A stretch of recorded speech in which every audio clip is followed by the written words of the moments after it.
Alright, hello, welcome in, Stargazers, welcome in. How is everybody doing today?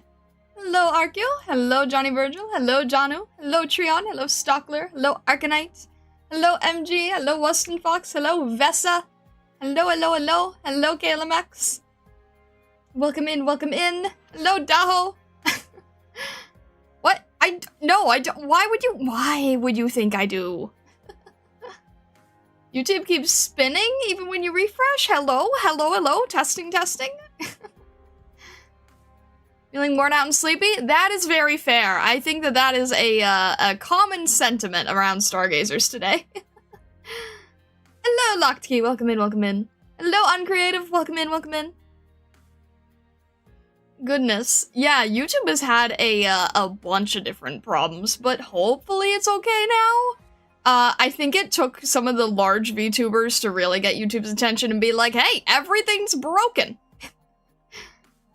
It's a cold, rainy day. You look forward to relaxing fox arts while working. Oh, thank you. Yeah, cold, rainy day while inside is nice.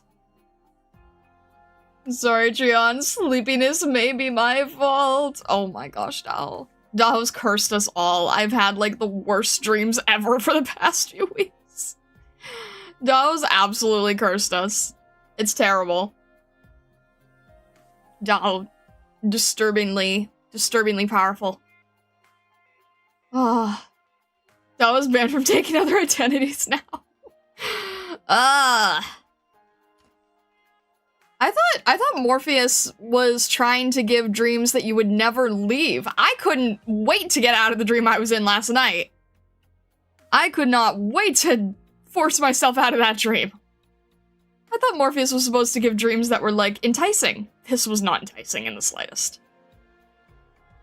Daho's forever just Daho. Oh my gosh. It's like that, what was that? The one year challenge of not changing her name? Well, today I am looking forward to getting some artworks done because I'm feeling better about I'm gradually feeling more confident with art style stuff. So, I'm hoping that we can do some good work today. Not 1 year, until the end of the year, until New Year's. Fair enough. He was stuck with the Minecraft enchanting table. Amazing. Hello, Airtane, welcome in. Alright. Anyway, I think we're currently working on Manticore, and then we'll finish up, and then I believe we are having our last one as Blemi. How much have we learnt, Star? In regards to art? In regards to something else? I'm trying my best. I'm trying something where I'm, like, looking directly at a giant mood board of references that I made, because I'm trying to get the muscle memory to do the better art styles, and it's working really well. It's working really well. So, like, just sort of not doing a master study, but just sort of trying to get, like, the style of something that you really, really like, and then getting to the point where it becomes muscle memory so you can sort of follow along with that for future things, and that's sort of helping you develop your own style. And it's been very successful so far. I've been working on an icon for RQ that I was working on yesterday. It makes me really, really happy. And I'm not normally super pleased with my style, but you know what? I'm learning things, testing things, experimenting, and it's starting to work. So, which is appropriate given Saturday. Hello, Stockler. Anyway. Let's get started here. We'll finish up Manticore. I think I just need to work on our twin tails mainly. We will jump here. What? Hello. What? There we go.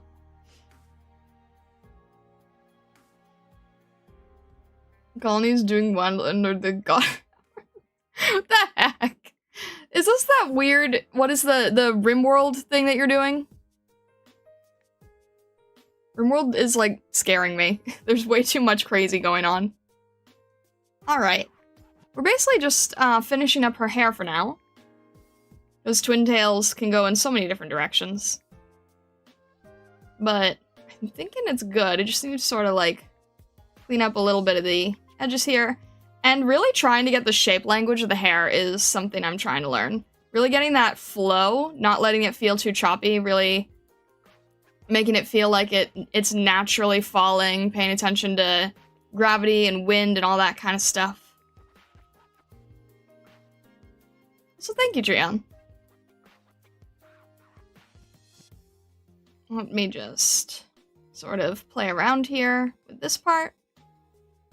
Really trying to make it look natural is something I haven't quite figured out yet. Just making the strokes very fluid feeling. Being scared of RimWorld is quite reasonable, actually. Great. Great.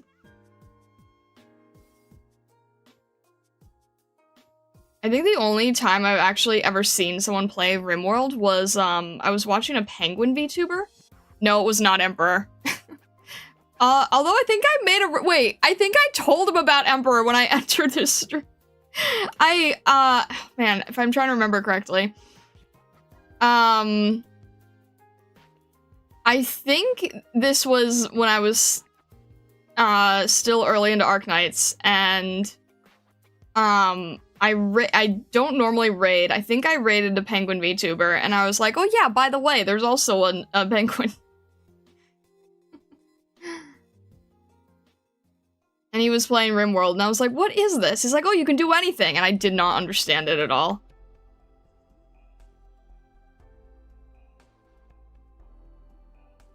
I still don't understand it. The fact that Vesa called it, like, Tomodachi Life, but unhinged.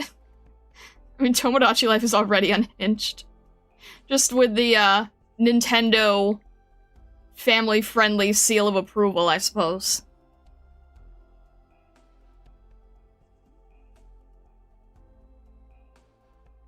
I don't have a scheming face. Everybody else has a scheming face.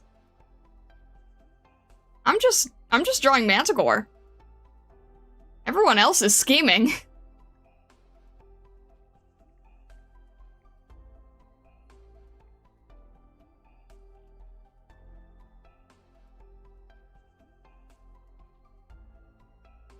You are a fox, you have a scheming face. Is that like... Hang on. No! Are you... That's... Wow! Talk about speciesism! Like, excuse you? The heck? No! You can't just say that! Wow, okay.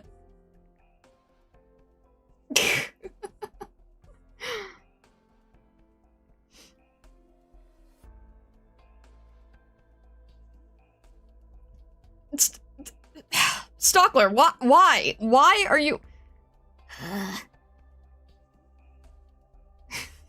Don't worry, Star will turn Daho into a hat. What even is that?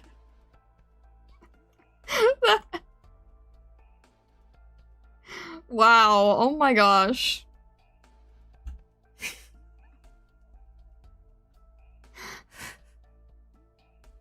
I cannot believe that we're starting off stream with, like, fox stereotypes here.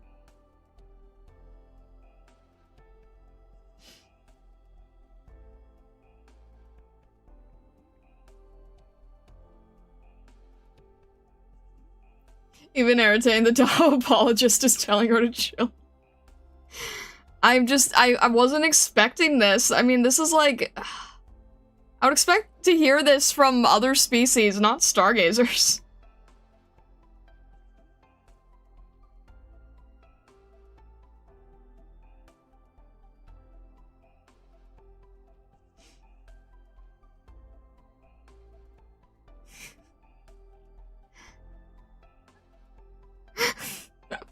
What is even going on? We haven't even been here for 5 minutes.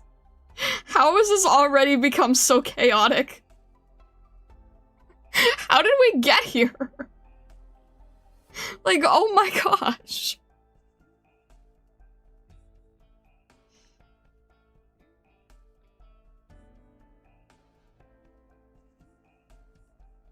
Yeah, we probably should be careful. Okay, we should probably be careful because if people are like jokingly responding to what it sounds like, YouTube might freak out and we just got our chat to return to normal and not be blocked everywhere.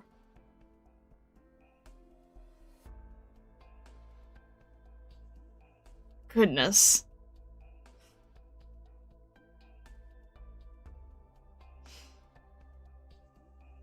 Straight from the shadows.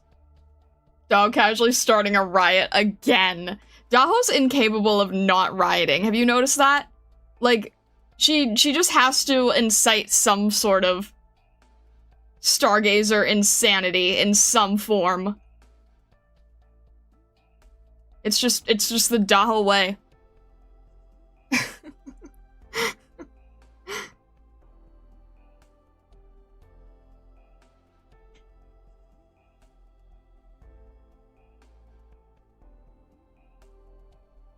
This time it was an accident. How can that be an accident? Oh my gosh.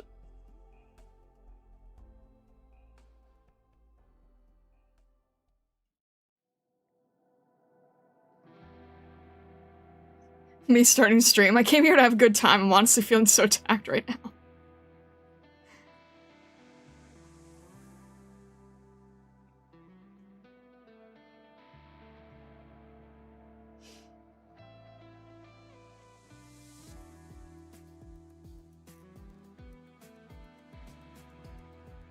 Now who's doing the profiling? It's different when it's just Daho, though.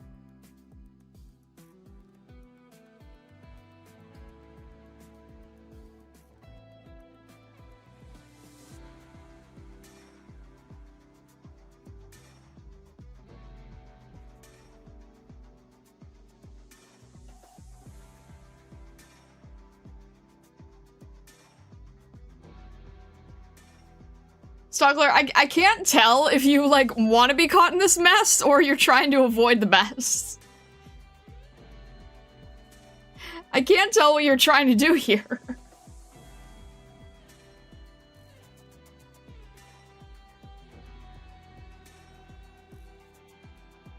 Yes. Stockler's like, I'm just here to cause problems.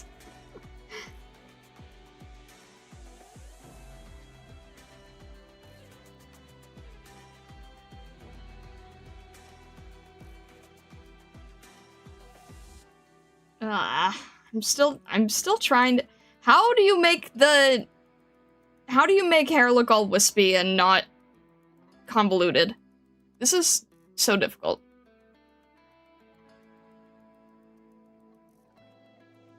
I want the hair to feel natural, but it's very hard to make it feel that way. I feel like the looser and quicker you do it, the better it would turn out, so I'm trying to do it that way. I'm trying to make it, like, all loose and crisp and fast.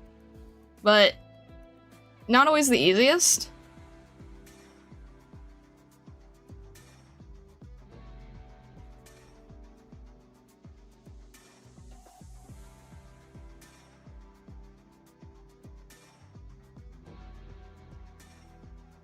It's hard to remember that gravel is haunts. That is true, yeah. Wait, what? Wait, what? It's hard to remember that gravel is haunts? You mean, do you mean like from Kazimierz? I mean, she opens every recruitment with it. Wait, what do you mean?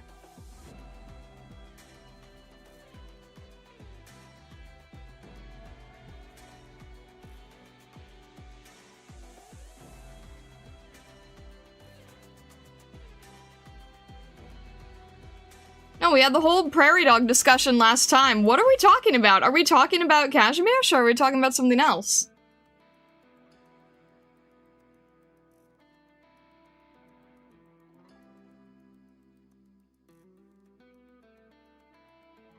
What?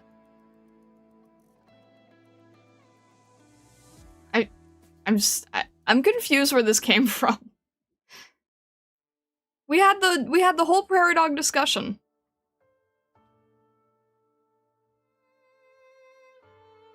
I think twisting the hair near the tip once will help a bit in the natural sense. Like around here, like this. I mean, I was kind of trying to go for that. It just didn't really show well. Maybe, yeah. A twist is probably right, but... Let's see how I can make that work.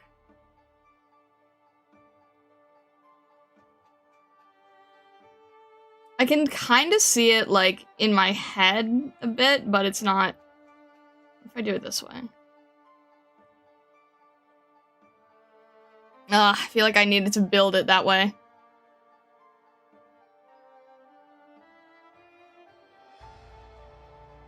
Alright. Do it like... I'm throwing myself off now, I think.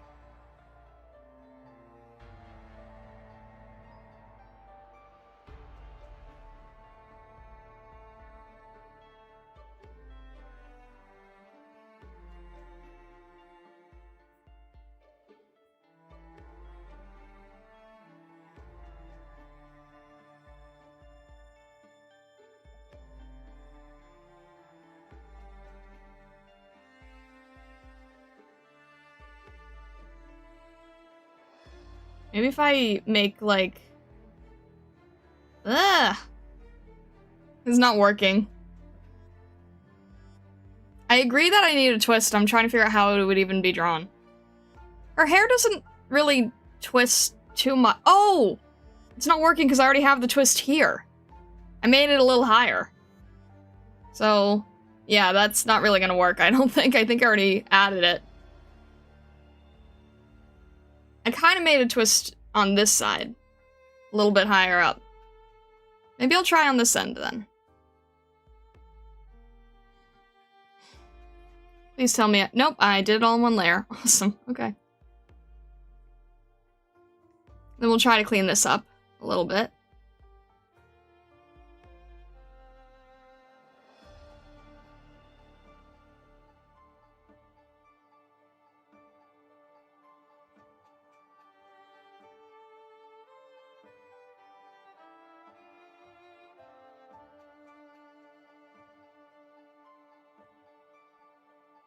Hello, hello, hello, hello.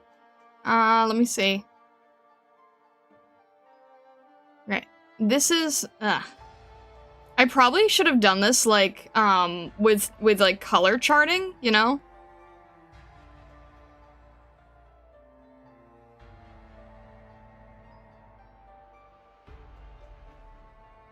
Hmm.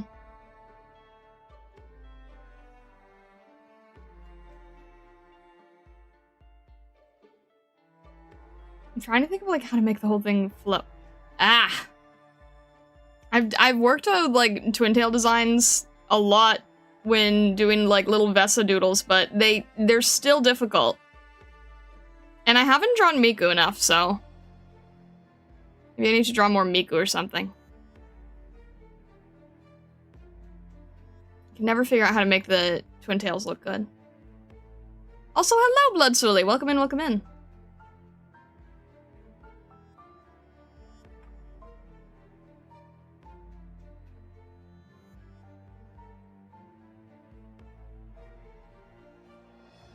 Speaking of Miku, you're going to Miku Expo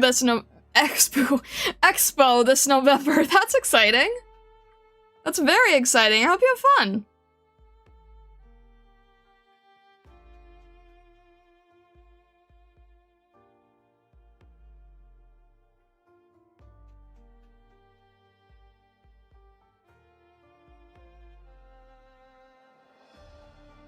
Joe's pick soon. It's in November, so... You might be waiting a little bit, Arknight. It sounds like. That sounds really cool, though. I hope you have a lot of fun.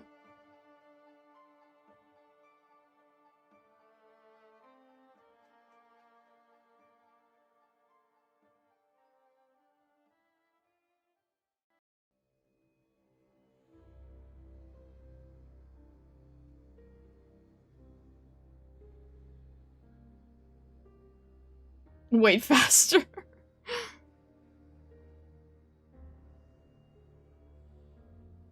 think it was the one concert even I would go to. Fun facts. Miku is the only concert that I've gone to, but it was super unofficial. It was like a little student project Miku thing. I don't know how to explain it. It was really, really, really small, but it was still Miku. That's the only concert-like thing I've ever seen. It was really tiny. It was at some convention. It was at like a really little, like, very, very indie convention. Tamiku.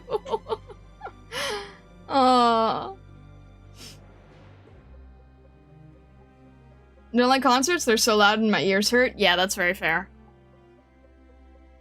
That is very fair. I probably could not handle concerts, like real concert, if I'm being honest.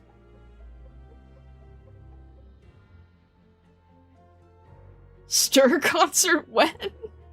Guys, I've only ever sang one cover of one song. And even then, I don't think I did a good job. I was thinking about that the other day. I was telling Vessa, I was like, I wish I had, like, done a higher-pitched operator's voice when doing that singing, because I sound so off compared to everybody else who has a much higher, like, idol voice. I wish I had tried doing it as, like, Sora or something. I think it would have turned out better.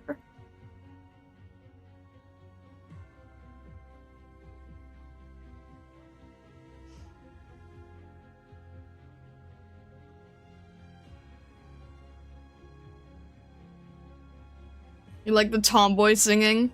It didn't match everyone else. It felt so separated. Even when V Shoujo did it and they had Kuro singing it, even Kuro sounded more fitting.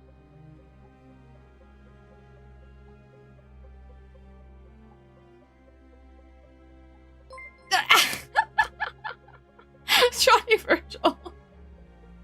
Singing stream. Oh my gosh, guys. I've never done anything of the sort. Oh, it sounds terrifying. Thank you for continuing your membership, though, Johnny Virgil. I appreciate it a lot. Johnny spoke singing stream when? Stream goal when? It's too scary. It's too scary, guys.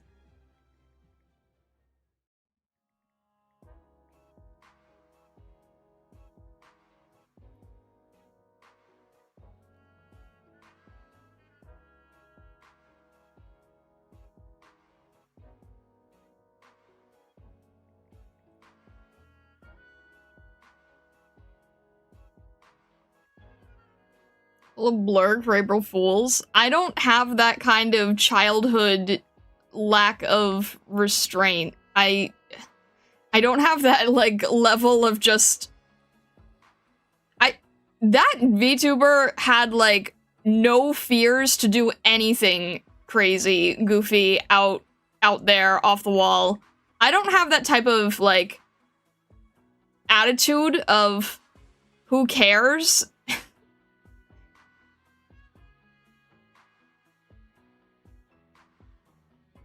You remember the song cover, though? No, I remember them as the person who made their schedules on potted plants.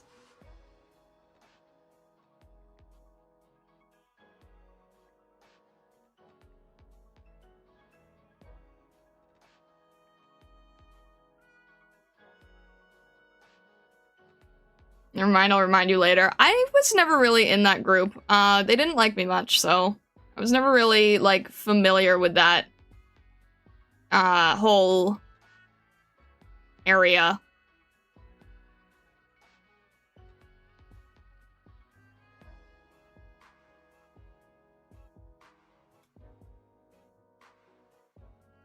No, I mean, they themselves were fine. It was the group that they were around that kind of made me nervous.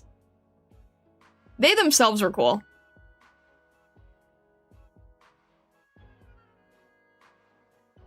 But I just sort of like, as a result, just sort of stayed away, like, in general, because that whole atmosphere was not really for me. But that individual was very creative, very, very creative.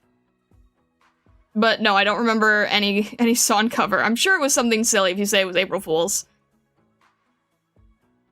But the thing is, like, I mean, we've established, right? I don't go crazy, silly, goofy, making fun of myself for that kind of thing. Like, there's so many things that you've suggested that I do that make me, that would be, like, very, very visually funny, but really, really foolish, and I don't have the personality to do that kind of thing to myself, you know? Like, there's so many... Like, that's probably why I would not be good in an agency, right? You have to make fun of yourself so much when you're in an agency. You have to really, really be a complete off-the-wall goofball, and I don't think I could do it.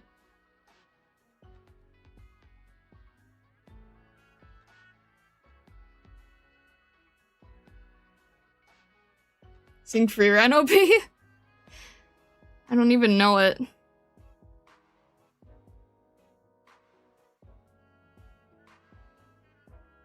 Thebra says, I have an idea for April Fool's, but I'm unsure if I have the time or dedication enough to bother.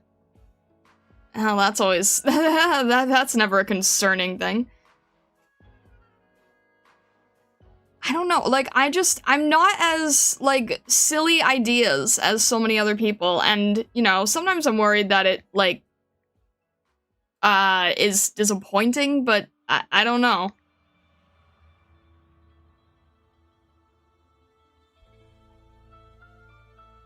I'm not really the silly, goofy parody type. I don't know why. Just never really have been.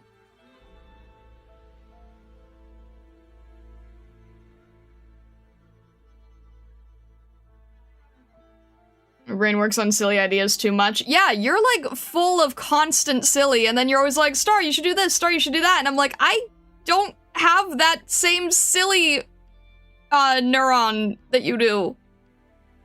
I don't do the silly thing. I do the serious thing, and then I'm worried that other people find it boring. And then, yeah. I should probably stop talking now.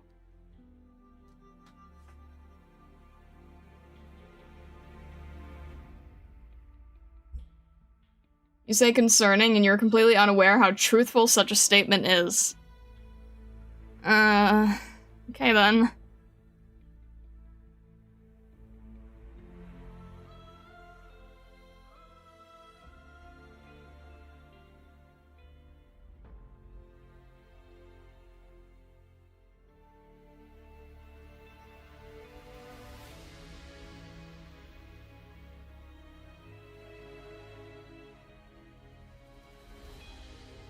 I don't really, like, I don't know how to respond to that. That I say something is concerning and you say, yeah, that's truthful. Like, how do I respond to that?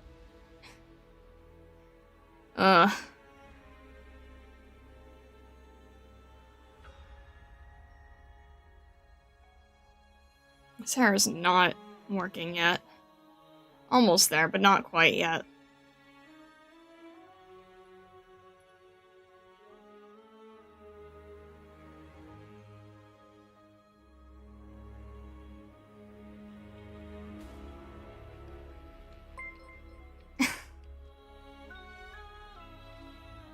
It's just thank you for renewing your membership. Thank you, thank you. 7 months since we got membership. Time flies, no? Oh my gosh. I really gotta work on those membership icons. It's killing me. I really gotta work on those membership icons. But thank you very much.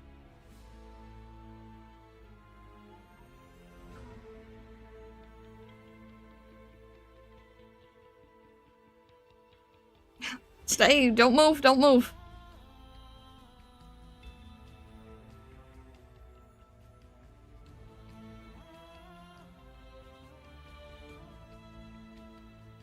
Do not bully the box on April Fool's. Yeah, please don't. I'm very sensitive when it comes to April Fool's stuff.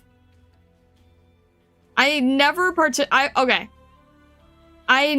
participate in April Fools, and the only times I have, it's been really, really, really light, and I don't even remember any specific time. I made assets. That's what I did. I participated by making assets. Like, I'm not an April Fool's girly. I don't like anything that could, like, insult or upset people. April Fool's scares me. It's a scary holiday. I drew a fishy. Yeah, I drew a fishy for April Fool's. That was the extent of my participation of April Fool's. I drew a fishy. I drew a, what is it? Oh, I forgot the term now. I drew a Poisson d'Avril.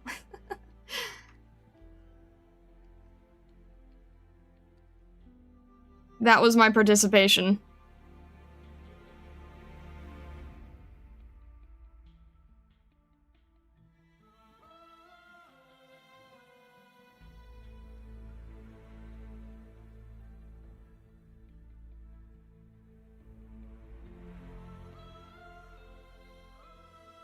You know what time it is, fish?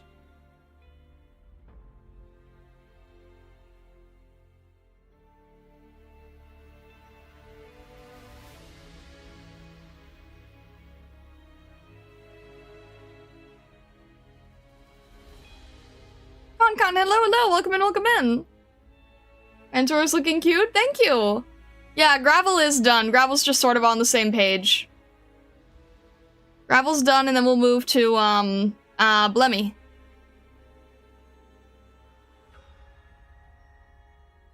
still trying to... We need to do one more here? Probably.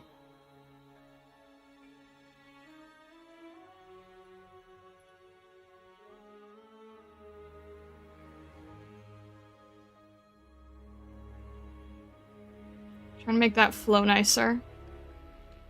There we go. Yeah.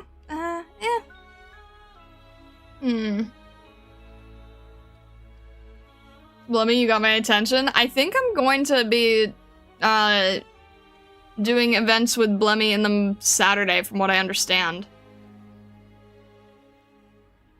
I had no idea that you guys were so excited for this, for the side story.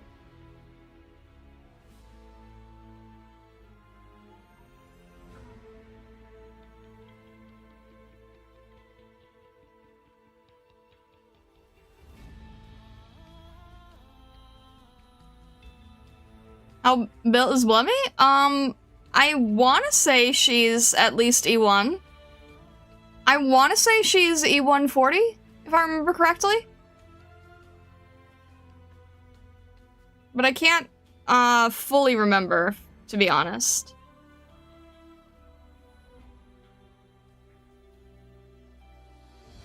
Why does Manticore look like she messed up a birthday party? It's heartbreaking. Oh no. Oh, she's just shy. She's just shy.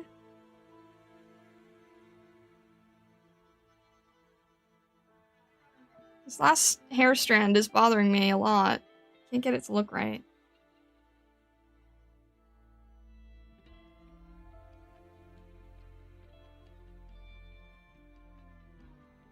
Messed up a birthday party, oh my gosh.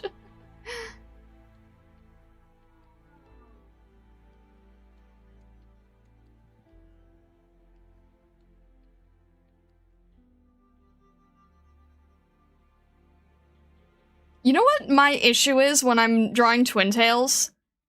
The detail style never matches one side to the other. Like, the direction that I chose to do each one feels totally different from each other, and this is what makes Twin Tails so hard for me. I can never keep the detail feeling equal. This one now has more movement going on than the other one, but the other one feels cleaner.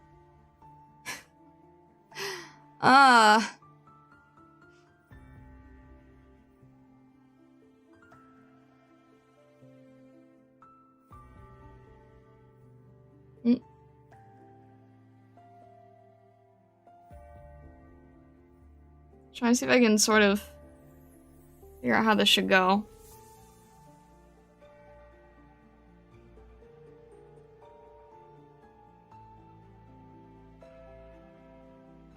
Maybe like simplify it a little bit like this. That keeps it a little bit more even, right?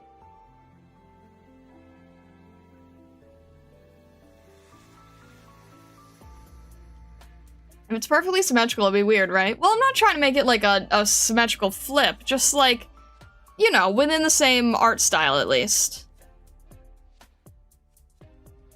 Because I feel like if it's like too different, then it kind of doesn't feel like it's the same hand, if that makes any sense.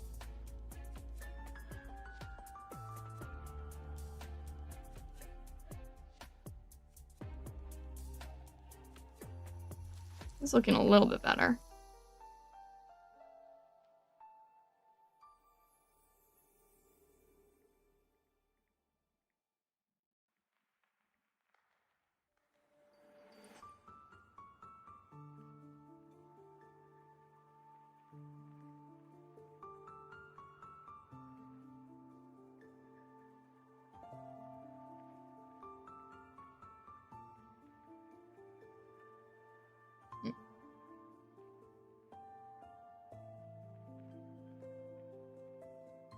That feels a little bit more even. And then it's just kind of going around the little hooded ear, so it can be slightly different.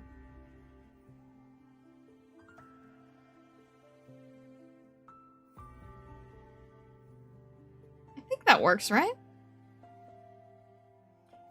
The other thing is shape clarity, right? I wanna make sure that both have shape clarity, because shape clarity is really important.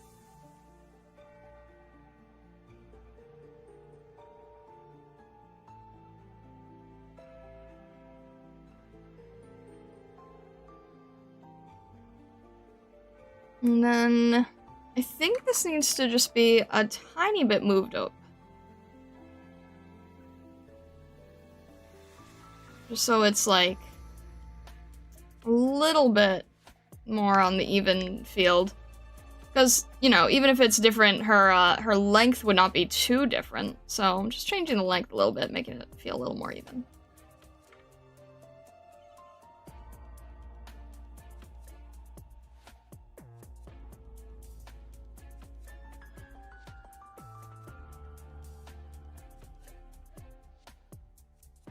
Did Newbie gain the forbidden knowledge of Manticore's hoodie? I was trying to screenshot. Did I get a chance to tell? I don't think I've told Newbie yet. I think I need to, though.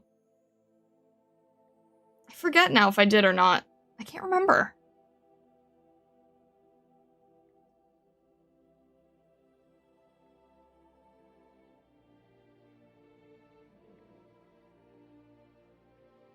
Be delighted. I know, I need to. I genuinely can't remember if I don't think I did.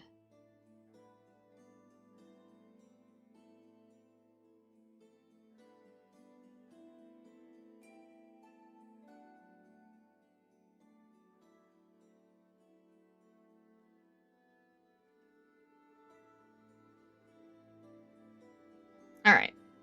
I think the last thing I need to do for this one is I need to make the... Let me see if I'm missing any other details. This is a little bit of highlights. Yes, yes, yes. Checking through a little bit. Maybe move this up a tiny bit. Move this inward. Move this outward so it's a little fluffier. Maybe not. Yeah. It's probably fine. Alright, I think I just need to do the fur then.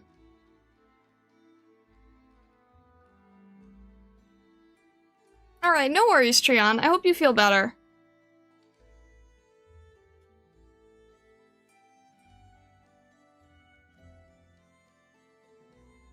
I get to do a little bit of the fur detail here.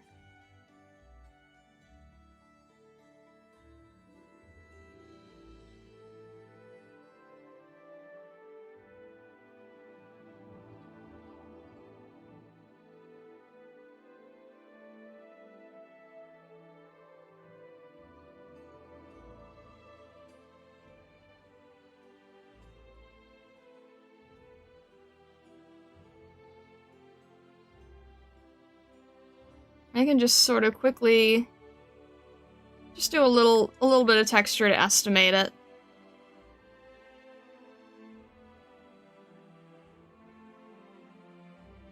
And then these are gonna have like a little bit of small shading. And then Blemi is gonna have more color. Because Blemi was the first place. Everyone gets something. Blemi gets a little bit more detail.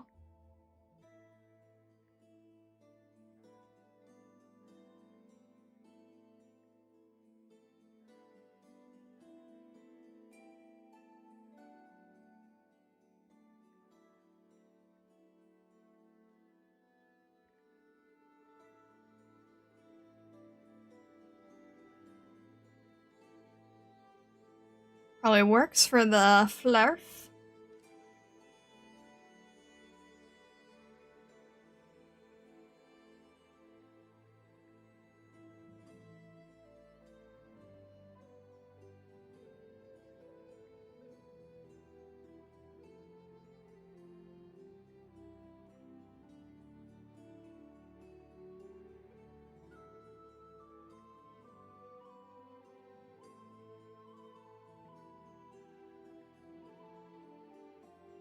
Yeah, I keep thinking this sounds like it comes right out of Free Run.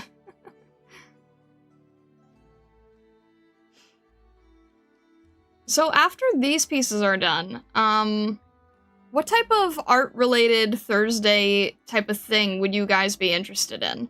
I know I still have to do the chibis. The problem with the chibis is that I really, really want to try to study the chibi style, so I am trying to do that one off stream so I can give it a little bit more attention. So I'm trying to think of what you might want to see outside of that. Because I don't want to do fully silent streams.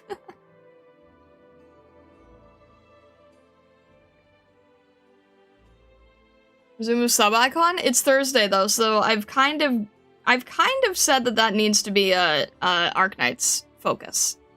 I mean, technically it does not have to be. That's just kind of what I've built it as. It doesn't have to be. We can do other things. That's sort of what I ended up making it as. But there's no rule about it. I mean, in the future, we might have some Illusionari overlap and stuff.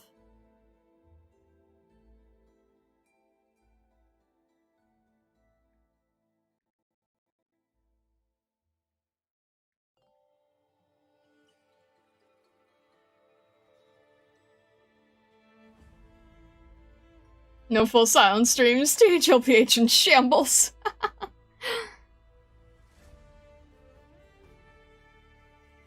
Something with Illusionari? Are you guys okay with Thursday being things with Illusionari?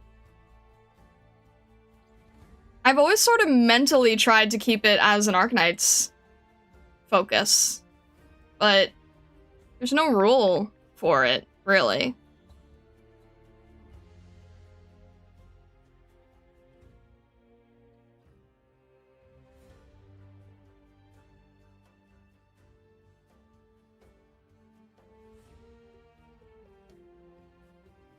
What I will say is that I really do like doing these exercises. I feel like they're helping me a lot. Not doing existing art, not doing like master study necessarily, but like these little sketches, I don't know, they feel good. They feel like I can get a lot of practice in.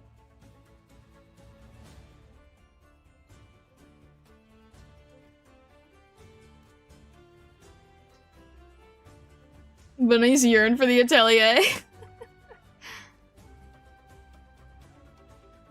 I mean, if we make it like more generic, right? If we add Illusionari to Thursdays, then Mondays can be more open to stuff too. Like Mondays doesn't have to be our only art day. It can be open to like more gaming stuff. I don't know.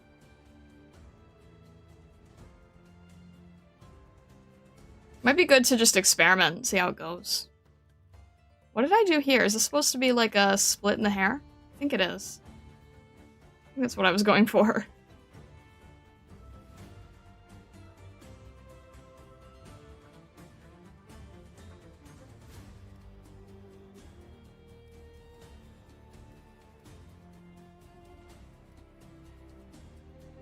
Have you decided any game for Monday? I might be talking to Vessa about that later. Because he sort of knows how to handle that better than I do.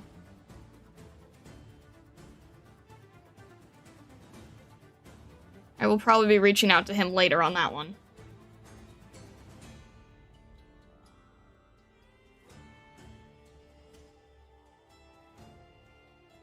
Vessa, don't disappoint us. Oh my gosh, guys, don't put pressure on anyone.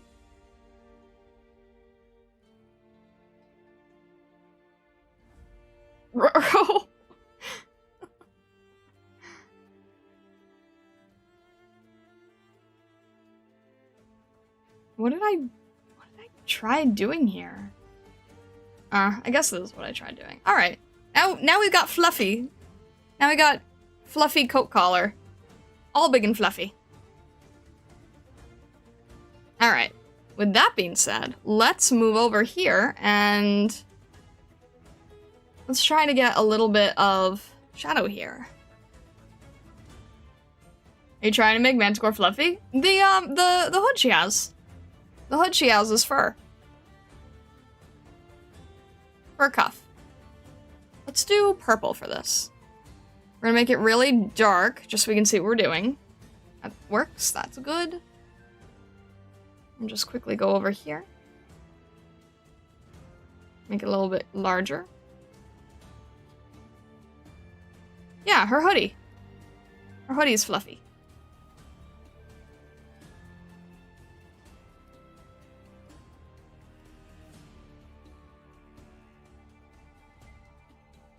And a little bit of highlights real quick.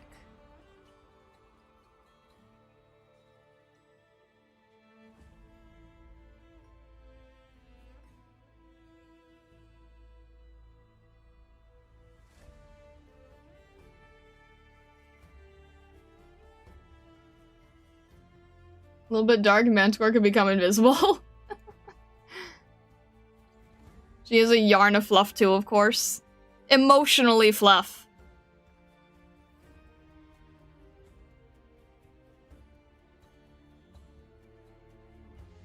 That's how I see it. Emotionally fluffy.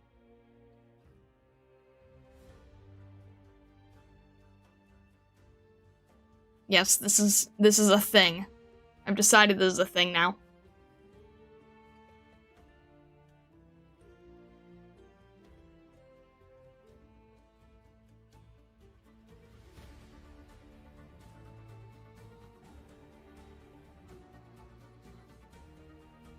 Need a Manticore plushie now?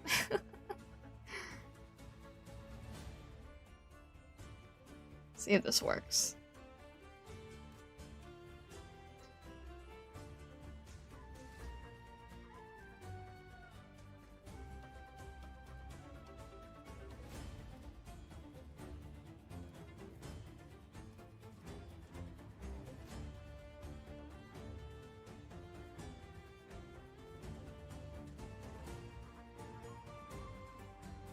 See if I can make it like so that we can see her hands a little easier, right?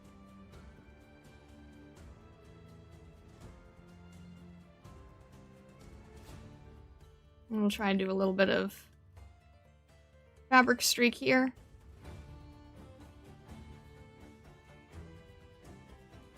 And this is just really rough. I'm just trying to get the idea to work here.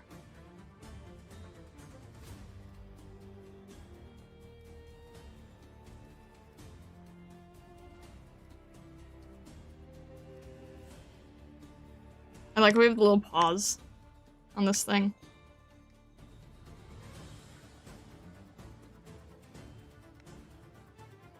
And then the hair, which is really difficult to sort of try following along with the highlights and shadows and everything.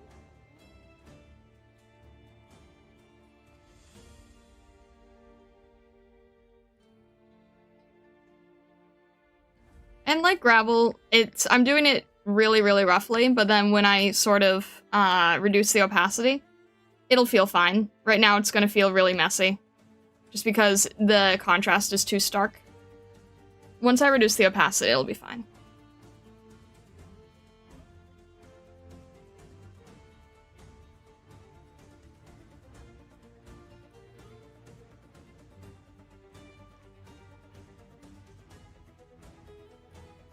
Hand it over. The blushy.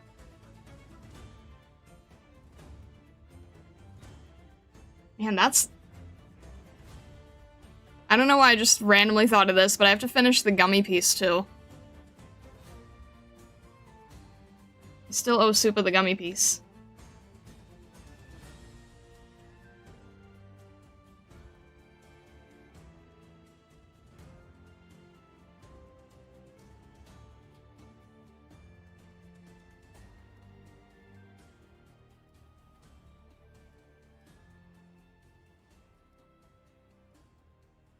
I would do one for Ekogen as well, but I'm pretty sure I heard that his favorite is a spoiler op, so...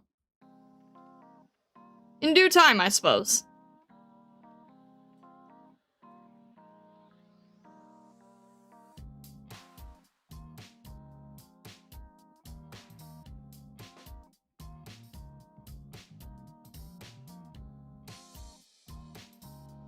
This way painting's kind of pretty, thank you! I'm just doing the rough, and then for Blemi, I'll do it with like actual full color.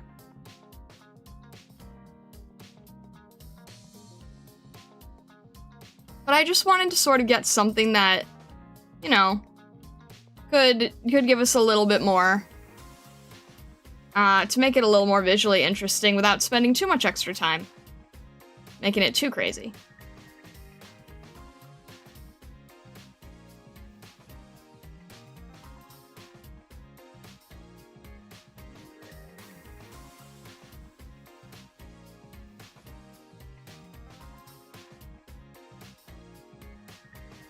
And it seems like it's gonna be too much, but when you reduce it, it'll go away. And won't be too intense.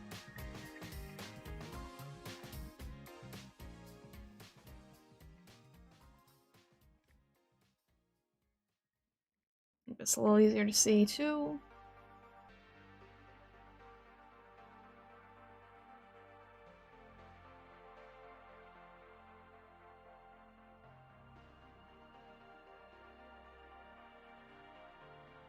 Jen deserves one for his paradox tutorials for sure. Yeah, when I get around to meeting that character, you guys let me know, okay? And I'll make something for Ekogen as well.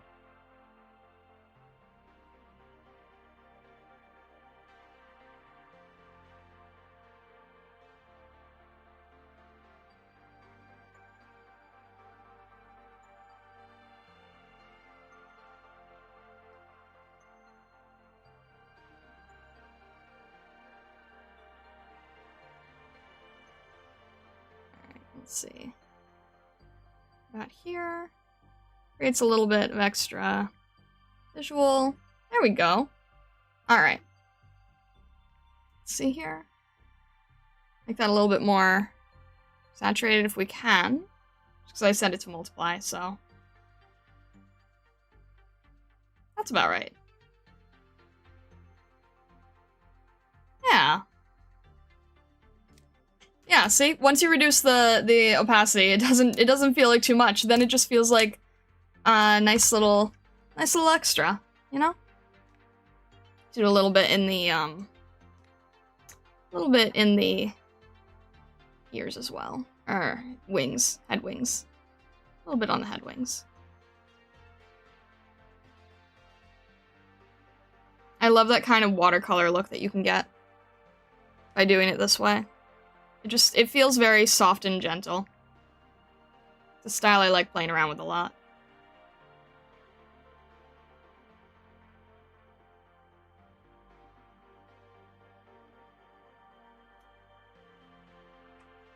Like magic? Witchcraft? Pretty witchcraft.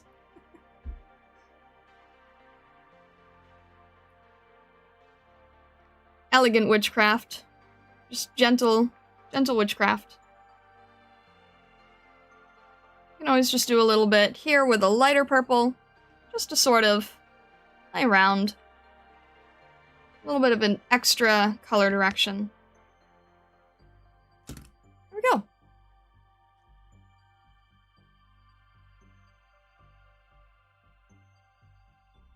You good old Gummy as ransom for a favor, you know?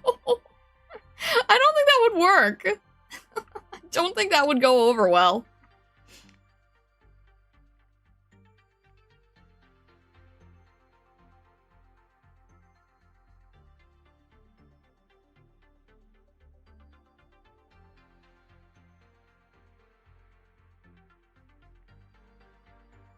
And then you can also get rid of the line art, make it a little less direct. Softens up the shadow here. Alright, I think I'm gonna make this a little, like, darker all around. Just so I can see the, so we can see the hands easier.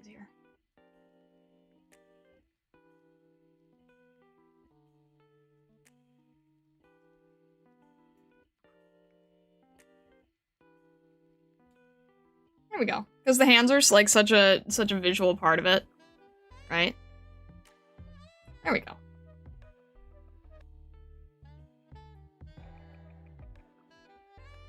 And the nice thing about this technique is that sometimes when you're playing around with changing between the light and dark, you can get something like this, where it's just like a nice flow of extra hair strands and such. But yeah. There we go. I hope Quixie likes it. And Kalamex too.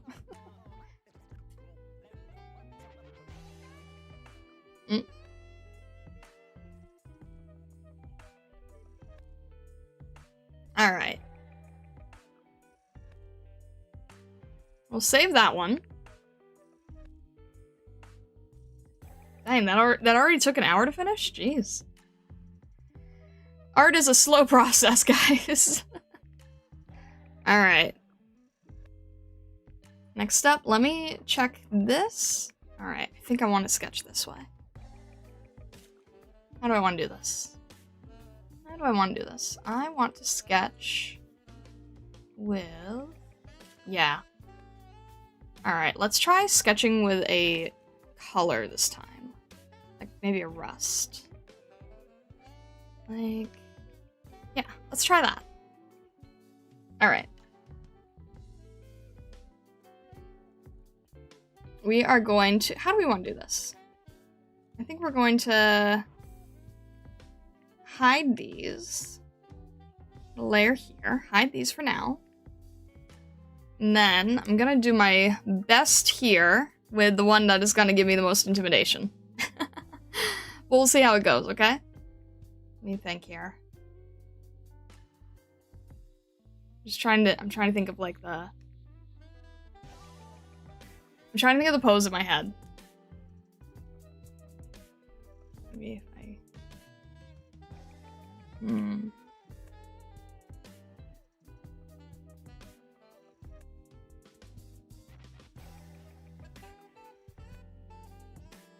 I'm trying to internalize it, like visualize it a bit.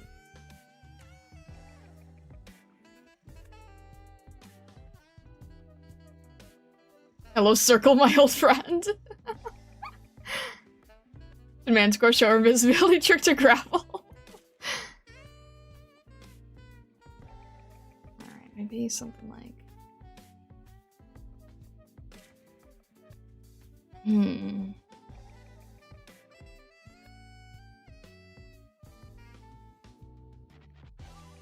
don't want to do this, like, maybe...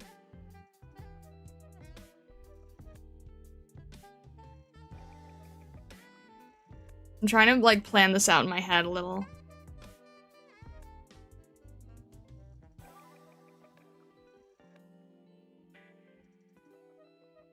It's a little confusing, because this is... I don't do enough practice, and I know it's not good, but Let's try something like this. Something like this. It looks really messy, I know. Just bear with me.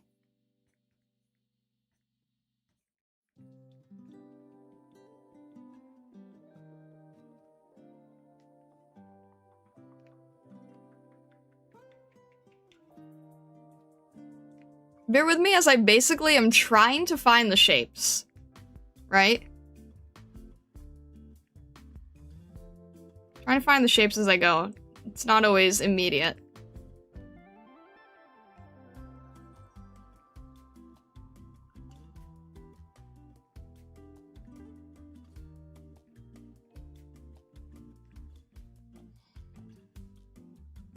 Hmm.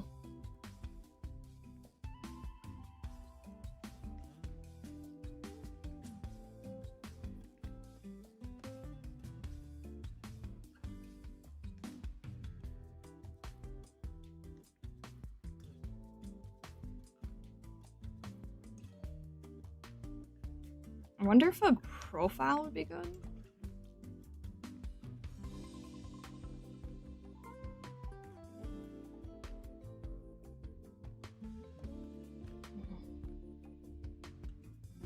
It's probably fine. I just have to sort of...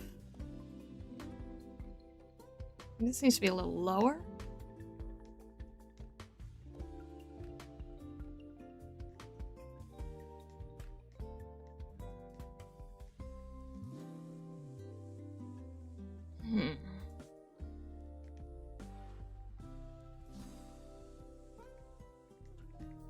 Maybe I need to make this like into an icon or some sort.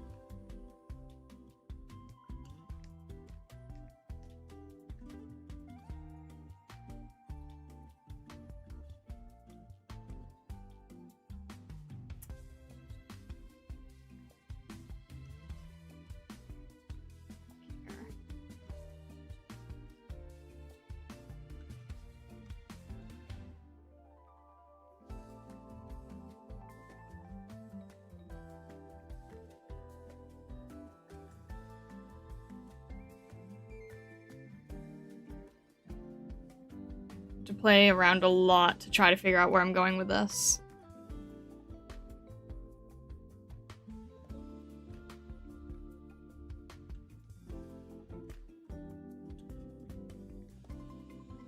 It's not the best canvas, I don't think, for this. Let's think here.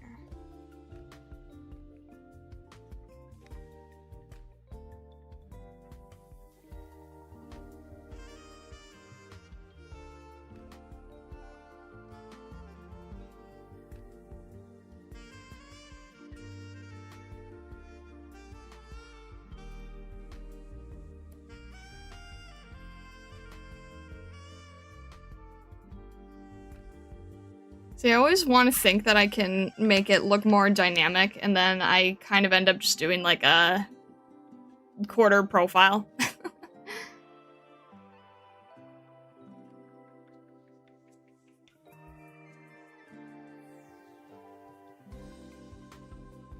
I think.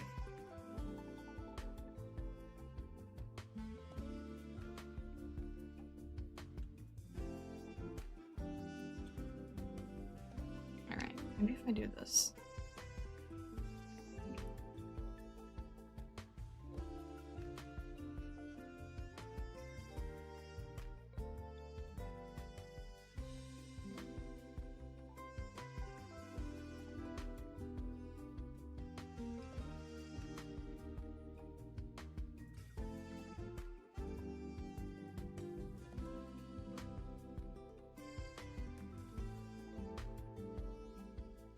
This one's gonna give me some trouble, I can tell. Alright, let's try something like this.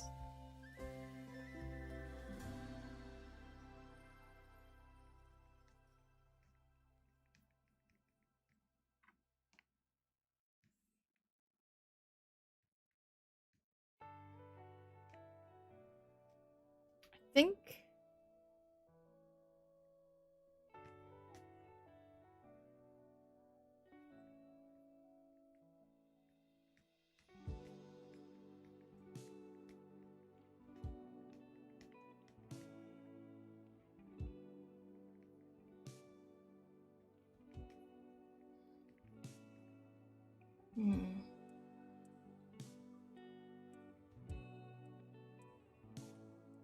Problem is all the armor and stuff. I'm trying to figure out how to not make it look boring.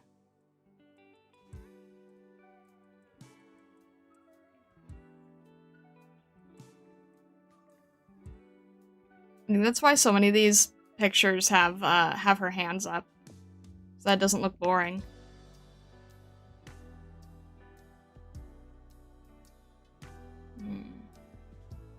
Because the armor adds so much weight. I might just have to turn this into an icon so I don't go too crazy.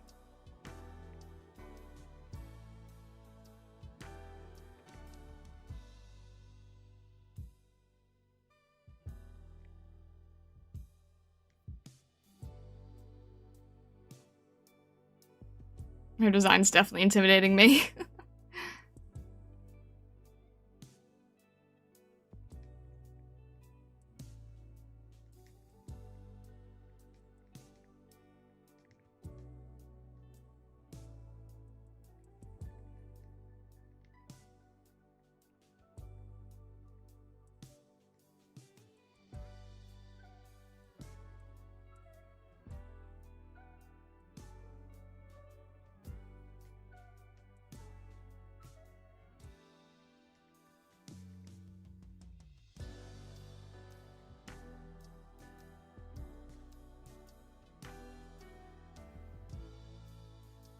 See if I can just get her general idea down, and I can't fit the ears.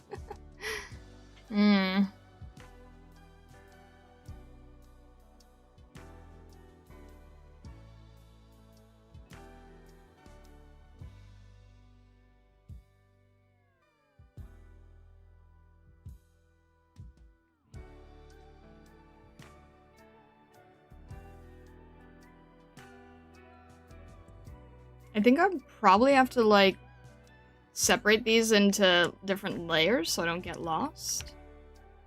Or maybe I'll just do it at once and keep the whole thing really messy. Messy but fluid.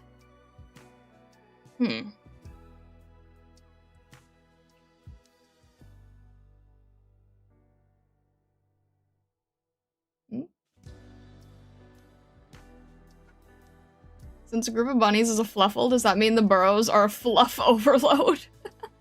I suppose so.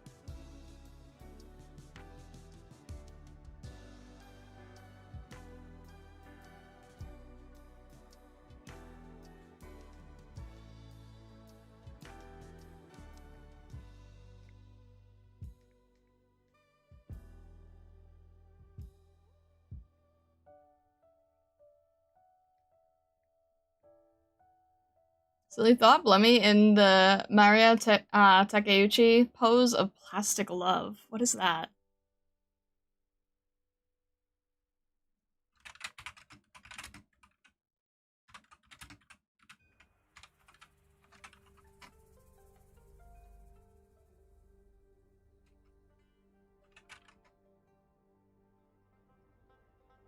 Oh. Maybe if I knew how to, like, make her hair do that.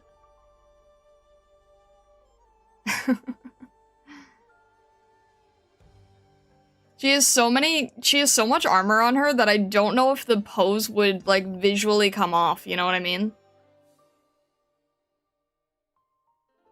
How would that even look if I was to do that, just really quickly? Because then the hair would need to be, like,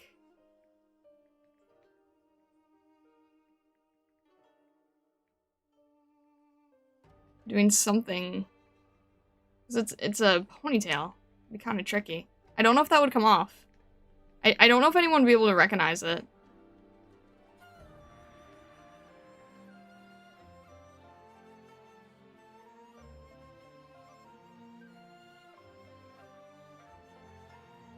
Because she has all the fluff and all the armor. I don't think it would work.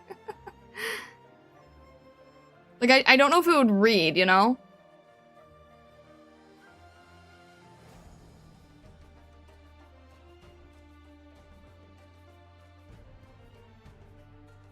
Maybe?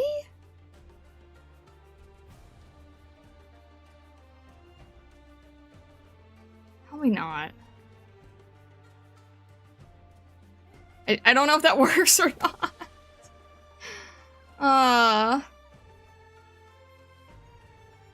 Armor caught me off guard too when I was drawing her memes. It's really complex, yeah. She kind of like, from a quick glance, doesn't look like she has the most complex design, and then you break it down and you're like, actually, no, this is really hard. This is really, really hard.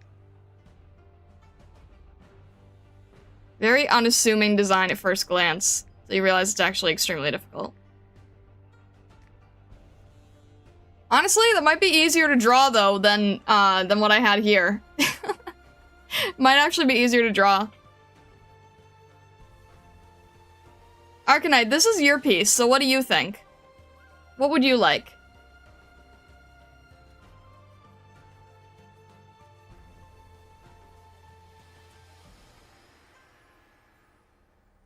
I was trying to go for like an upward thing here. And then this is like a bit more parody.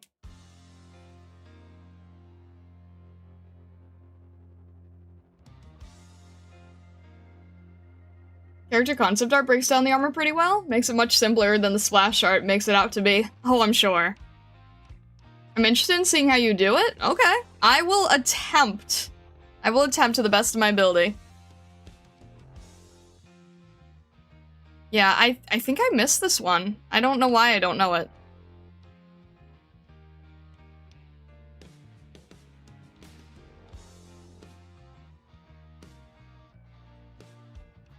I will try. It's also a, it's also a ponytail, so how do I... Yeah, I think it's gonna have to go around like this, and then outward. Oh, this, yeah. We'll do a wave like this, that'll work.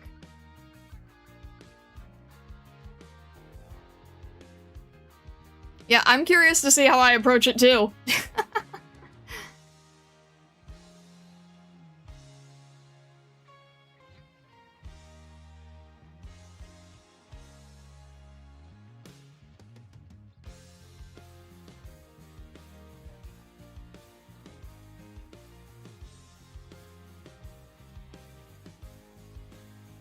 Posted Blemi's concept page and images if you need a hand visualizing it. Thank you. I appreciate that. Let me see here. Alright, scooch over a little bit, Manticore. I'm gonna need this.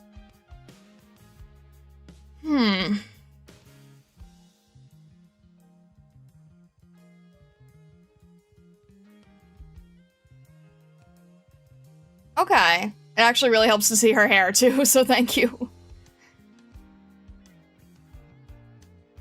Okay.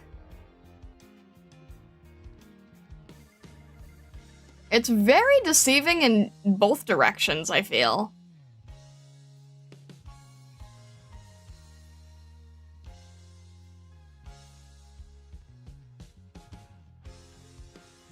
Like, it's both complex and not complex. It's both too complex and not complex. It's kind of strange.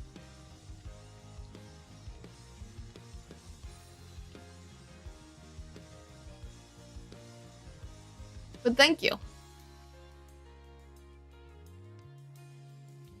And her hair does kind of, in the art, go up here, so we'll do that.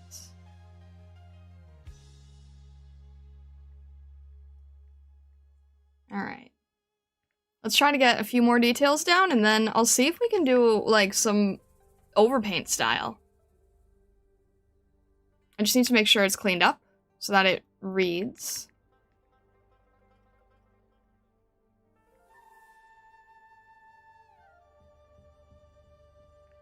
I actually really like the outfit breakdown, seeing how the armor flows. And seeing, like, the outfit underneath. Because I'm still trying to figure out armor design.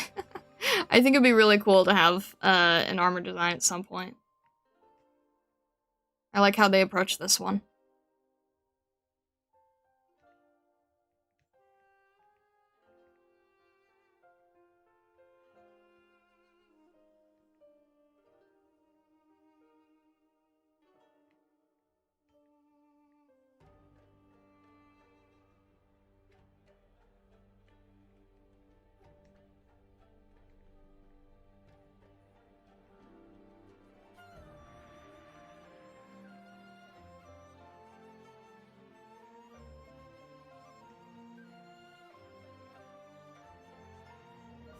I'll make it a little higher, so I don't work with the awkward part as much.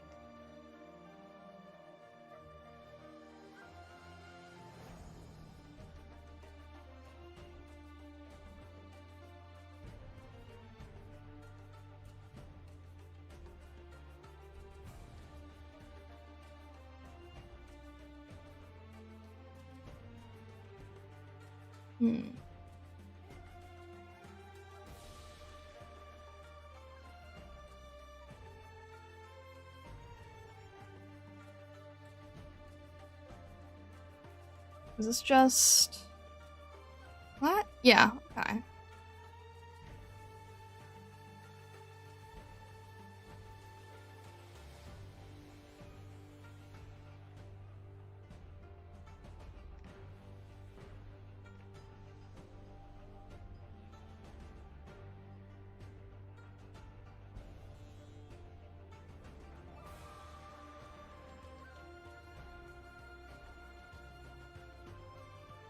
I'm just gonna try to make this a little bit cleaner.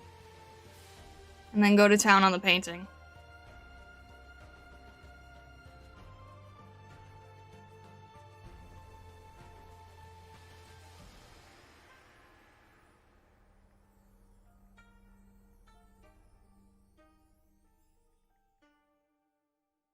It's deceptively complex with all the sub-segmentation and details, but the general shapes aren't too bad. Yeah, I think you're right. I think that's mainly what's throwing me. Yeah, it's not like the worst. It's just, I think it throws me because it's like, it's not bad, but it's more than you expect, you know? Like, it's just more than you mentally prepare for. It doesn't feel super, super complex at first glance. And then when you take a second look, and I think the reason it doesn't feel super complex at first glance is because it's a very, limited color palette. And then when you actually go to draw it without the colors involved, then you start seeing the complexity. And then you have to break it down another time just to see that it's doable. At least that's how it's appearing to me.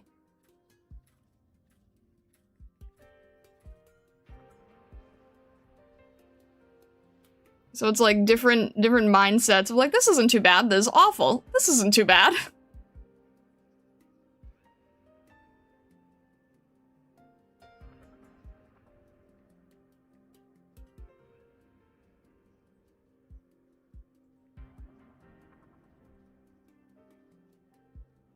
Make sure I don't forget her ears here.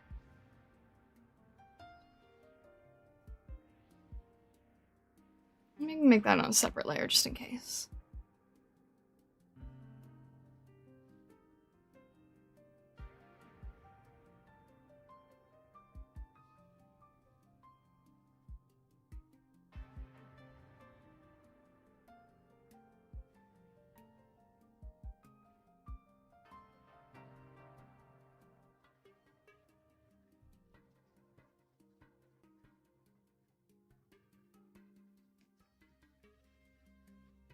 See what works best. Her official art has it sort of tilted for visual variation, and it works. So.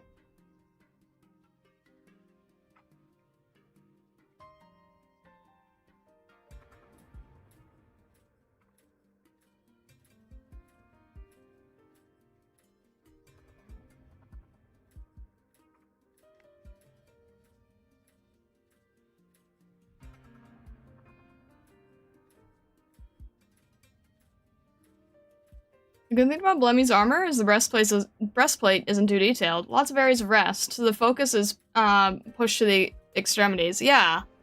Yeah, especially the shoulder pads with like the wing motifs. I think that's where a lot of the focus seems to be. Wing motifs and then the fluff.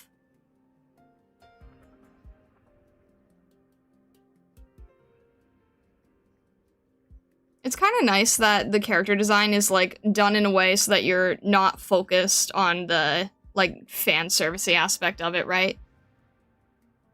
It's very respectful design, which I really appreciate.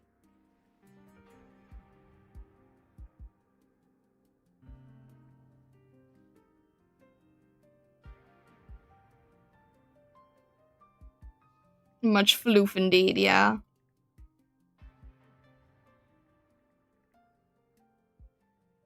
Thanks, Star. Finished the Astridine sketch while watching. I'm glad, I'm glad.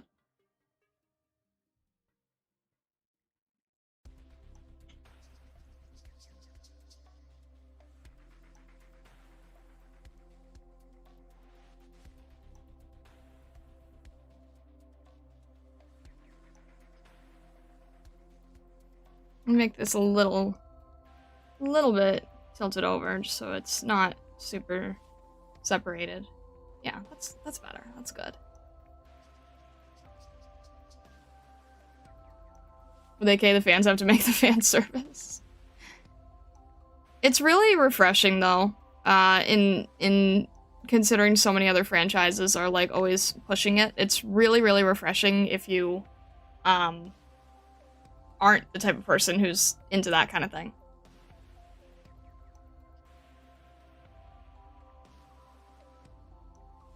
And it's funny because, you know, you'd think it would be because China, right? But then, like, Oilverse does not care.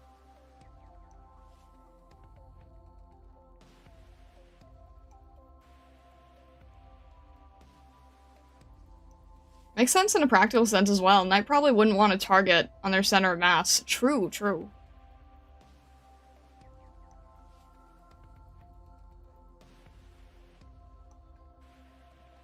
Yeah, I also love how there's, like, reasons for everything.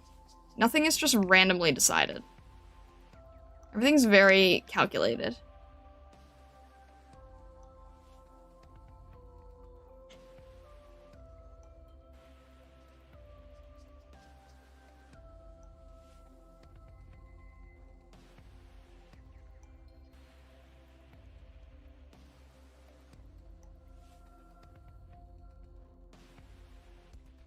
Alright, I want to make sure it doesn't accidentally feel too flat. Don't want the free run problem.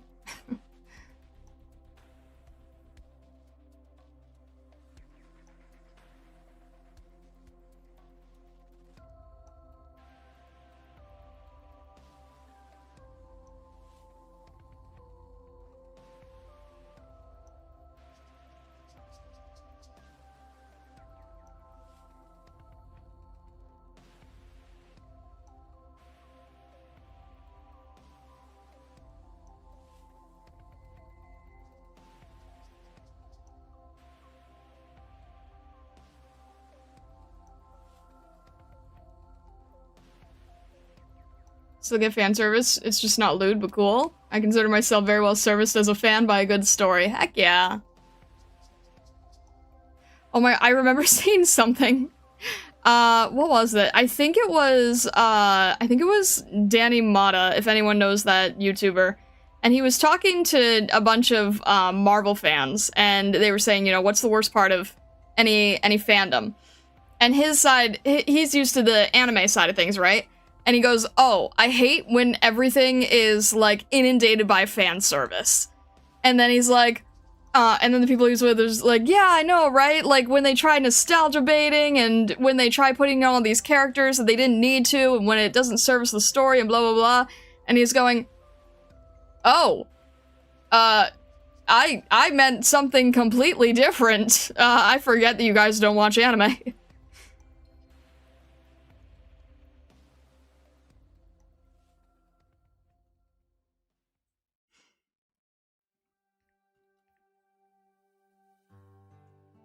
I don't know, I thought it was funny. EV's tasteful fan service, yeah.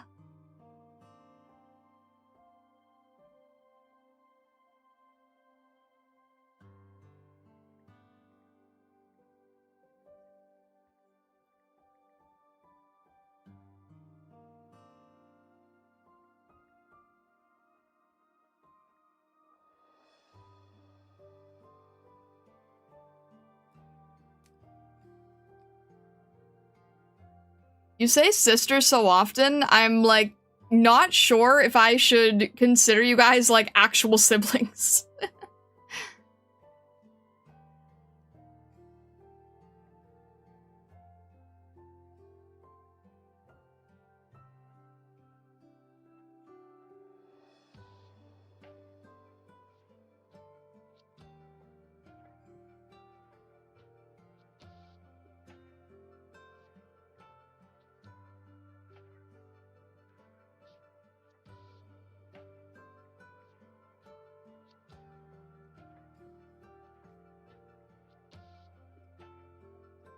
Not siblings, we made a brotherhood. I'm not sure which is worse now. That sounds slightly concerning. Bloodless blood pact or something? I don't care at this point. Oh no. Goodness. Siblings in spirit, fair enough.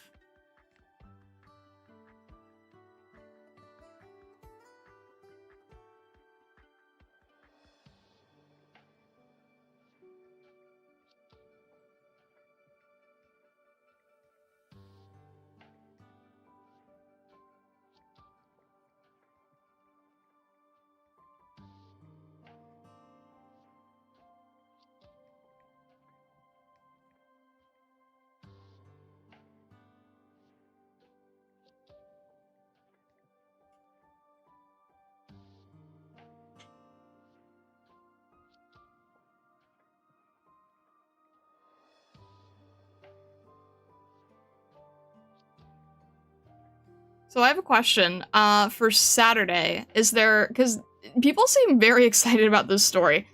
Is there anything that I can do to, like, make the experience better or something? I don't know. I'm nervous knowing that everyone is, like, looking forward to it. Is there anything that I can do to improve anything? I don't know.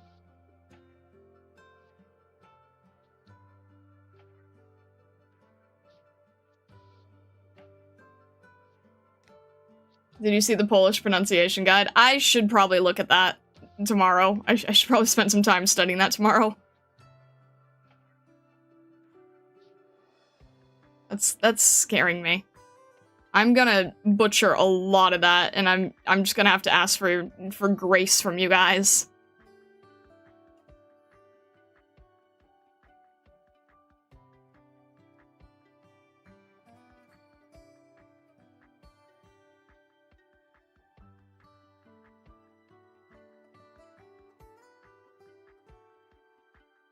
Practice your announcer voice. Okay. I think I got good practice doing an announcer voice during, De Soleil's holiday.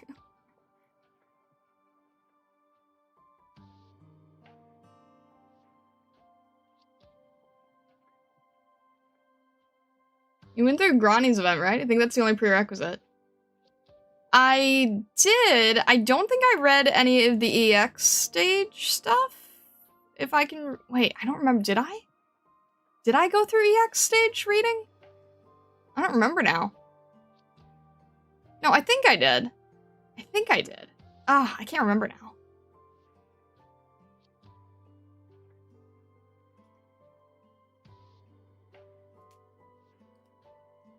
You could just wing it, it'd be funny. Oh gosh. Can you sleep on time? I did yesterday, and then I had horrific nightmares, but I actually did. I slept on time, I was trying to get back on track, and then I had horrific nightmares.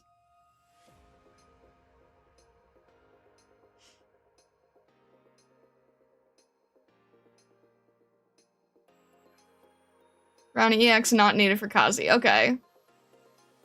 EX stage was actually more tied to the next arc rather than this one. Okay. So I haven't done that yet, I don't think.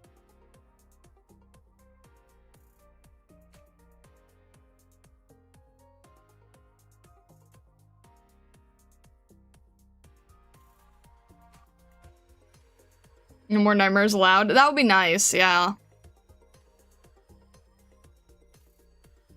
I don't usually get affected by that kind of thing, but yeah, lately it's been bad for some reason. Like, legitimately bad. I don't know why.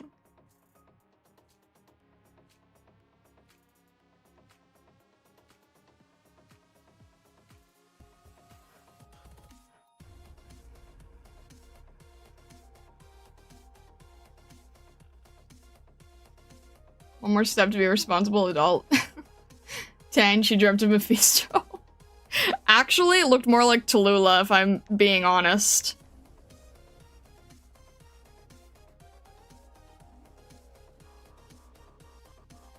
I don't know, lady in black clothes with long sword, it definitely had way more Tallulah vibe. Not even joking.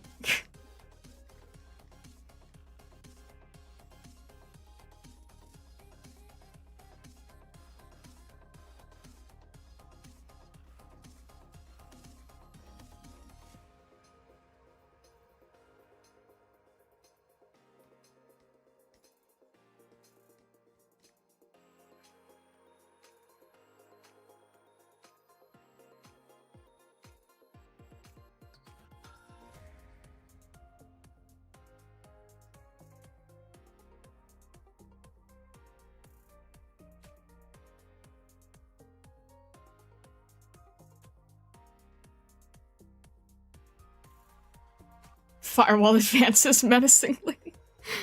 Ugh.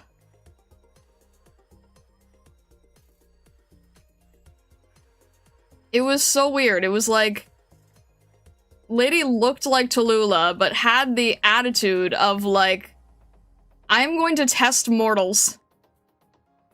For no good reason other than my own amusement, or something. I don't know. It was very weird.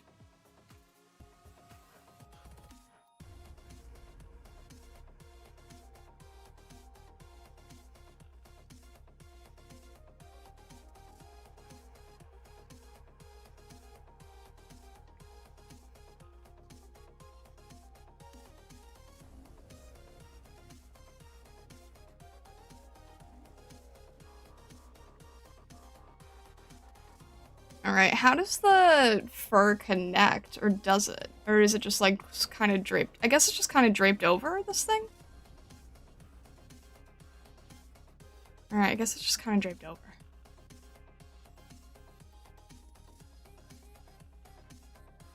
Amusement's a very good reason though. A fusion dance of Tal and Mephisto? That's horrific.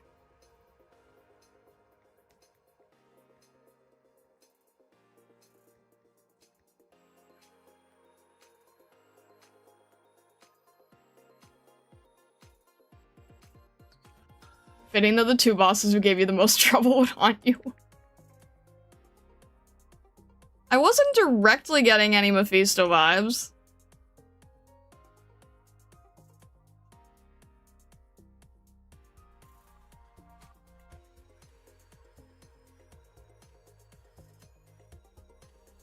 Zoned out for a moment and Star was saying I'm going to test portals for own amusement.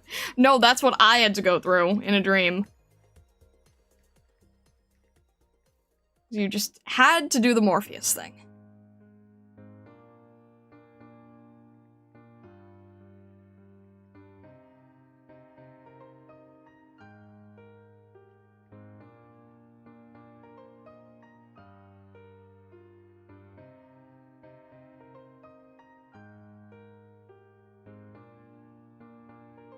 Concept sheet doesn't show the fur connects to the armor and cloak. I guess the volume of the fluff would hide the irregularity. Yeah, probably. I'm not super worried about it. I'm just kind of like... Just kind of going with the flow a little bit. I probably made this a little too far, though. It looks like, It looks like the armor goes, like, around and over, and then the hair kind of hides the discrepancy a little.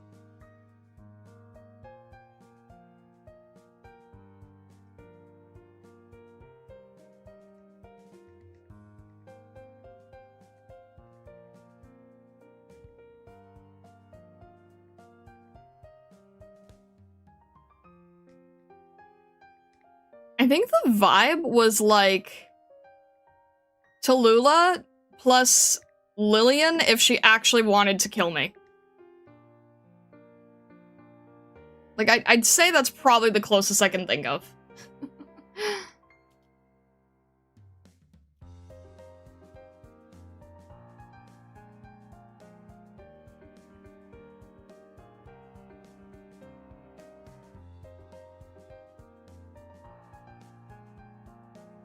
Don't worry, I hard counter Lillian, so you'll be safe.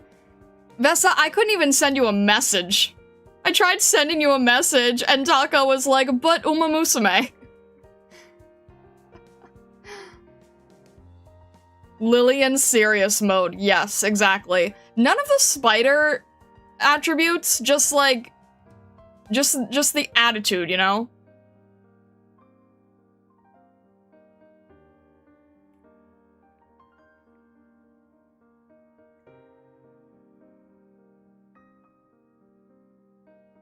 Well, make fun of you, that sounds scary. No, it was freaky.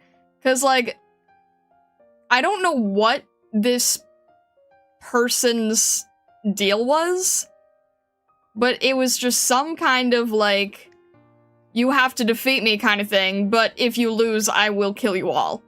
And because that was the idea, I was like, oh, okay, so it's like us against one person? And I couldn't find anything useful, and I was like, I guess I'll just try to contribute. Except then it was a one-on-one thing, and all I had was like a little paring knife. And she had like giant long sword. It was kind of horrific. And I tried messaging Vesa and Kaku, but Taka was busy talking about Uma Musume.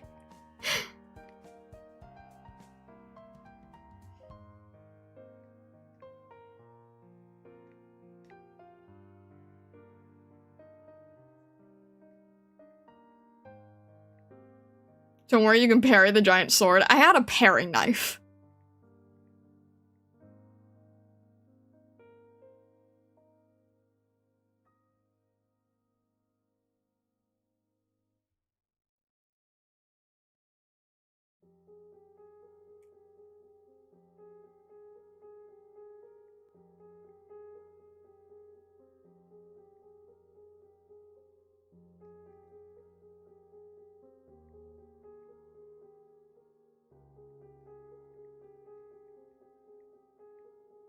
You should trade dreams. I can beat up the physical things, and you can use your magic to banish the ghosts. Win-win. Sounds good.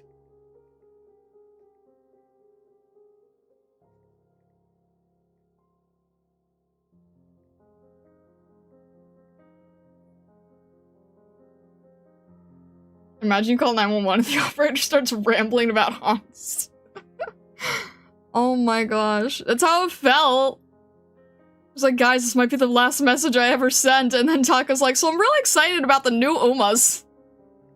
Oh my god.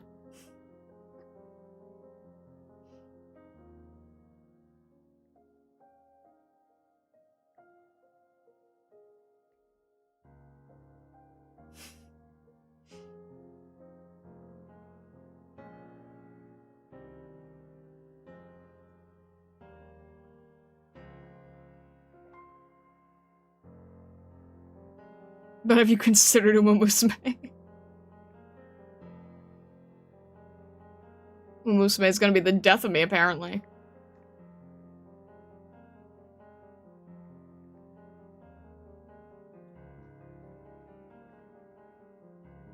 What's this design? I really, Konkon, I really appreciate you sending the concept over, because I would not be able to parse this otherwise.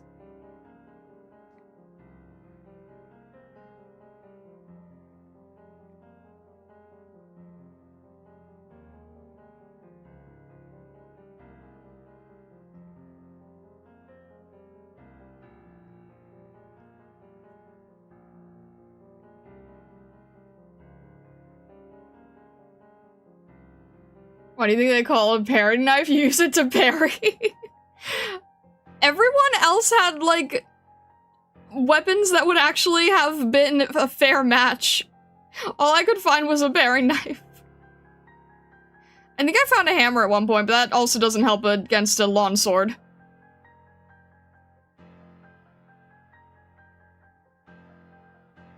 I hate how you get nerfed in your own dreams. Like, I didn't have my wand, I didn't have my sword, I didn't have anything.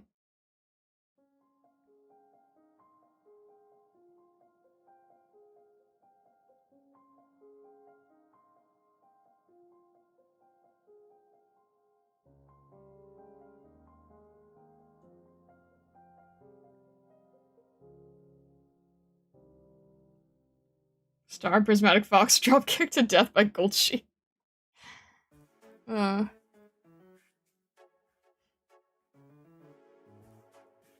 Would have been a better way to go.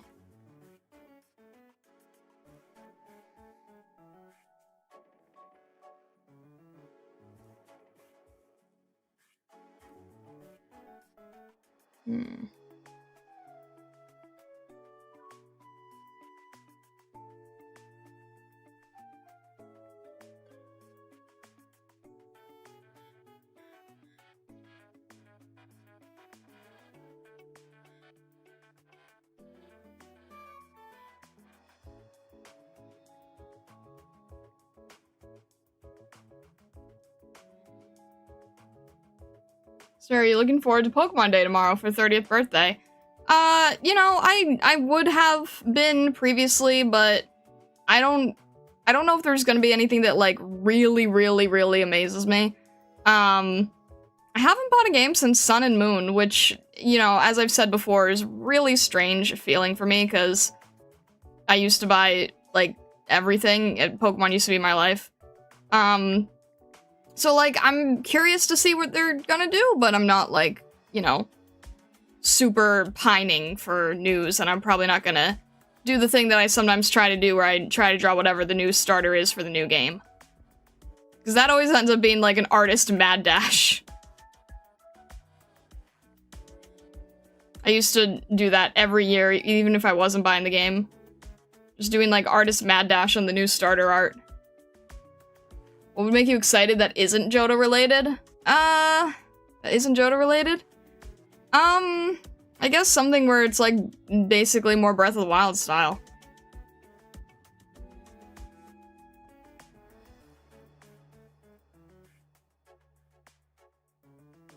Fun fact, the thing you're drawing has a practical use and appears on real knight armor. It redirects blows away from the chin/throat. This part here? I can see that. Yeah, because there's, like, kind of a curvature on it, so I can see how that would, like, protect you. Breath of the Wild Pokemon, but that takes effort!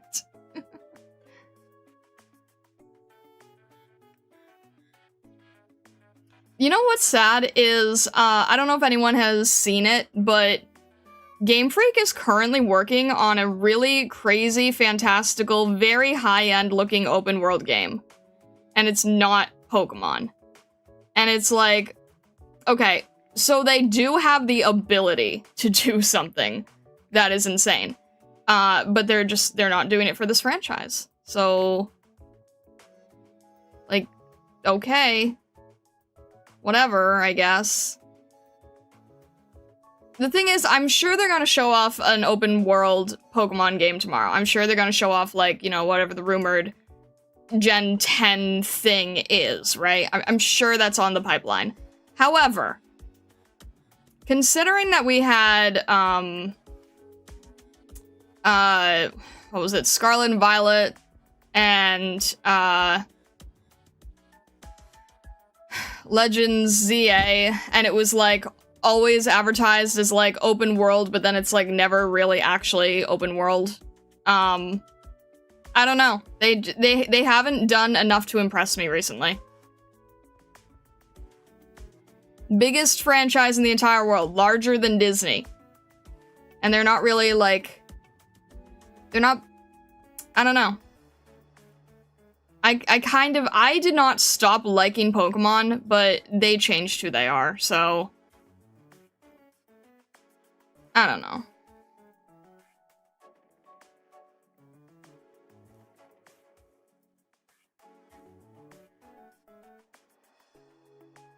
The implication is that Pokemon Company / Nintendo limit Game Freak's budget and ability. Not so much Game Freak doesn't want to make a better game. They could be really burned out at this point. That's fair, yeah. Are they trying to do some kind of Pal World ripoff? How can you do a Pal World ripoff as Pokemon? It doesn't make any sense.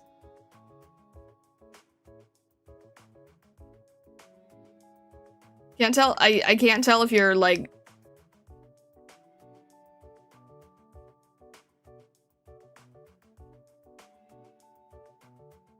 It's not what it used to be 20 to 25 years ago, for sure, yeah. I don't think I've, like, truly fallen in love with a Pokemon game since Heart Gold and Soul Silver. I know a lot of people share that testament, too.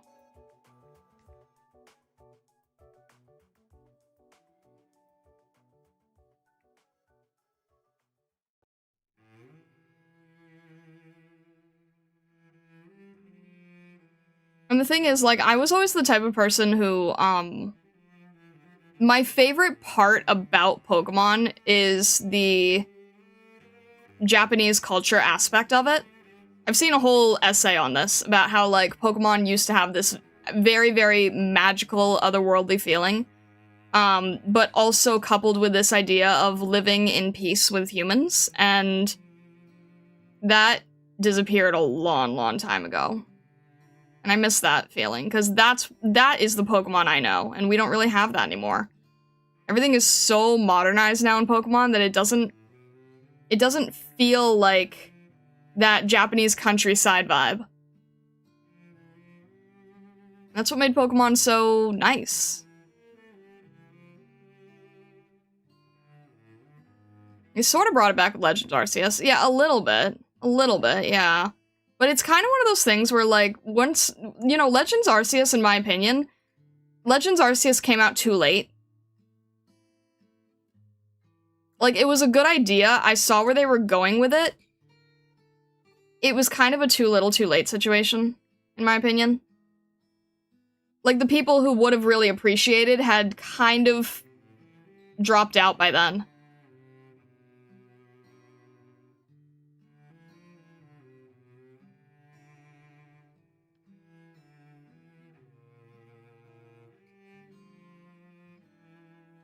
I mean, just like when Games Workshop created Warhammer 40k in an attempt to cash in on StarCraft's popularity. I don't know anything about 40k, to be honest. Never owned a DS. From what I heard so far, I missed out on the Pokemon games with the most solid gameplay. I mean, you know, if you can ever play the old ones. We also grew up and Nintendo got high on their success. The thing is, like, Pokemon just doesn't have the same aesthetic that I fell in love with, you know? I think that's the best way to say it. Their aesthetic changed, and I don't like their new aesthetic. I'm personally not a fan of the visual direction that they went.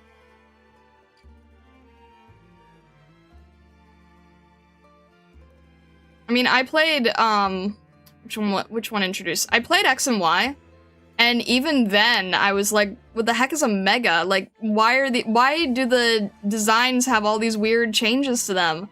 It just...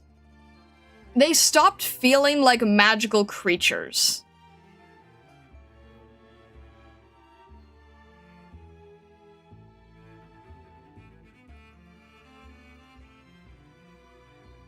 And they also kind of did get rid of, like, the mythos feeling, too.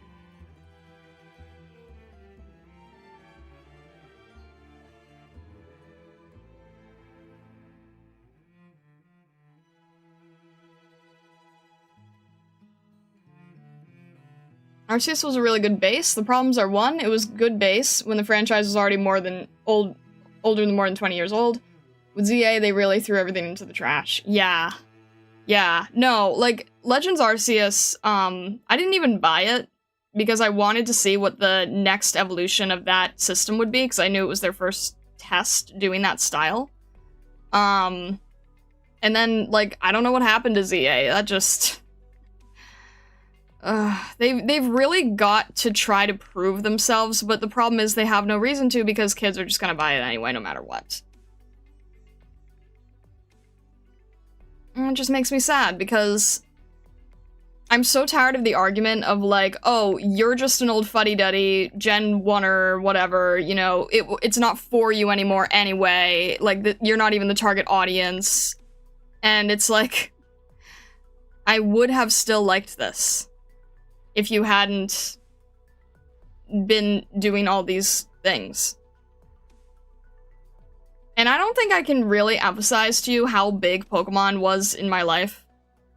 Like, it really dictated so much of it's one of the main art inspirations I had. It was, like, very, very much, fundamental in my work for a long time.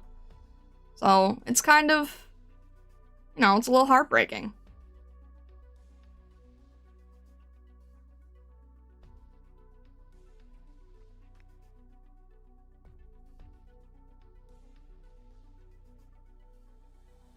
Do the kids buy it? I don't know a single Pokemon fan under 23. I don't know. I really don't know. It's so hard to tell. I mean, you know, they keep saying that, and yet whenever you look at like the new Pokemon Center merch, it's always designed with adults in the product photos, right? Like anytime they release new t-shirts or whatever, kids aren't modeling for those. Adults are modeling for those. That Lego set, kids were not playing with that Lego set. Adults were playing with that Lego set. So I don't know where we are or what we're doing.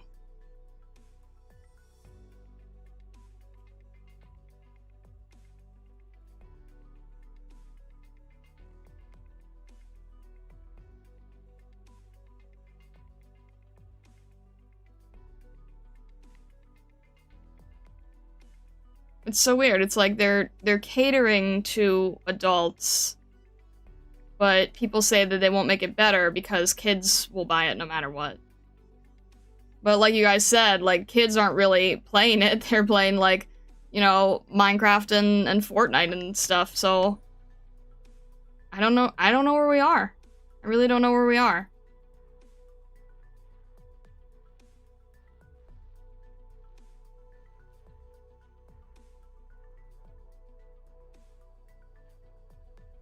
I suspect the Pokemon demographics might look different in Japan too. Pokemon in Japan is like a complete all ages thing. Like everyone is participating at all ages for Pokemon.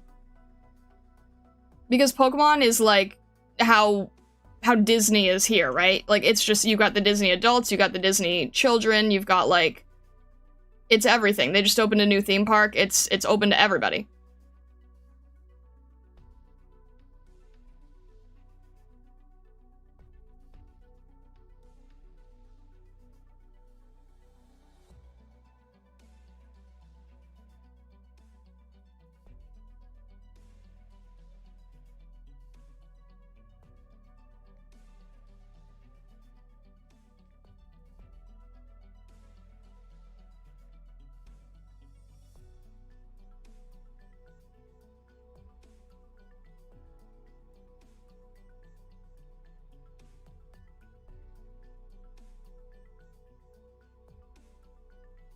Trying to think of how low this would go down.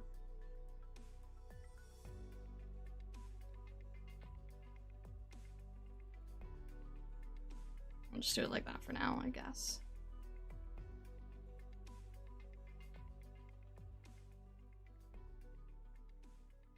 See if that's fitting the pose still.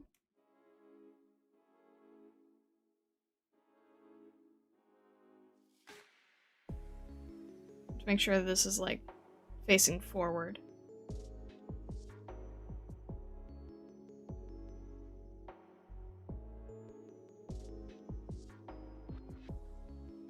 Probably goes down a little bit more.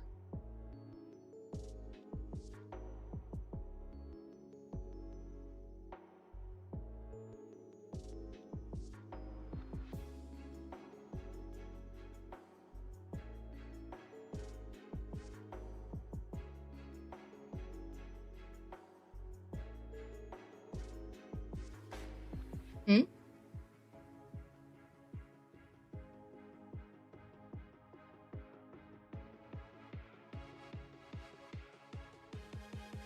Those 6, I bought heaps of cheap knockoff Pokemon cards for reference, German notebooks that was meant to be taking notes in school. Oh man. You know, there wasn't even an issue with fake Pokemon cards in the beginning. No one was faking them.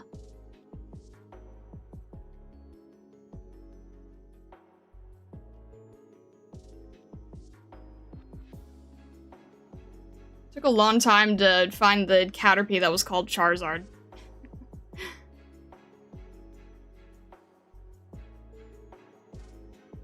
If I would ever want to bring my kids closer to my kids' Pokemon, I'd tell them a mystery dungeon. Yes, mystery dungeon, top tier, top tier, top tier. I still adore mystery dungeon. If they do a mystery dungeon remake, I might be tempted. I'm not gonna lie. I might be tempted if there's a mystery dungeon remake because, oh my gosh, yeah, mystery dungeon was extremely well done. whoever was doing the story work for Mystery Dungeon, oh my gosh, can we please have more of that in the franchise? That was so necessary.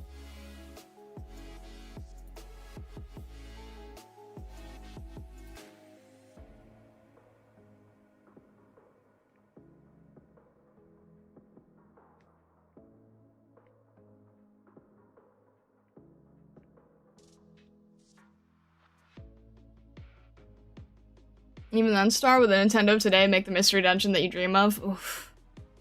Probably not. Probably not. I mean, they'll probably just, let's be honest, if anything, they're just gonna port it. They'll port it, they'll charge $40, end of story. But no, you bring up a really good point. I did not have any interest in the 3D Mystery Dungeons. The 3D Mystery Dungeons were very, They lacked a lot of heart that made the originals so good. The storytelling, like, was very, very much not nearly as intense. Yeah, the originals you would definitely cry with, but the new ones, no, I didn't really feel anything.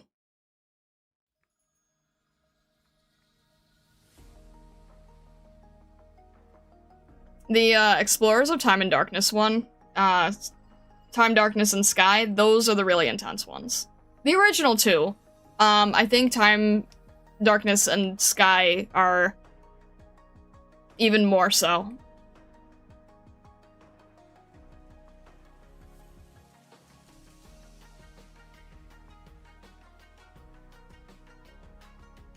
Ghost Monk, hello, hello, welcome in, how are you doing? Hope everything is going well. Hello, hello.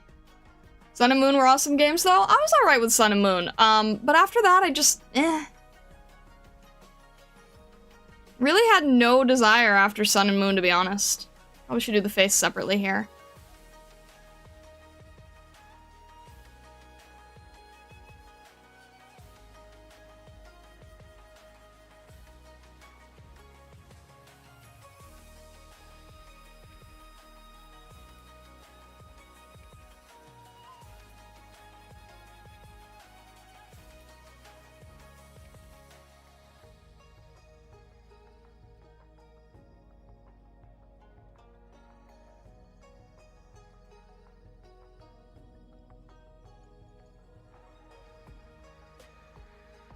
I mean, if you have one eye closed, it doesn't really help me.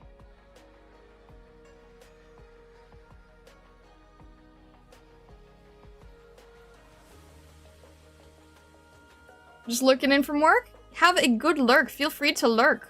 Always happy to have lurk.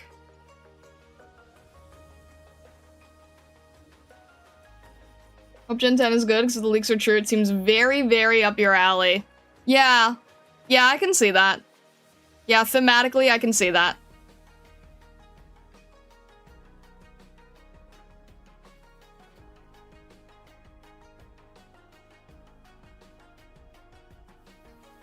See if I can do the same style of eyes I was doing earlier, the other day.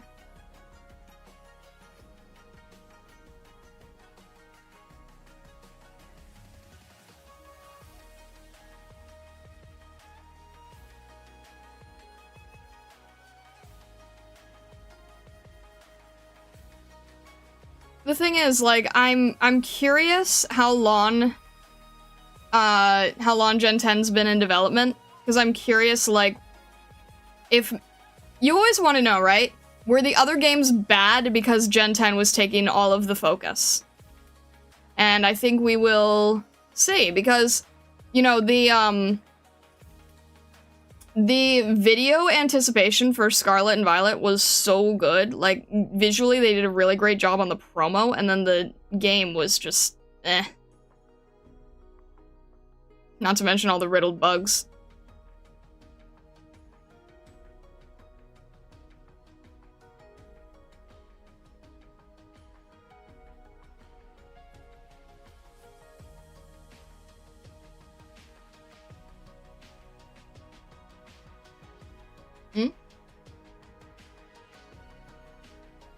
My game be getting old, all the new stuff in the Pokemon games feels so extra. I get innovating the series, I feel like I have whiplash just looking at the newer mechanics. No, I agree. That's what I was saying earlier. Like, I want this to be about, thank you very, very much for surprise. Similan,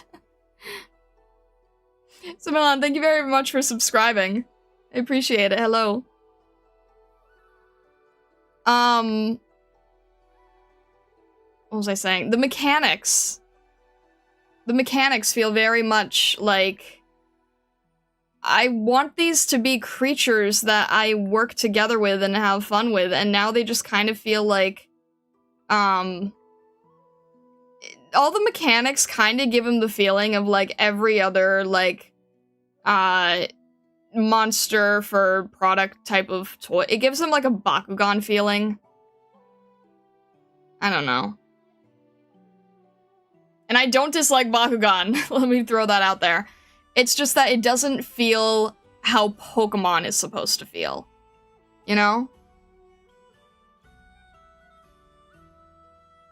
Pokemon is supposed to be this, like, mysterious animals that work with you and live in this world, and adding more and more stuff on the, like, weird hats and weird, like, Gigantamax and Megas. Oh my gosh, guys, I'm sorry, I really don't like Megas. I think Megas don't look good. The only Mega that I think looks good is probably Mega Ampharos, but I'm biased because I like more fluff. And Mega Ampharos lost all their fluff. Regular Ampharos lost all their fluff. So I'm glad that Ampharos gets to have fluff again. But Megas just feels so unnecessary. When I saw the Mega Raichu, I audibly sighed. I was like, why are we doing this? Mega Raichu X and Y. Why? This is an animal. This isn't like a... This isn't like a power-up Digimon. This is supposed to be like a species.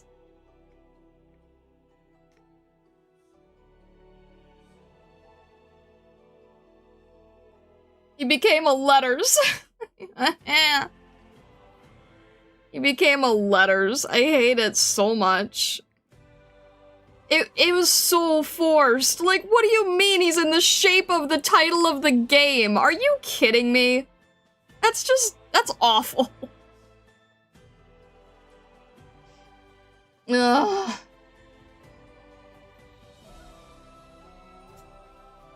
I don't mind Mega Mawile just because it gets Twin Tails. I swear, everyone in this community is so biased towards Twin Tails. They created one of my favorite Pokemon ever, Grasscat, and tossed him into a terrible game I can't even make myself finish. That's kind of how I felt about Fennekin. It's like, you made this adorable fox creature, and then it evolved into a Dorito. And I'm still mad about that.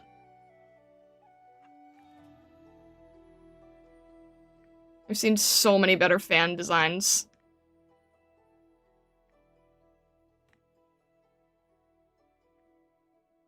Poor Dorito Fox.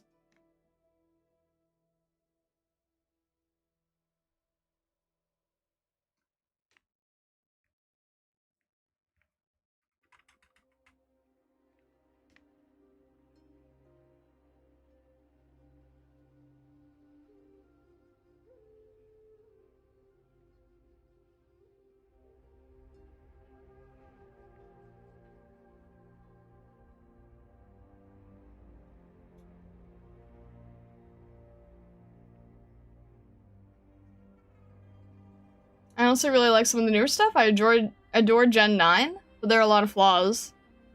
Fennekin was your first starter? Oh my gosh. First starter, oh my gosh. I don't know how to react to that.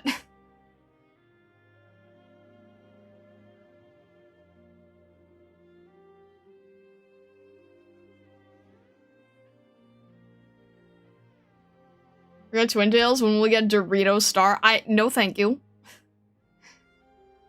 Suddenly I feel ancient. I know, right? Like, what do you mean Fennekin is your first starter? Oh my gosh.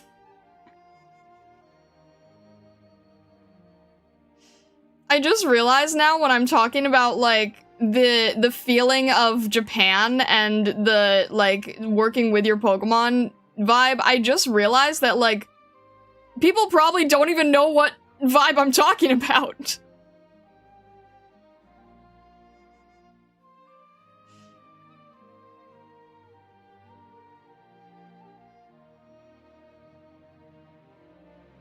Okay, the vibe I'm talking about is when the art was still done in watercolor.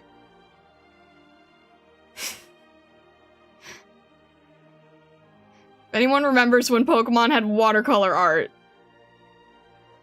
Okay?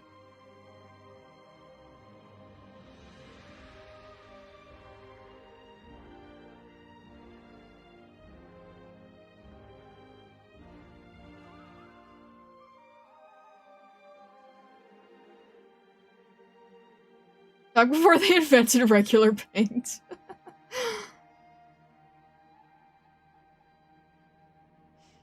Pokemon Diamond was my first. All the starters have a special place in my heart from that generation. Rocking chair on the porch, shaking her cane and yelling, 10 kids, get off my lawn with these newfangled Pokemans. I'm aging rapidly, what am I hearing? My first game was Y, and that was like 13 years. I am dying here. You guys are killing me.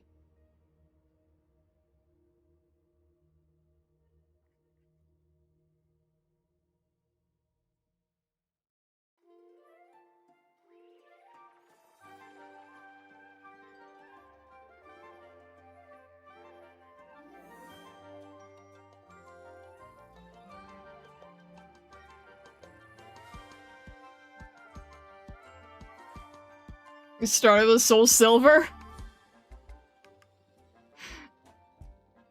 Oh, you know there was a silver, right?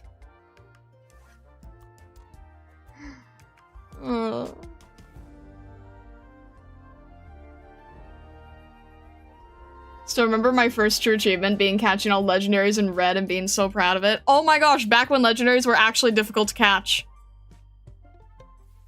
Back when legendaries actually were like something so special that they were worth like telling kids the next day in class.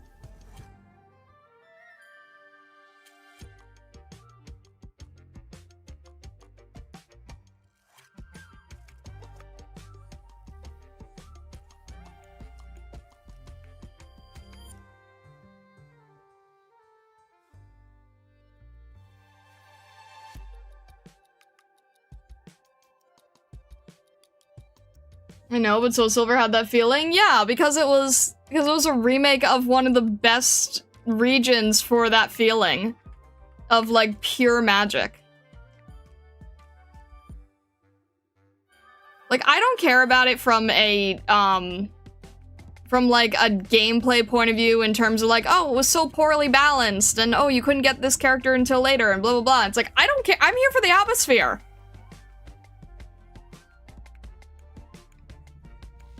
Like, I don't care if it was poorly balanced. I'm here for magic vibes.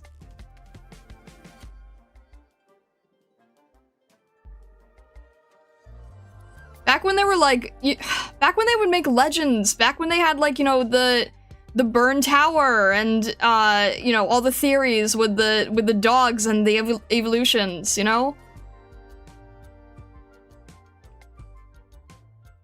Back with a crazy forest. Back with, you know, different things happening when you did different stuff.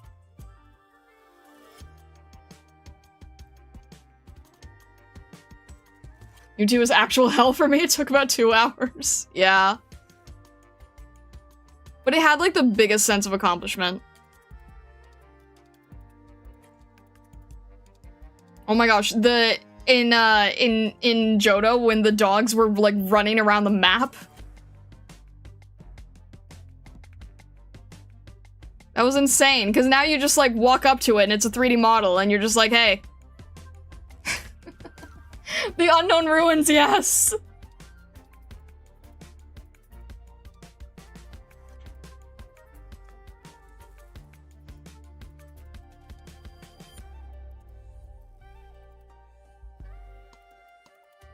Remember when they announced Gold and Silver and people would share info on the JP magazines about Gold Silver development? Oh, man. Yeah, and it was going to be the only sequel. Originally. It was they were gonna end with Gold and Silver. That's insane to think about nowadays. They were just gonna stop there.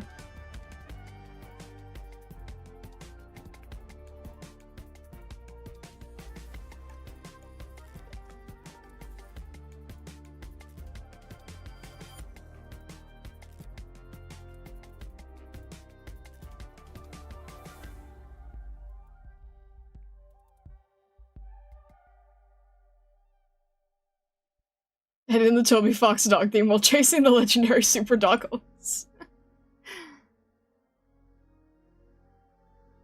Back when you actually had to try and solve puzzles to get the legendary instead of them just being given to you. Yes! Have you been? Hello, hello. Oh my gosh. Or, oh man. The Reggies? The Reggies. Was anyone here able to do that on their own, or did they have to have a guide?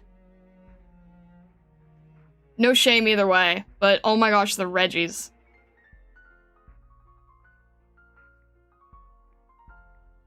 I didn't do it on my own. Because I didn't have the, I didn't have the card that came with the guidebook.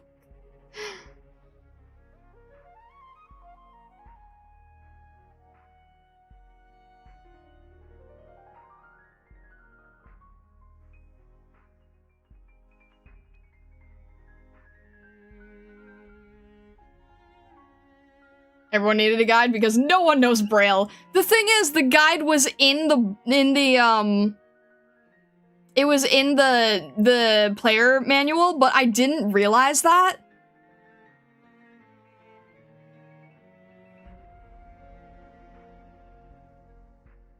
Like, no one knew Braille, but they included a Braille key.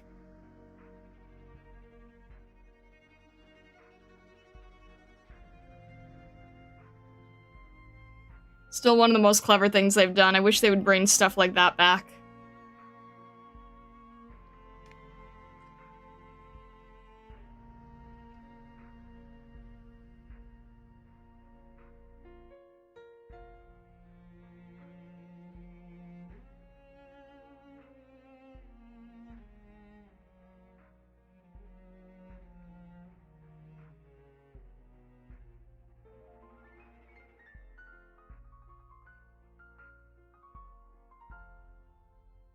Back in time where they still did player manuals. Not gonna lie, that was a game FAQ visit, yeah.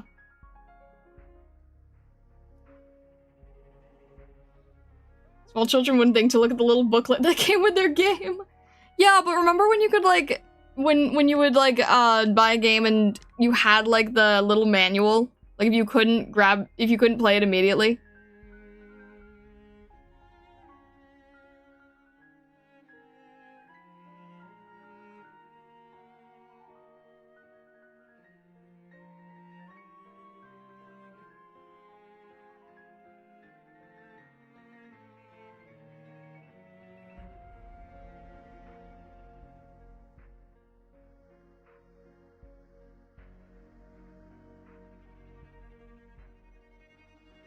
See if I can get the same feeling here.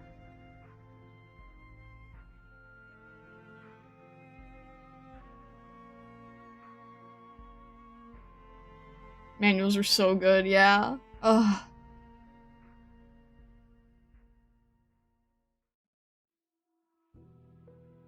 Old school anti-piracy measures, like in Metal Gear, where to progress you need to call an NPC via radio. The radio code was on the back of the CD case. I love that. Not even for anti-piracy reasons, just for, like, innovation, cleverness, making you think and work. I miss when things were not, like... I miss when the intent was just being really, really smart, really clever with game design.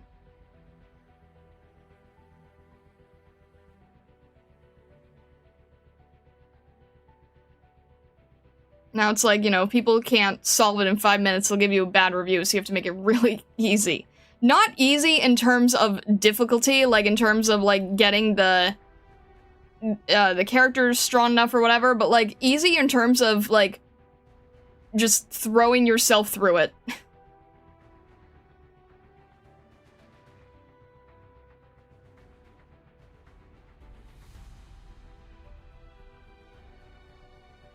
What makes this a meme headhunting artwork, by the way? Looks very pretty. It was a prize because I did a meme contest where if people could make like the best meme for headhunting when we had the kernel selector, and people in the community were making all different types of memes, and then this is the prize for the best meme.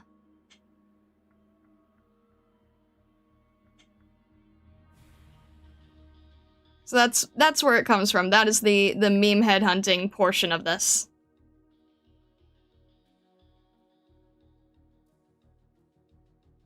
That's why Tunic is so good. I haven't played Tunic yet. I want to.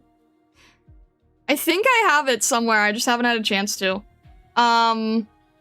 Tunic actually scares me. Tunic, I'm worried, is actually too difficult. Tunic, I've heard, can be, like, infuriating to people. Visually great, but I've heard that could even go too far. Like, I don't even know if I'm smart enough to play that.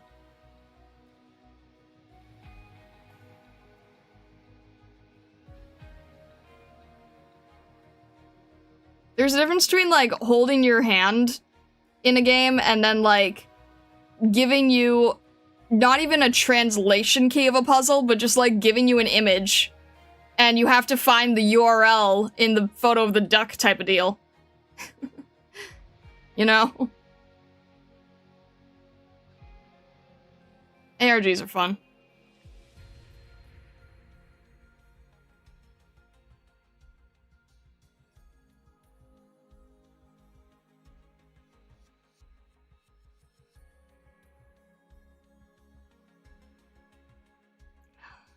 It's bleh.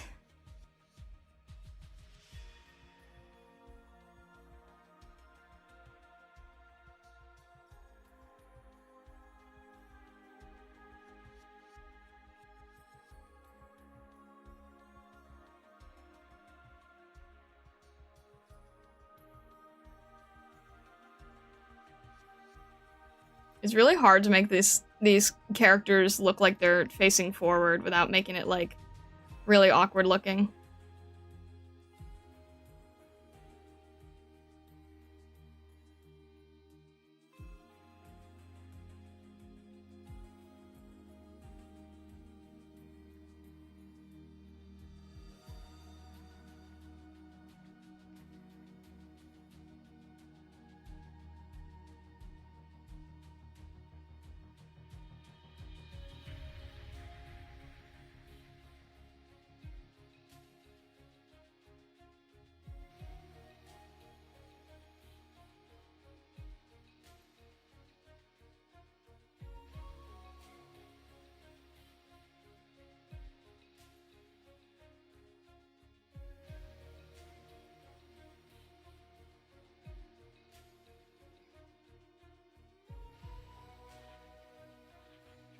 I'm trying to figure out, like, which direction.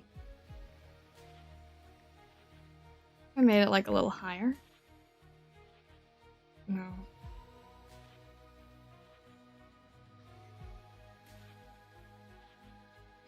I need to make it a little higher.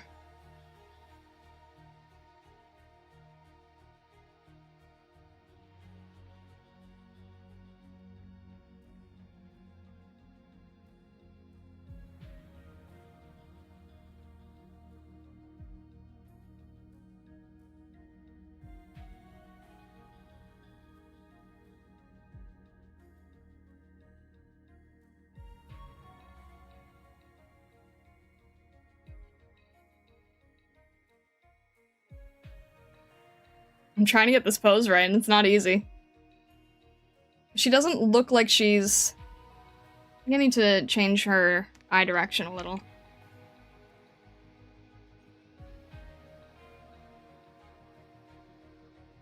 She doesn't look like she's looking at the camera yet.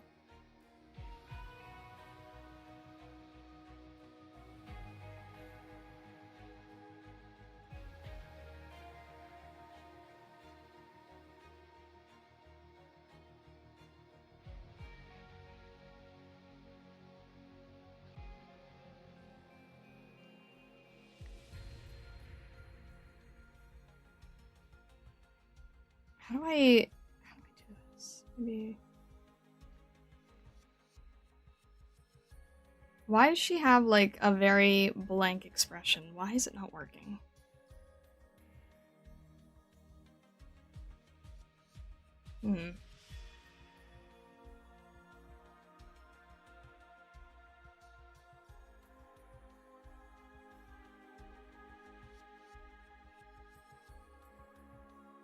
Looks like a bit to the side, or she looks looking through it. Yeah, no, I'm trying to figure out why, though. Like, why is the reference directly staring at you and this one's just not working?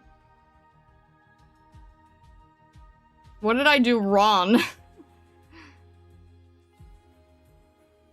Maybe the smile needs to be larger?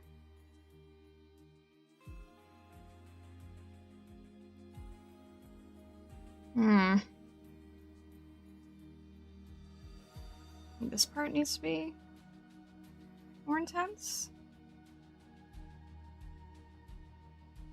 The eyes are two different sizes? Not really. What do you mean they're two different sizes?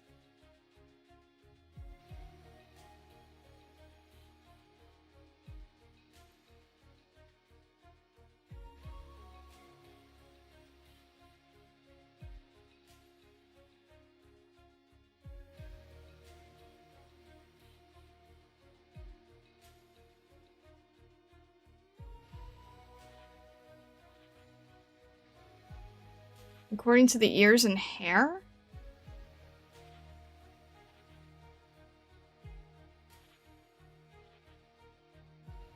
According to the ears and the hair.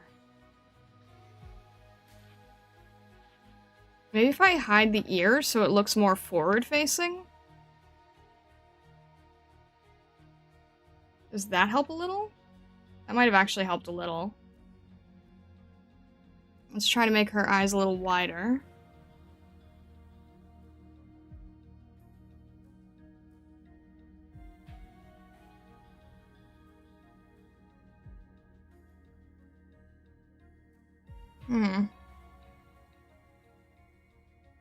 I think it's supposed to be dead straight, but her hair is moving. So maybe... Yeah.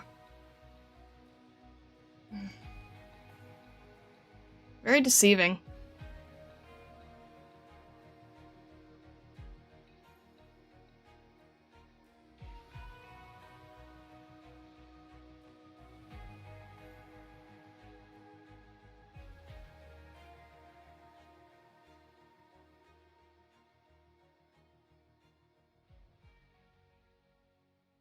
Yeah, maybe... Maybe I move this around too much.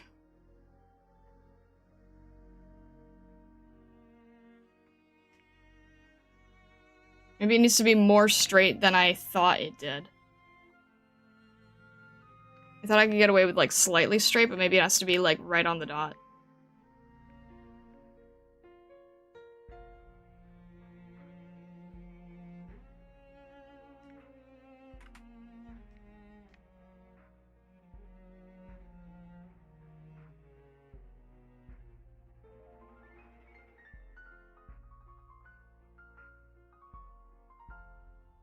Horse ears and hair all indicate that her head is facing the side a bit, but her face is dead straight, making it not really work. Fair enough with the ears.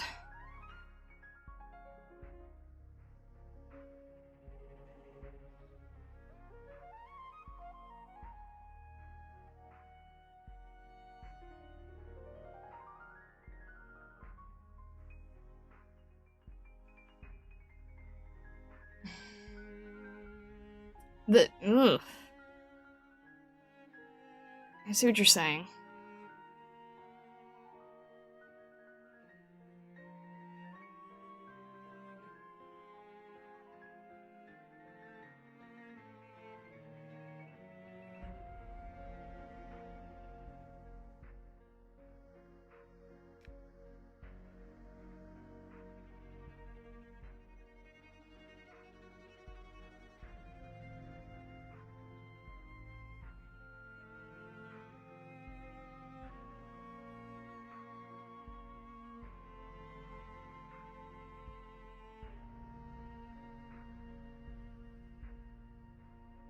Hmm.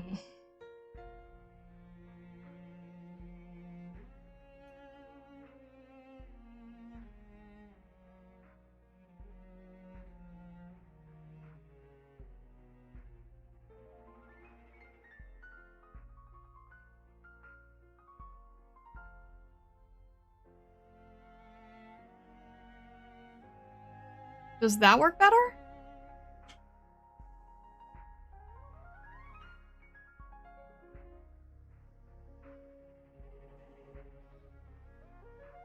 Alright, Lilith, have a good rest of your day.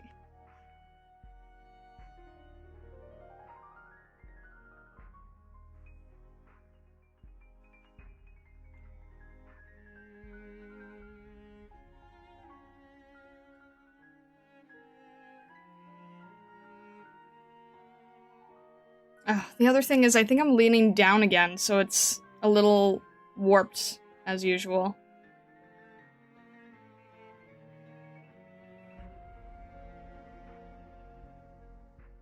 I have to keep remembering that. Face needs to be less warped. Alright, just grab the whole thing here.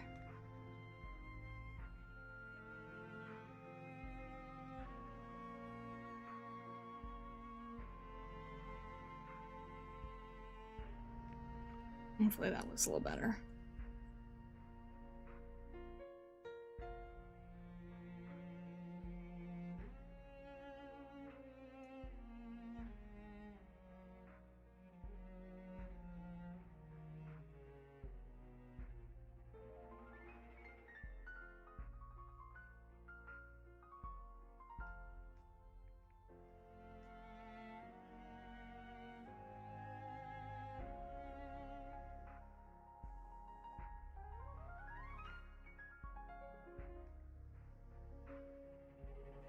Where were we with this piece?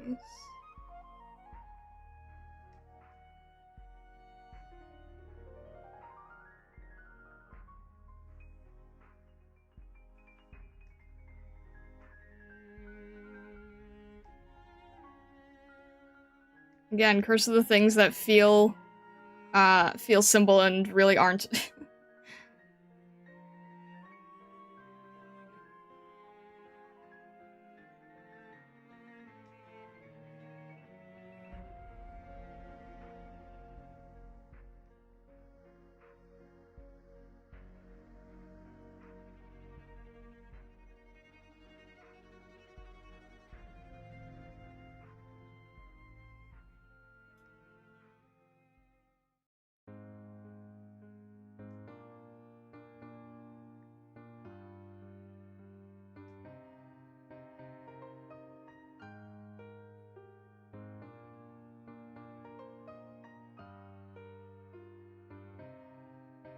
Maybe like that. Looks better. Yeah, I think I think sometimes you guys need to recenter me. You know?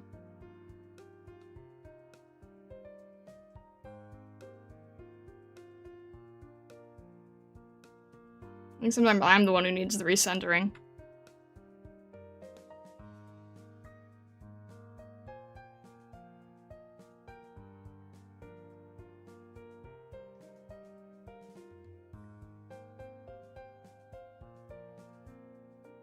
Alright.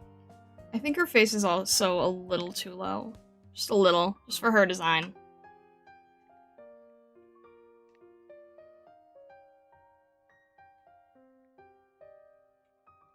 Let me see if that makes a... Yeah.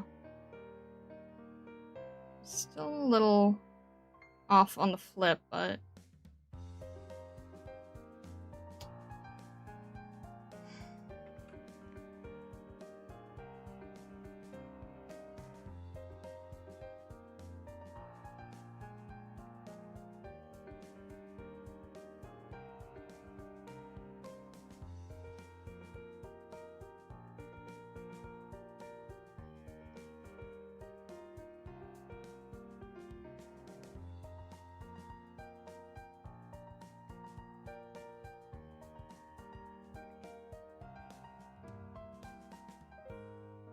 Better. Her face needs to come in a bit more, I think.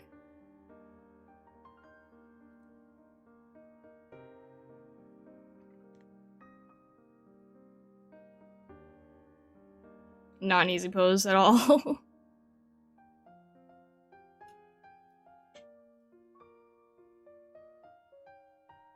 Does she look like she has a big forehead?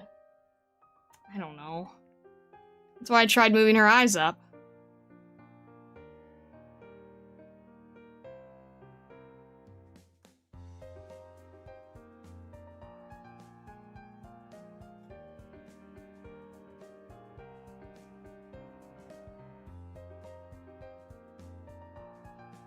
Hopefully that's a little bit better. No, it's not. Still not. You're still not seeing what I'm seeing. Okay. Hang on. Just try moving it all up here.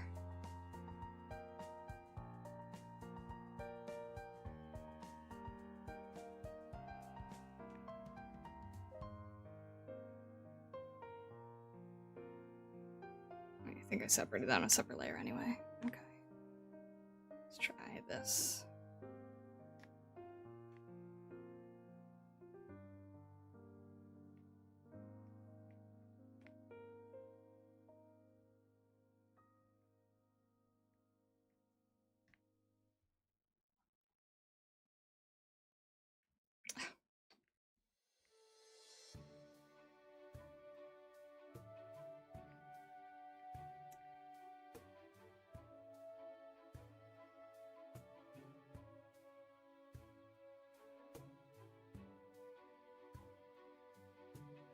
Alright, does that look better?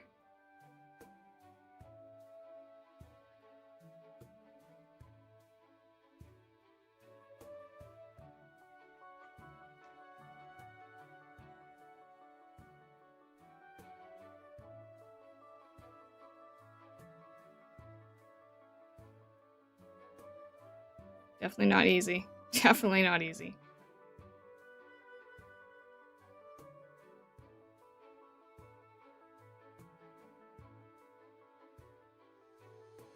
Alright. I think the problem is that if I'm leaning down a little bit, I'm seeing a different version of it. And I tend to make the heads look a little distorted because of that. Hopefully this is okay.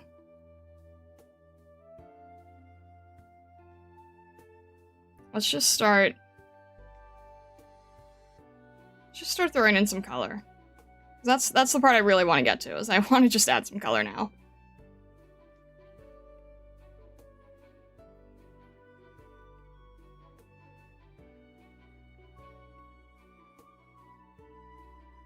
Just let me get to the fun point. Just let me put on the sprinkles.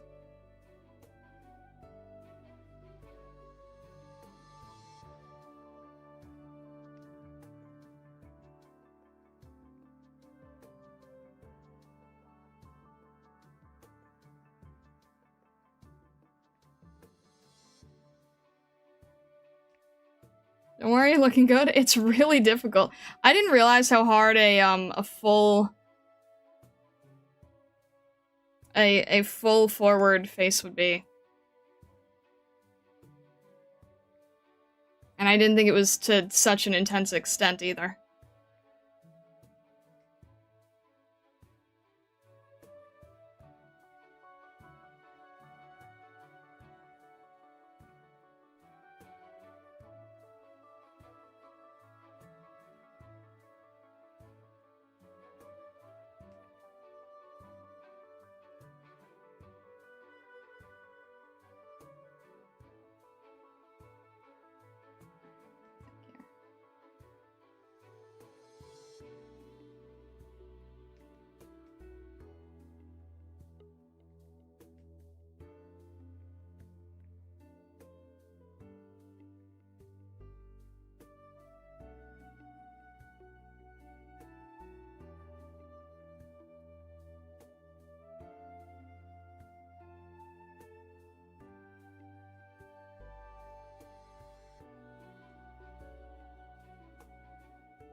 really need to learn how to do hair shapes better.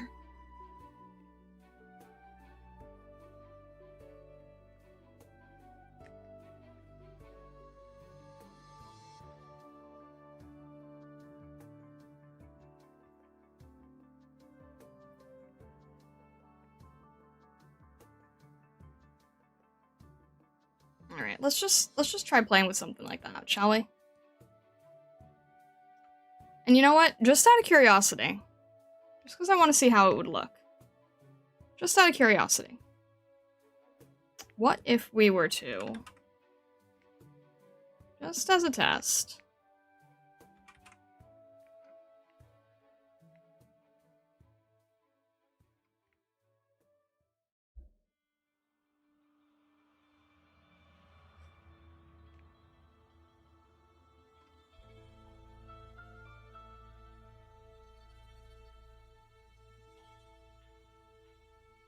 I can't even tell what works better.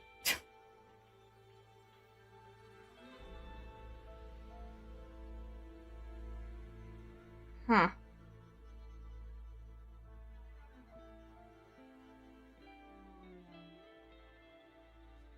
Well. I guess this is slightly more even now, so... maybe that would have made things easier? Huh.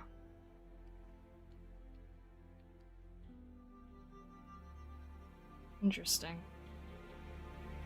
I don't really know what to make of that.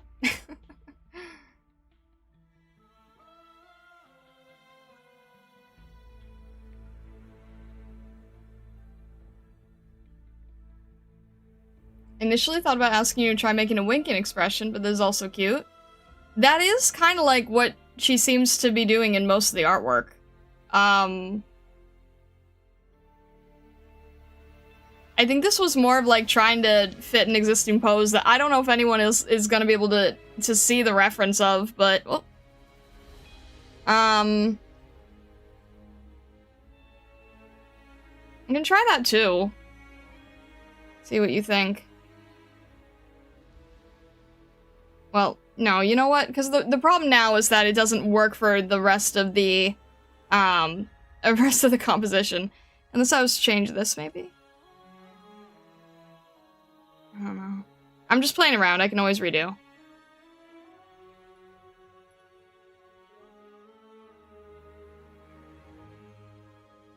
No, see, it's not. Her face is now too stiff to work with the wink.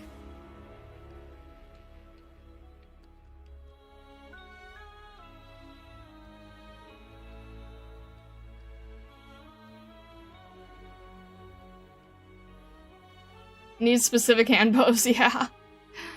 Yeah, true.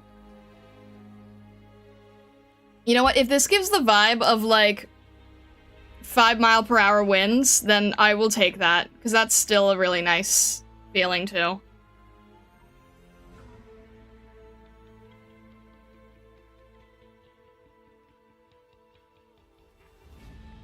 If I can make it feel like a romantic 5-mile-an-hour wind.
Try something like that.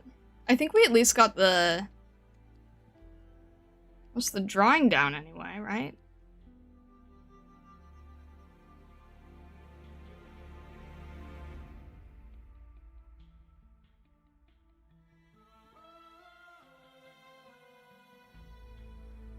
let's see what happens if we try to break it all into, some quick color here. Oh. Forgot to finish off the ears, though.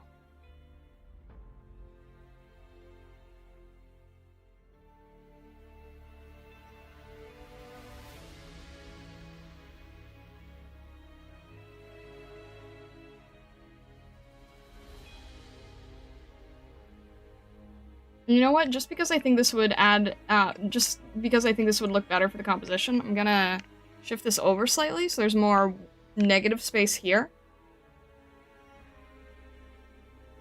Now this kind of looking like a...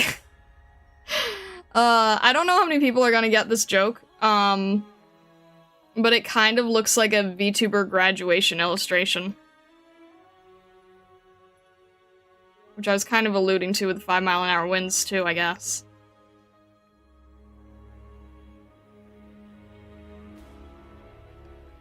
Does anyone know what I'm referring to?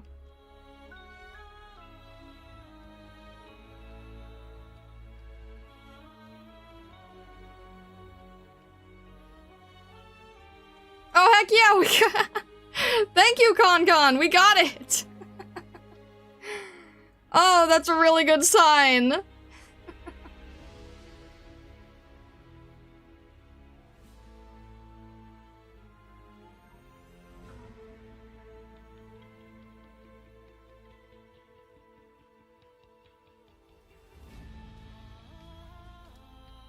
See, it works. Oh my gosh.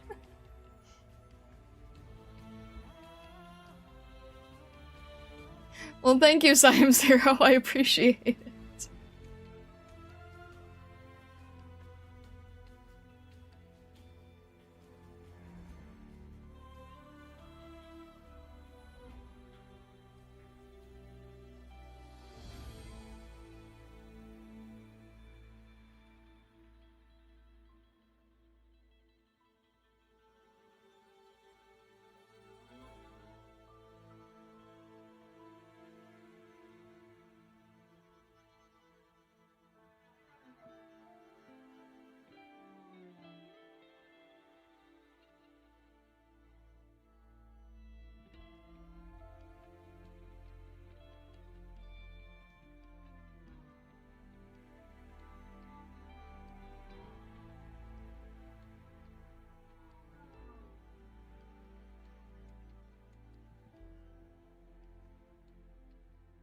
Plumshire is moving to the reunion agency. Oh no, not Nijisanji.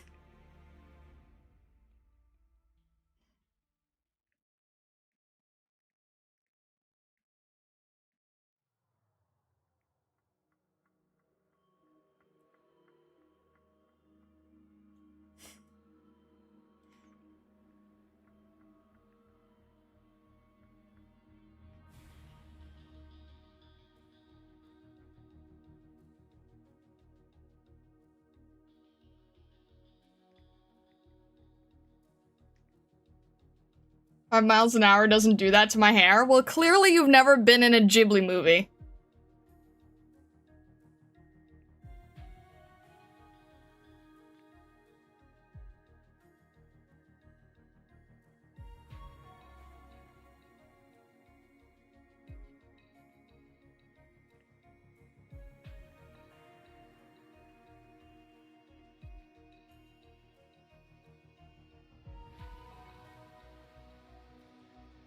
Let's just get a rough here.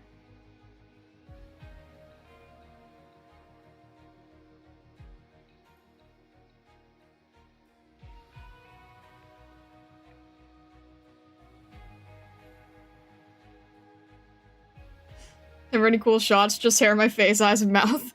Have you seen the anime parodies for that? It's like that exact same kind of thing, and it's like, you think it's gonna be so romantic, and it's just like in the girl's face. Hmm? Nanakurayuki, hello! Welcome in! Thank you so much for the raid! Hello! Welcome in, raiders!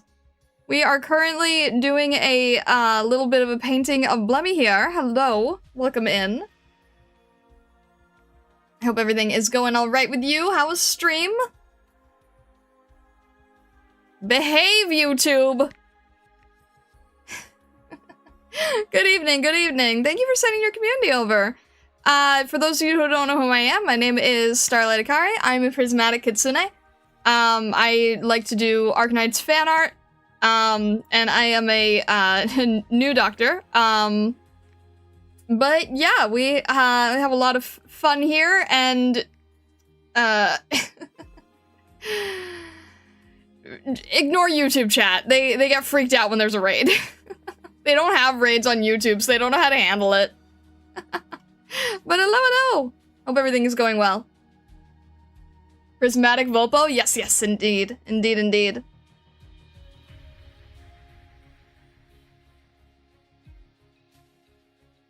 Double platform streaming pros? Heck yeah. And now that Twitch has announced, like, oh yeah, we're actually not gonna get mad at you for showing double chats or whatever. I'm like, oh, finally, it's taken you long enough. Goodness. Like, thank you for finally realizing that that was really stupid. YouTube, calm down! YouTube does have some sort of raid-like thing now, but it's annoying to use. The most annoying thing is that you have to, like, know the person directly and have to already be in their approved list or something. It's never worked well. I mean, heck, YouTube just broke their stream chat yesterday.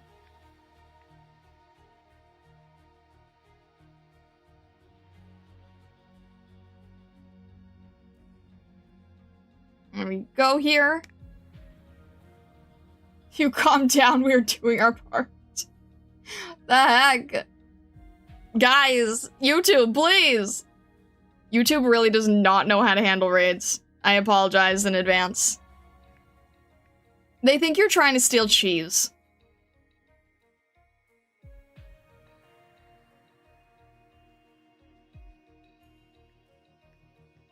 I can't explain it to you if I tried.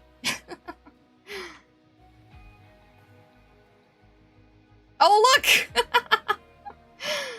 Jump in, there you go. That works too. They're on your side now, guys. What are you gonna do now?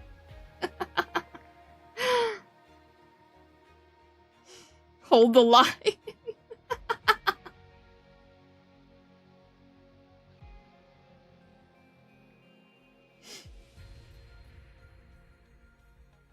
I'm everywhere.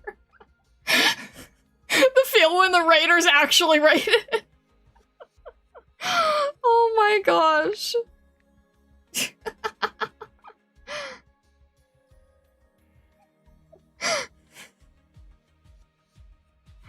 Oh my gosh.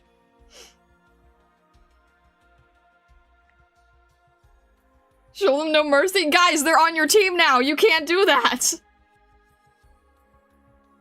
You're stuck. They're on your end.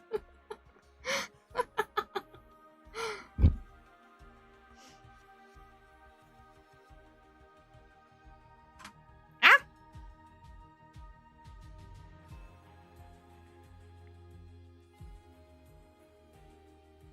Raid is alarming. Just call them tour groups and maybe the reaction will be more restrained.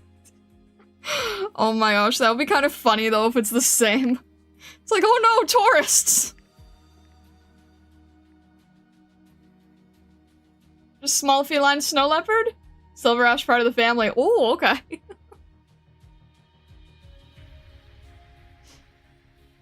I will let you know right now, just in case. I am not past Act 1, so I have not traveled to meeting any part of the snow leopard family. I'm throwing that out right now. I am very, very far behind to where most people are, so I don't know any snow leopard shenanigans, aside from really, really liking Pram.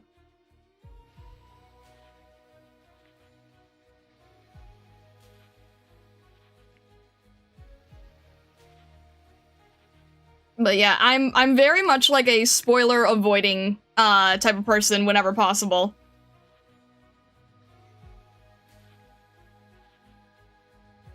So I'm just throwing that out in general. Just throwing that out in general.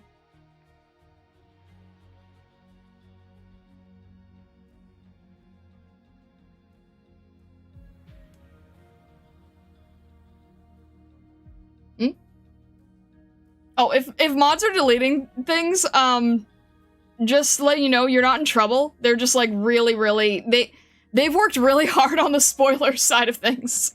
So they can be a little bit intense about it, but you're not in trouble.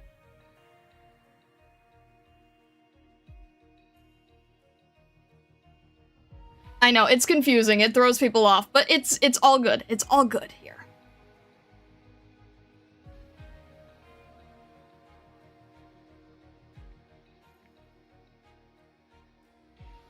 Sorry if knowing the character is a spoiler. Sometimes it's really hard for me to judge. It's more like my moderators know better than I do, so I can't really make a judgment call on it. So if they delete any message, it's not anything personal, it's just that they don't want me to see something. I don't follow story outside of EN. It's just the fact that, like, in general, most people are a lot further along. I just finished... I recently finished Act 1, and then I went on a bunch of different side story tangents. And I'm going to be doing, Maria Neural and Near Light next. Which, ironically, is not the reason that we're doing this drawing. So I probably won't be touching Act 2 for a while. So I have a while to go before I understand, those other areas.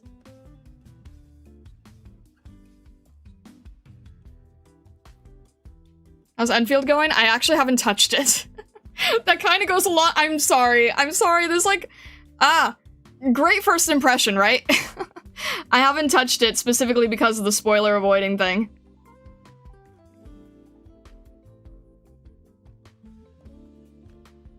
There is a channel in the Discord that is, like, dedicated to Enfield, and I just have it on mute. So it's for everybody else in the community, and I just don't touch it. But you can feel free to chat about Enfield stuff in there. I'm really story-focused. Okay. The whole, Frost Nova situation is kind of, like, what made me fully decide, like, yes, I am story-devoted.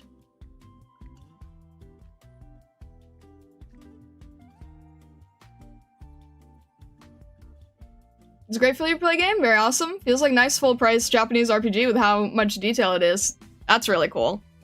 Yeah, I'll probably get to it someday. Actually, if you check the YouTube channel, I have a whole video, basically going over, like, why I'm not touching Enfield for a while. I literally made a whole video, like, the day before it came out, being like, alright guys, I'll see you in the future.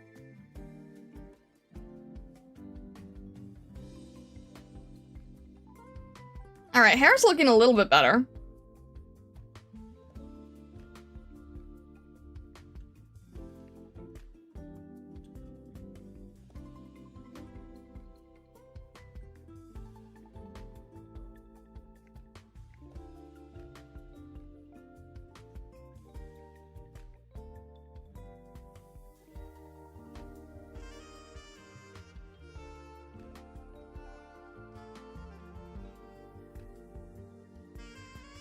I need to do the thing where... Okay, I have to stop myself. The thing where it's the individual strands, you have to do at the end, and it's always really hard to hold back from doing that.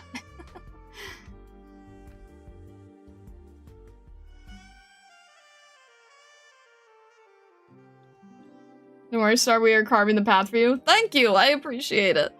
I appreciate it greatly. Alright, let's get some color in here. Like, real color. Let's throw some real color on here. Alright. Let's do this in airbrush so that everything is nice and blended. That might be a cool way to do it.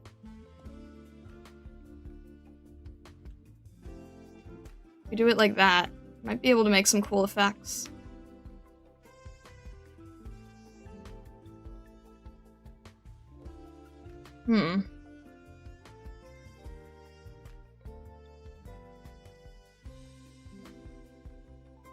on color. There we go.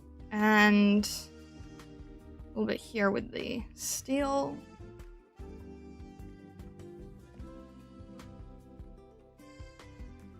There we go. Yeah, star change the brush. Quick screenshot that.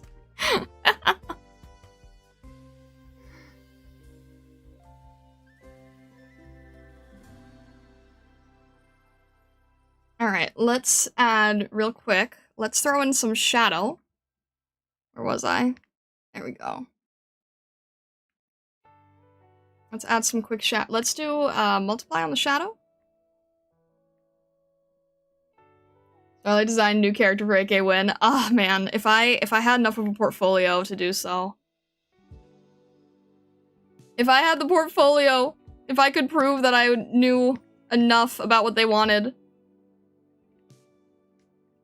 I'd have to learn so much for sci-fi related stuff, and I don't have any of that. I don't know how to do any sci-fi related anything.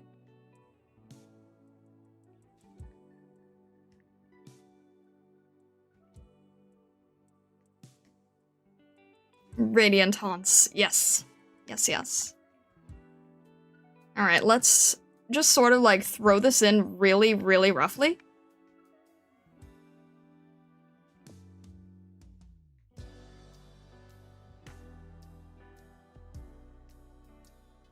See if we can do something to this effect.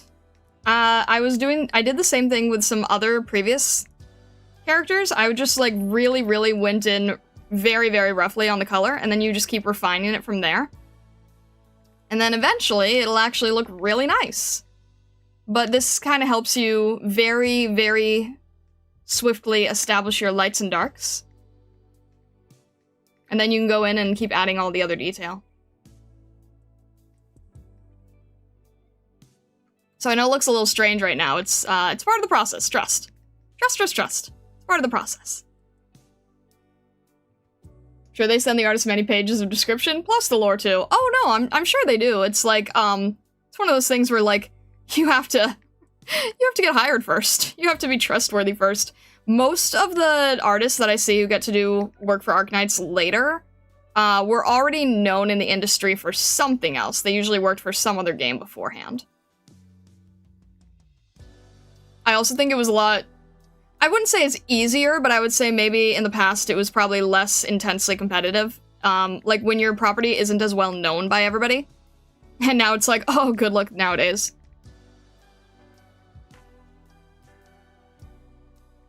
It's like when you talk to the people who work at, let's say, you know, Riot Games or something, and they go, oh yeah, my portfolio nowadays wouldn't pass. It's like, but you're the lead illustrator.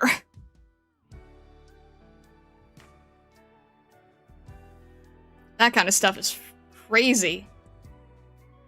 Crazy, crazy. Alright, let's try that. Let's make this a little bit more intense, a little saturated. A little more saturated than that. There we go.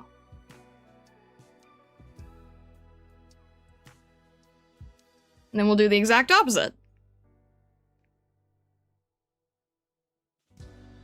A lot of the core Arknights crew followed Lowlight from Girls Frontline. Yeah, exactly, right? And you'd have to be, like, really, really into doing all the mech sci-fi stuff to get any shot there.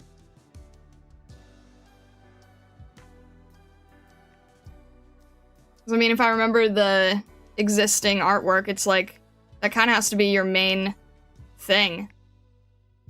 And I keep trying to watch interviews with Nami and be like, how did you get a spot here, considering you don't do the sci-fi work at all? But then you learn that she started with, Fate Go. It's like, oh, okay, so you were already really well known.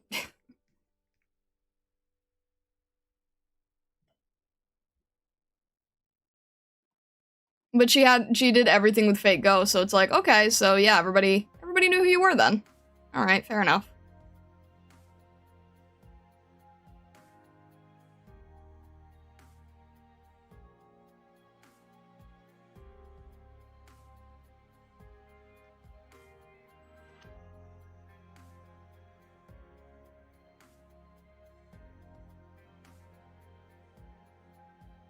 It's like, would I love to someday? Yes. Would I probably ever have the opportunity? It's probably just so impossible now. You'd have to work your way up through, like, so many different companies to do it. Alright, let's try that. Heck yeah!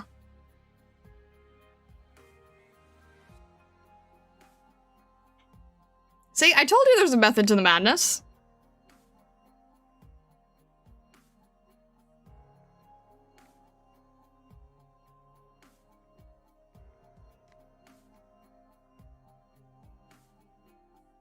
There is a method to the madness, believe it or not.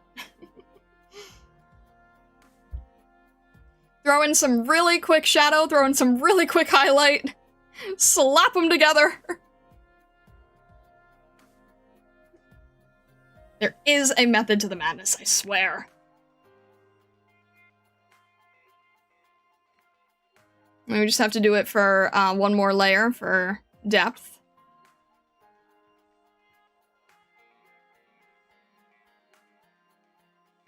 See, I kind of know what I'm doing sometimes.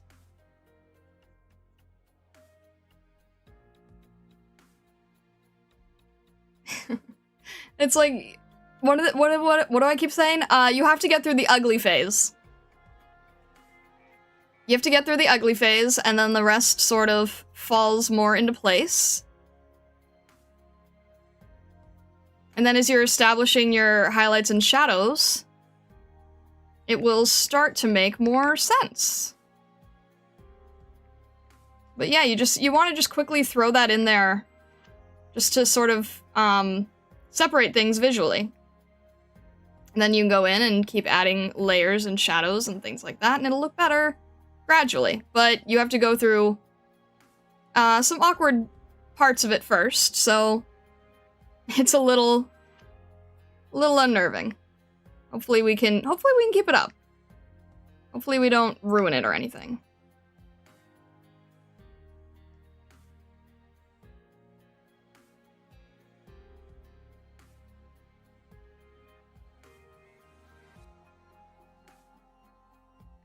I'm adding a little bit more shadow where I think that the light would not reach as easily.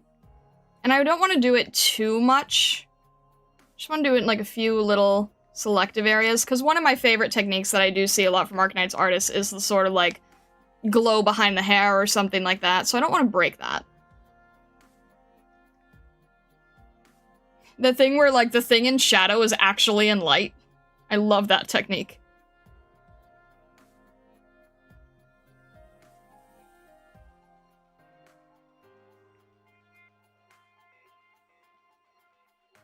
Wish my drawing skills were this ugly. The ugly phase is a term that is like, when you're doing anything, you have this period where everything is really messy and gross, and then you have to keep refining it back to make it pretty. It happens a lot in many types of painting because you have to just like splatter the paint down.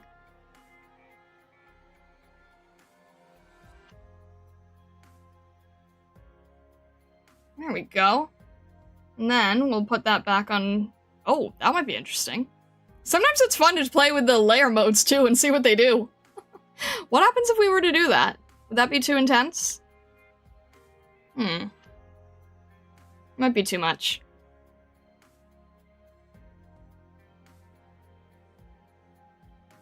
Linear might be good, actually. Let's try linear. Fire Blem.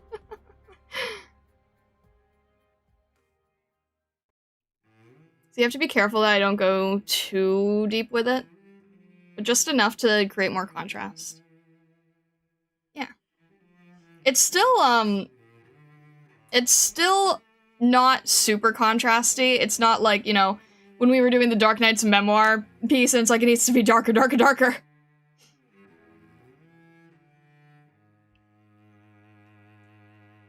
There's a phase where it's absolute suffering because you can't be happy with the results. And you keep working and suddenly it looks good all of a sudden. Yeah, that's called getting past the ugly phase. That's literally what I'm describing. That is literally what I'm talking about.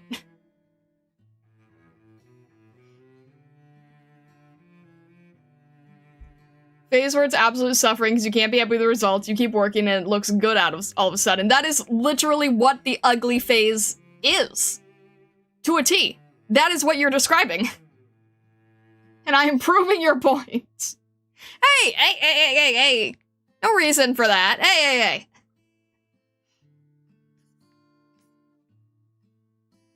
Remember Enos's mittens? See, that was the same thing, and yet you guys kept insisting on that one.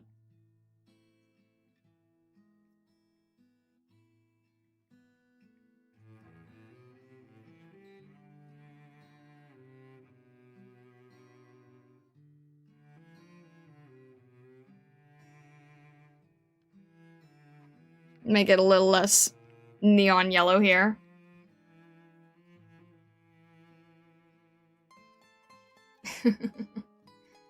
Justice for the mitts. Oh my gosh.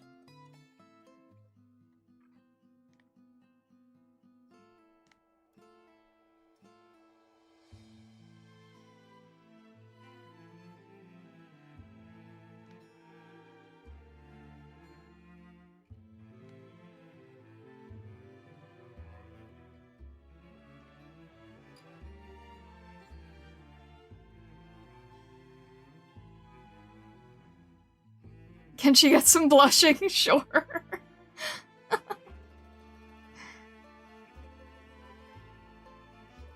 And find the demon cursing the server and get them? Thanks, I appreciate that. Grab some dinner and be lurking about Twitch and YouTube till the end of the stream. Pleasure to meet you. This professional artist that likes AK. I've been playing AK and NK Enfield since day one. Feel free to ask questions about lore, story, world lore if you ever get lost. Thank you, Nanakura Yuki. I really appreciate it.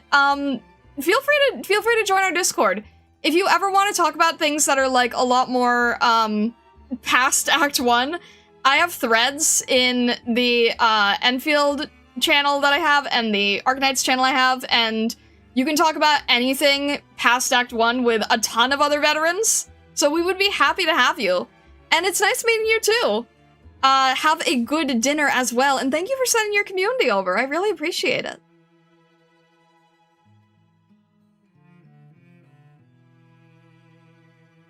Is a demon in the server? I mean, one that's been cursing us all. Yeah, kinda.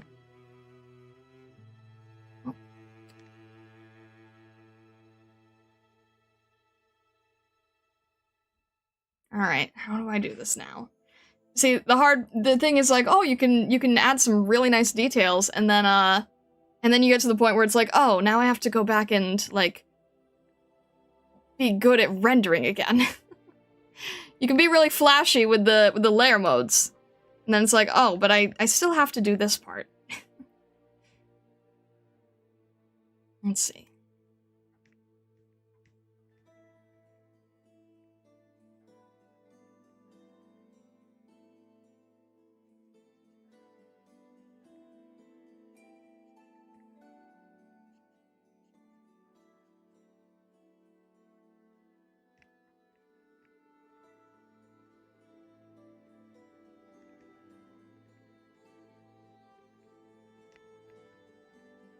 Trying to see if I can do the thing where I, like, throw in a bunch of different color, too, because I really like that look.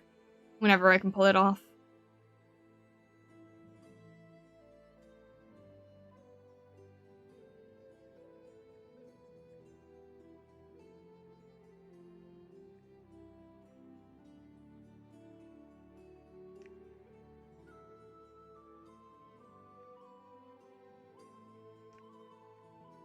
And I can't, like, I'm not doing this into, like, a whole, fully finished painting, but I want to have enough to, like, really make it nice.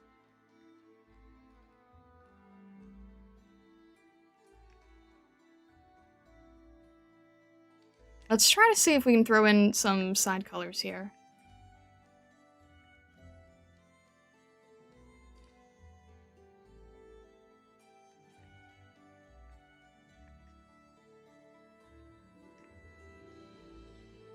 Sometimes just adding, like, some random dots of a brighter opposite color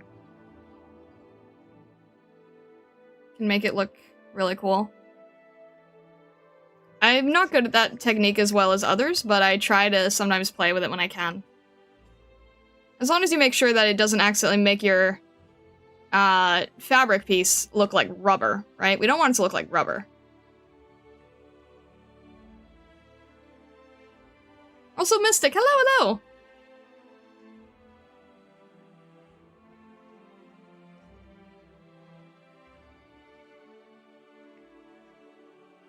Let's see what we have here. Oh.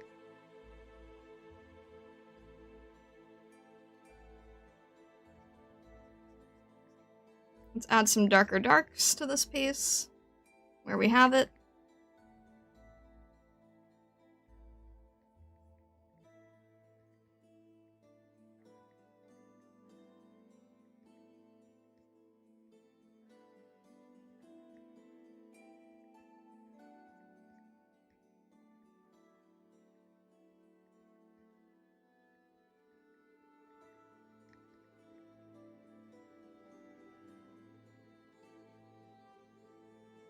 This for real game prettier and prettier. Wouldn't it be funny if this were used for Plastic Love XAK music mashup?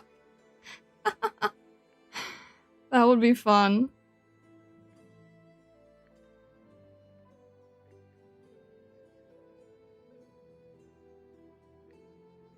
It makes me so happy that ConCon was able to recognize what we were doing.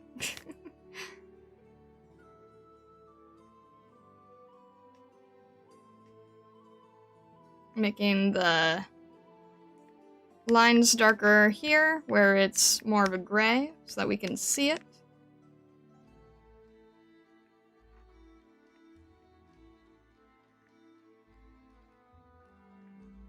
And the thing is, once you get to this level, you could just kind of keep rendering for, like, hours. What do they say? It's like... What do they say, with this kind of art? It's like, 80% of the work is done in 20% of the time, and 20% of the work is done in 80% of the time. 20% of the final piece of the work is done in 80% of the time. So it's like we established the really rough thing, we got it down, we're happy with it, and now it's like, then you just end up rendering for hours on end. Then the rest is just constant rendering, cleaning it up. But that's why I think I really like this painterly style, because it allows me to be rougher in the rendering in the sort of Atto style I did earlier, which I really like, I'm not gonna lie.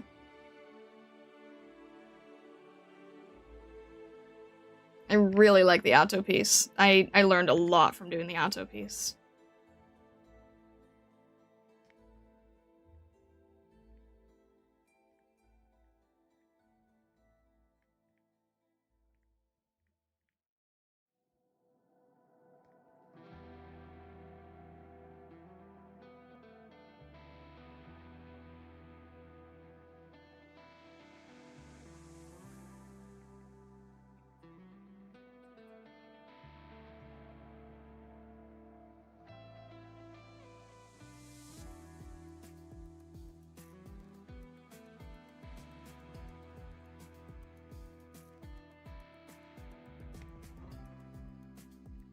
Make that a little bit larger here. Oh, I'm not trying to erase it, I'm just trying to... There we go.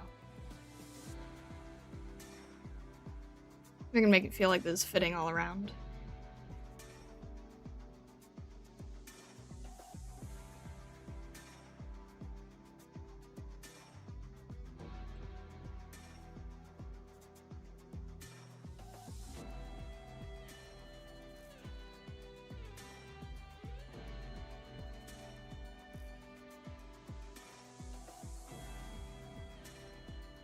Try and add a little bit more shading around here.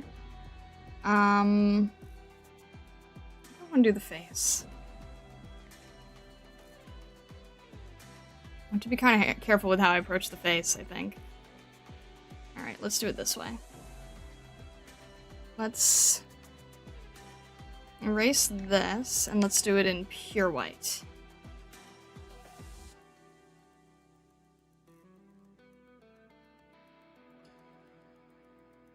And then we'll make this in an airbrush.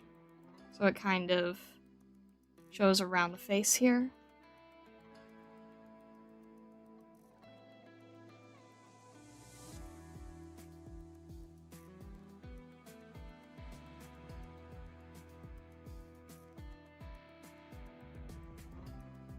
Let me just see real quick here.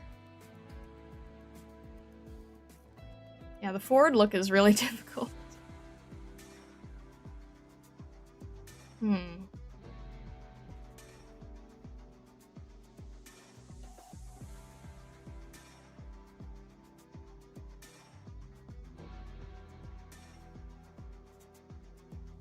Maybe if I... Okay, maybe if I cut that, actually. Maybe if I did it the other way.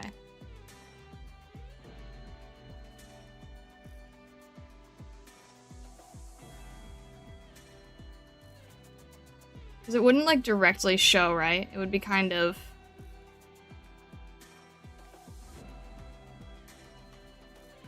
Trying something real quick here.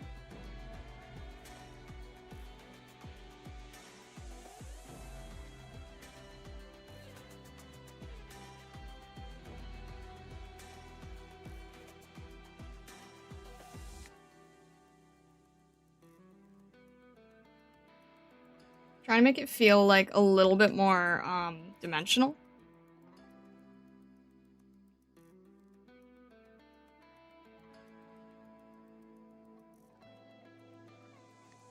See if I actually made that the shadow. Maybe stands out better.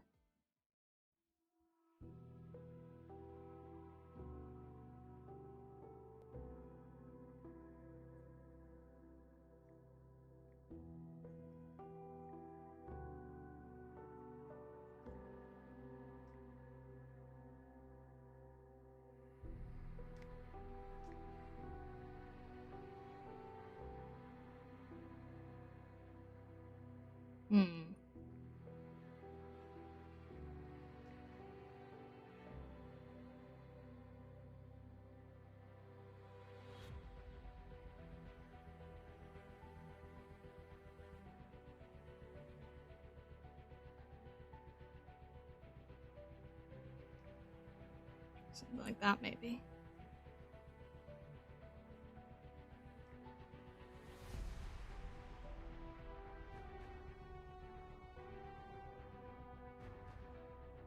Add a little bit of shadow here.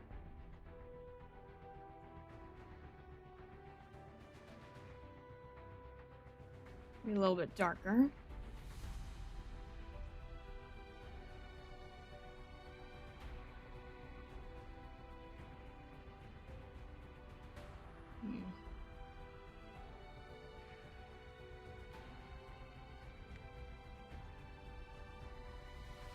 Alright, that's looking better, I think.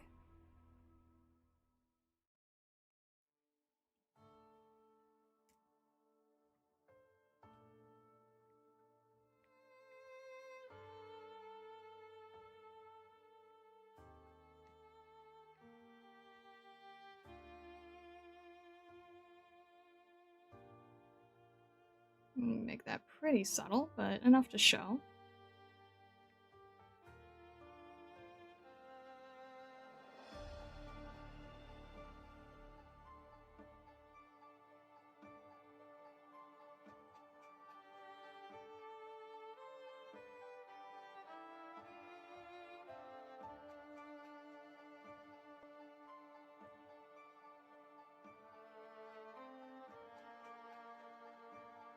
Try and make sure that I can keep that even.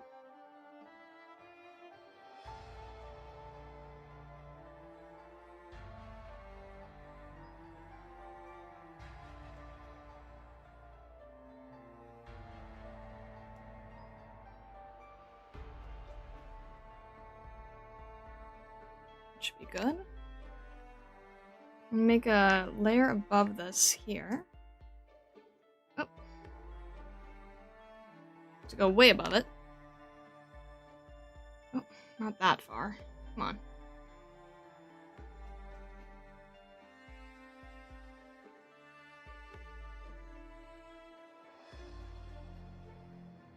Alright. add color here. Add a little bit of shadow here.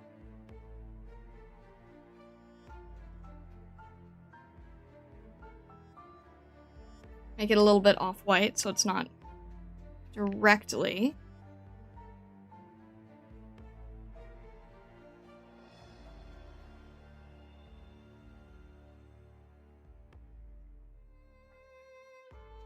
And then her eyes are gold, okay. Gold, got it.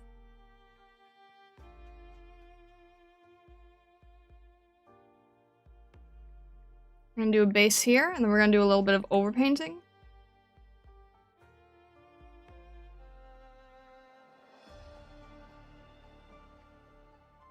I think coloring it helped us a lot. Okay.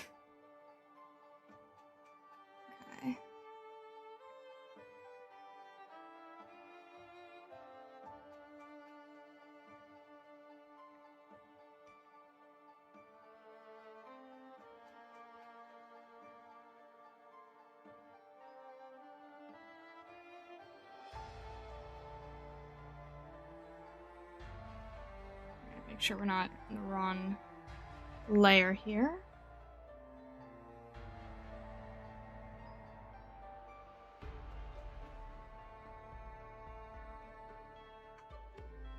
We're gonna do a little bit of overpaint early. I think the eyes need it. The eyes need a little bit of overpaint.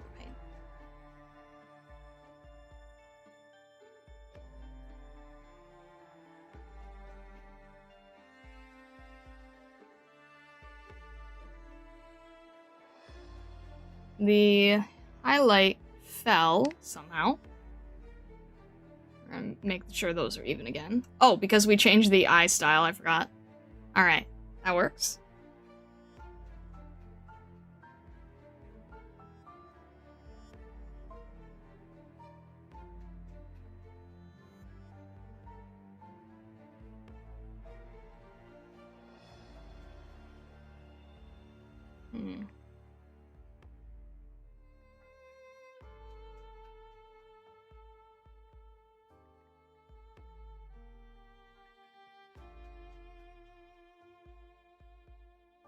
Let's do some intense shadow on the eye here to make the highlight pop more.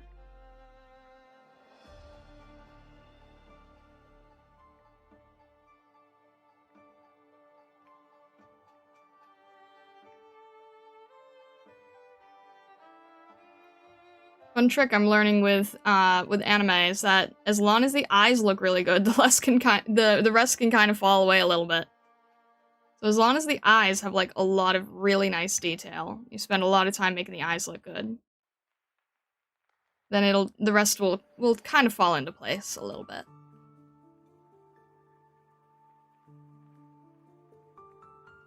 Alright, have a good night, Stockler. Thank you for tuning in, I appreciate it.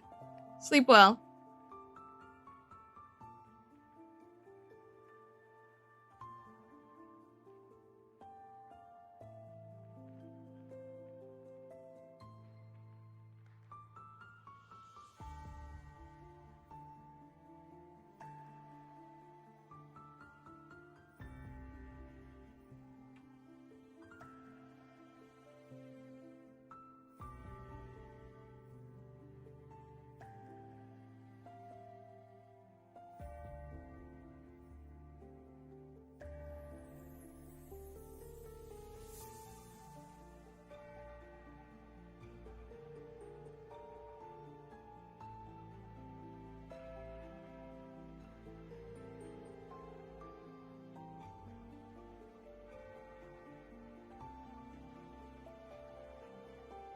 That makes a big difference, doesn't it?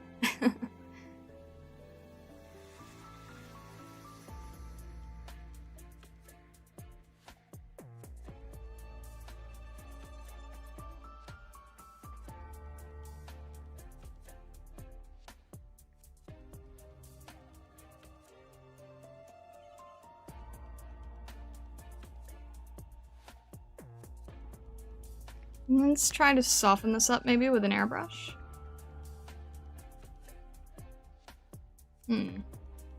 Just a tiny bit.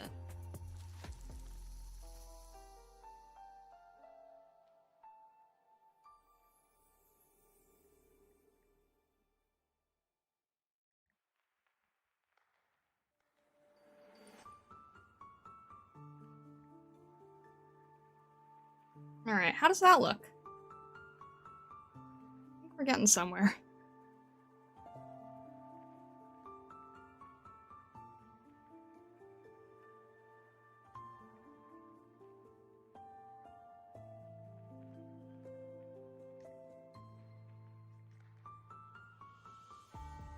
Alright, let's try this. Let's try this now.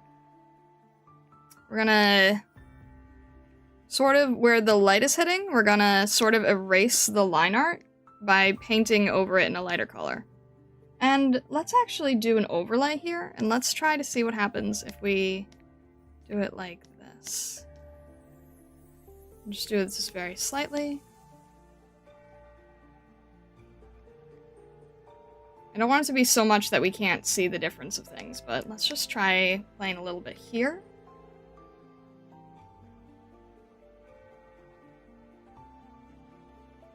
There we go. A whole thing. Just want the whole thing to feel radiant.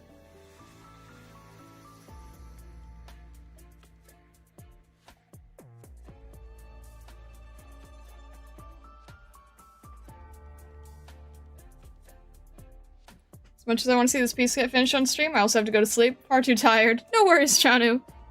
Have a great rest of your night. Thank you for stopping by.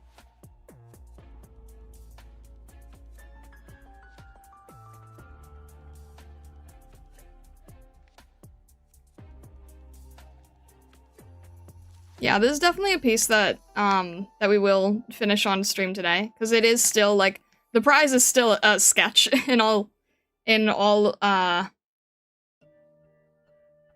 being literal on it.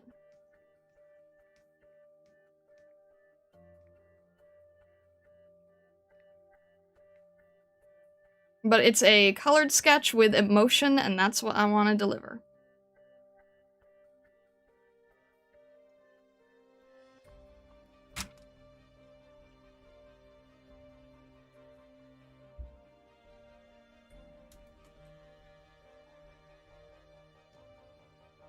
So I think our next step here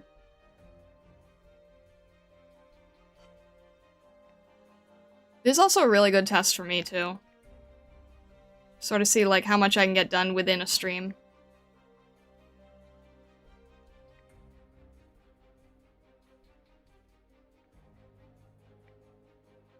This helps me learn too.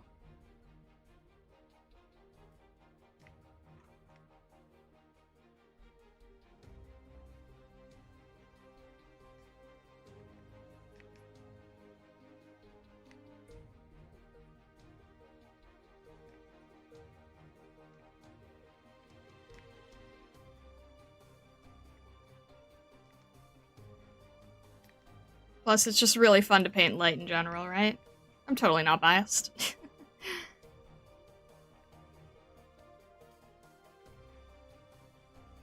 Oh, okay, that's a separate layer. Let's separate that then.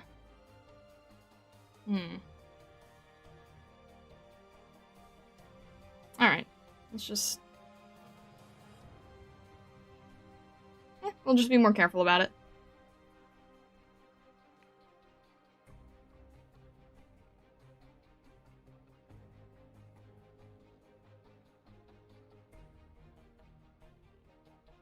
Somebody should give Star a dictionary next time she forgets what sketch means. But it's only been an hour and a half. That's really good for a sketch.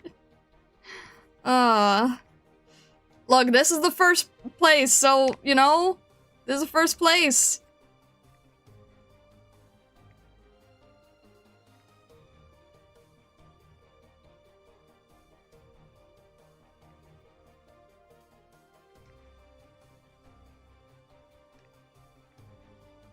Look, I'm learning a lot. The irony is that, when I was trying to submit to the, AGC, or, what is it? AGC, right?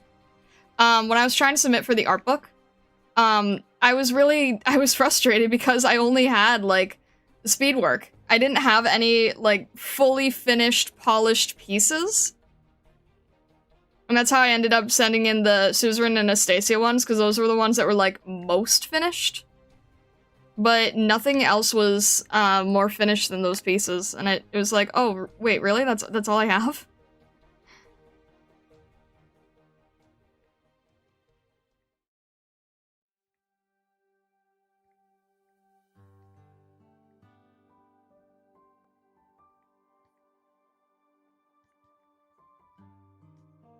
I'm just doing the in-between shadow layer, which is always a really saturated, usually orange, where the light and the shadow meet. Use this to get a lot more energy in the work.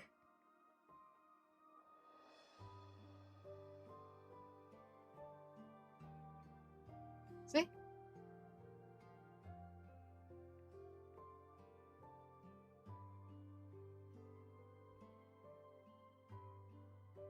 How can I make this nicer? I'm using, like, quick technique. Quick technique.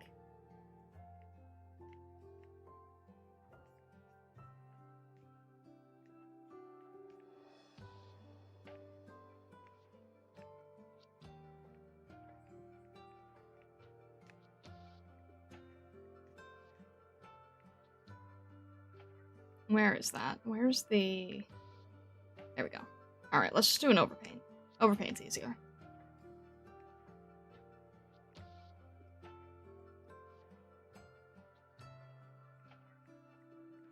We can just do a few strands and it'll look more finished without much extra work.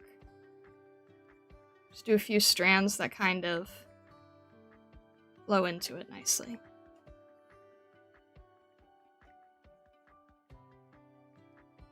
And combine it with the other colors too.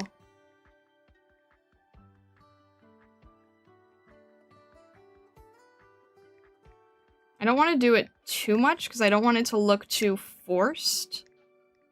You know, I still want to keep that loose style that I'm trying to approach. But we make the brush a little larger so it can go over the area a little easier.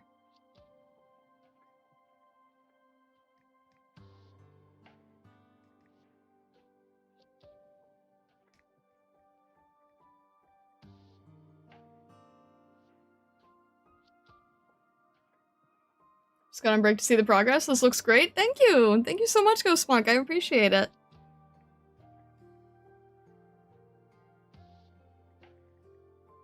I really wish that the last 20% didn't take 80% of the time to do to, like, a nice finish, right? Because the thing is, like, it's so hard to balance that, like, the nice finish versus, like, making it feel like a completed piece. And I think that's the part that I'm still trying to learn where the line is. Like, knowing when a piece is finished and then knowing how to make it look polished. Without going crazy on the detail. And it's hard. It's not easy. No one really tells you how to do it.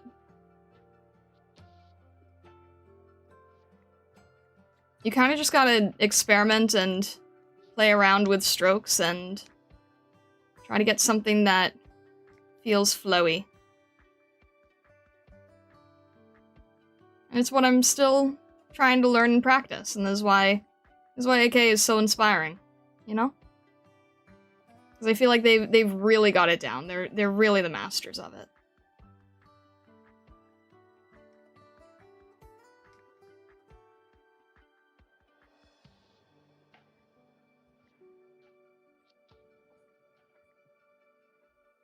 That's why I love learning from this. Alright, Johnny Virgil, have a good rest of your night.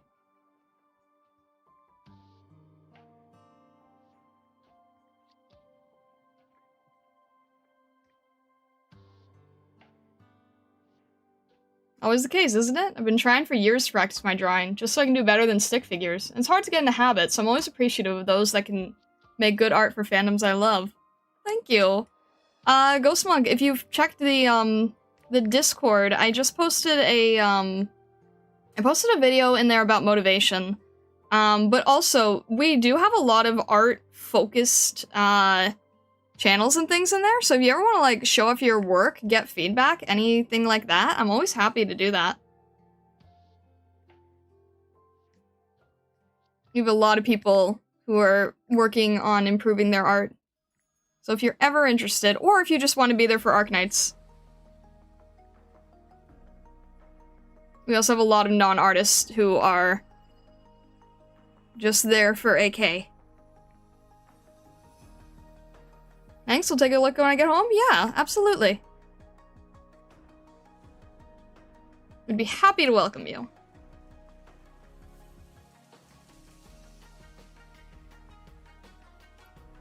The only thing is I say to everybody, just make sure that you read the rules, and then you get the role for reading the rules, and then you can talk in the server. It's amazing how many people join and they don't grab that role, and then I just never hear from them, and I'm like, you know you're not, like, you know you're missing, like, the majority. Once upon a time, the Discord was primarily about art. Yeah, once upon a time is right. It was an art-focused Discord. Once upon a time.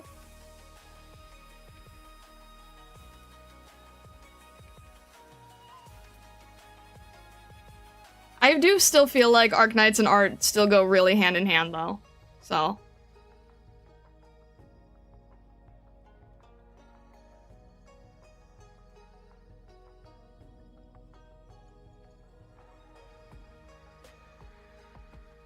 Chaos emerged. Do you ever use AI tools in your art to make things easier? Nope. Nope, have no desire to. Because, where's the pride in that?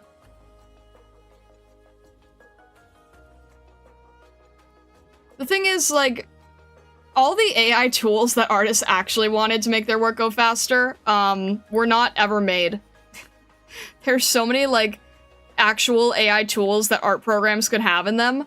Like, automatic flat coloring, or, you know, for animation, right? Just doing, like, some of the basic, mundane stuff, but it never turned into that. So, nope. The only time I have ever...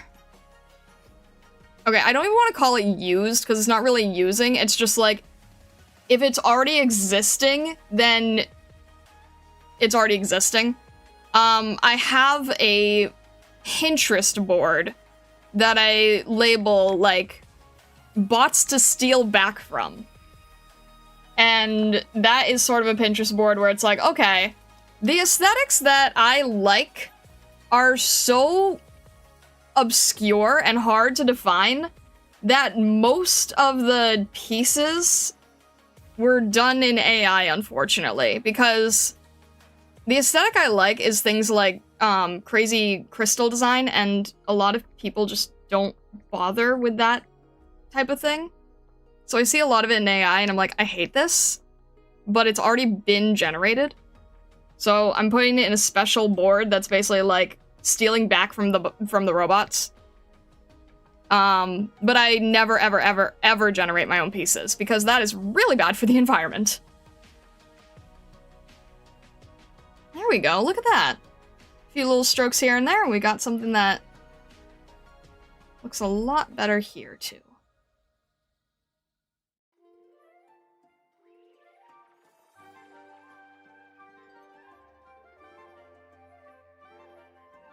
I feel really bad for people who live in towns where they're making data centers, because that is so irritating, so expensive.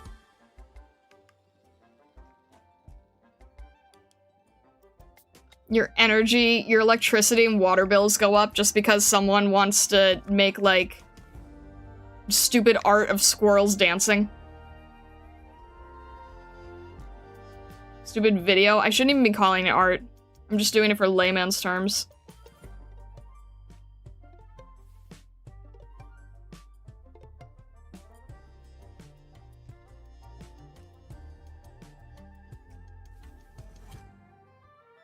But yeah, you don't want a data center near you because, your bill will literally go up. Your utility bill will rise. I don't think people want that.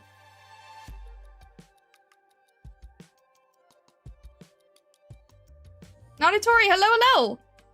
Hope you have a good stream. Sorry I can't stay due to working retail soon. Catch your VOD soon and stay healthy. Thank you, Nanatori. I appreciate it. Thank you, thank you. All the best with the retail work. I am sending good vibes to you. Your bill went up a lot? THLPH, do you live near a data center? I'm so sorry if that's the case.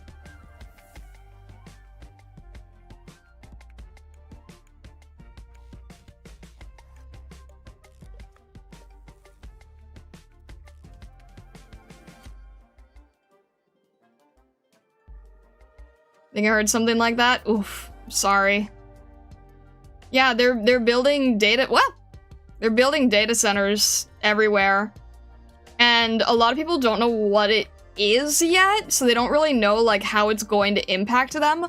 The crazy thing is that, like, okay, this has already happened. There's already cases like this.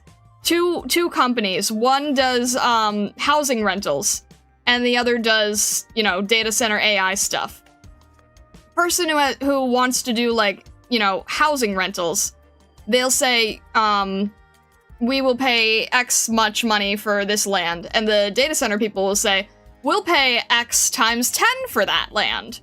Then it goes to the data center people, and then the people who are currently living there, their bill goes up, and then the people who could have lived there with the housing, there's nowhere to live. There's nowhere to move there. So now you just have the data centers taking up where people could have lived. Makes me mad.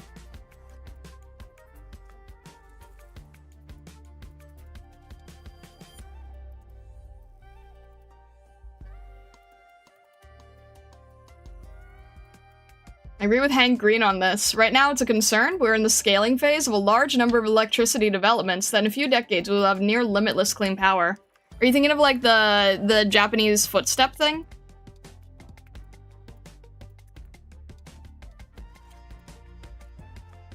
I mean, I do understand what you're saying. I'm still against the AI stuff on, like, a moral level, and I'm sure they're gonna, like, make it less detrimental for the world. But I still would be against it, even if it was, like, free and didn't affect anything.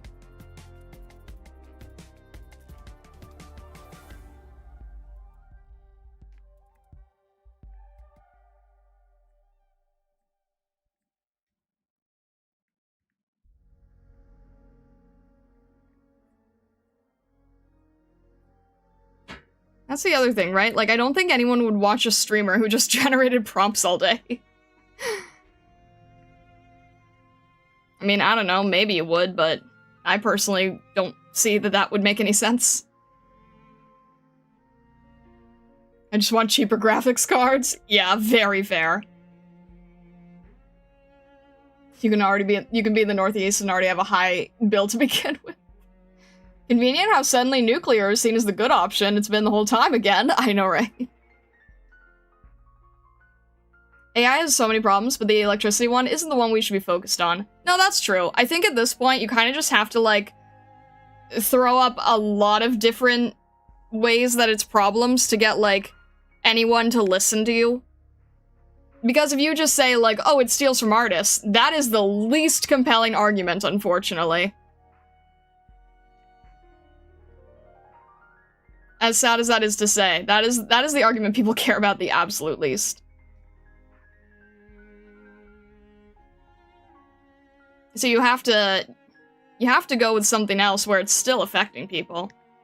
You know, your energy bill will go up. I mean, this is true. No one's lying here. Will it be solved later? Probably. But for now, that is at least something that you can tell people.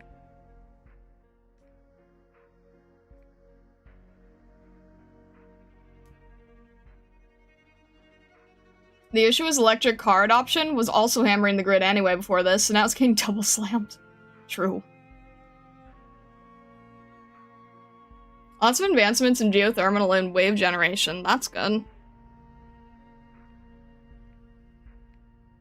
It's like, ultimately, there are some technologies that are helping the populace. I don't deny that. But you don't need the image generation of, like, dancing lizards. You know? Like, There's so much that you could use it for good.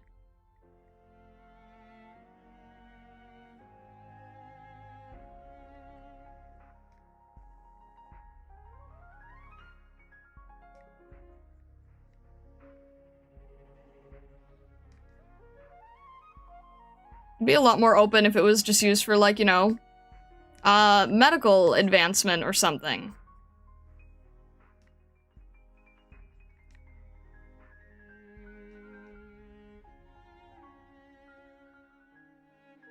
AI is really only good for brainstorming ideas. It's a small fraction of the actual creative process, so it's horribly inefficient. Yeah, true.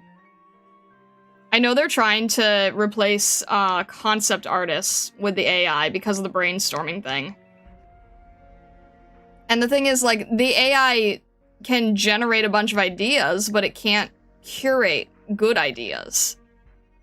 It doesn't actually know what's needed for a project. You still need, like, art directors and people with taste.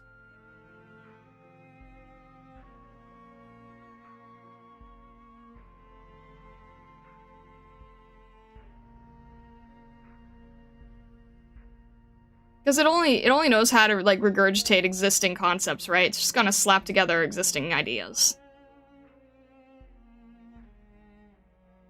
Ah, shoot. Come on, stop doing that. Don't do that.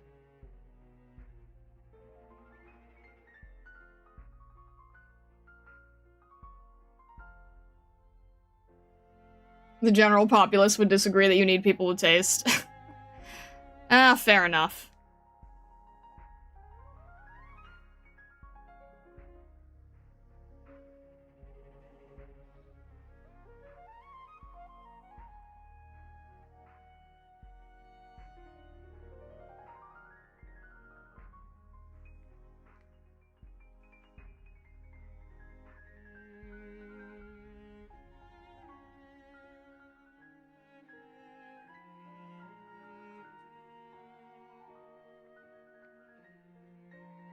Concept artists can't decide and refine ideas.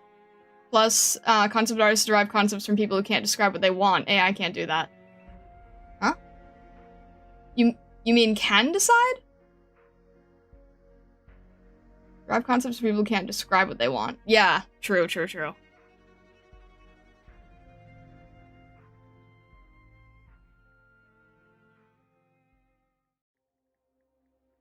Yeah, if the boss, like, has this idea in their head, but they can't articulate it, then a prompt isn't really gonna help them, right? You kind of have to, and I do this a lot too, because I do, consultation. You have to be able to understand the goal of the person you're talking to by sort of extrapolating information, and then working with that extrapolated information to bring them a solution. That is something that is really, really, really particular.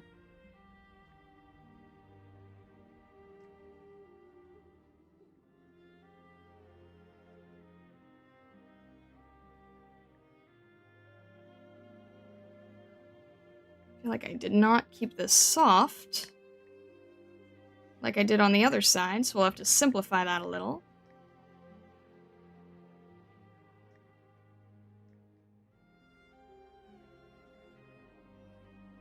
There we go. Major issue concept artist's face is to translate the client's intent to what they actually want. Yeah. Yeah. No, I've gone through it. It's definitely tricky, but it's kind of what makes it fun. You know, the feeling that you're making something that can't be figured out any other way. There's kind of a real beauty in that I really like. Like, being a problem solver is a fun thing to do.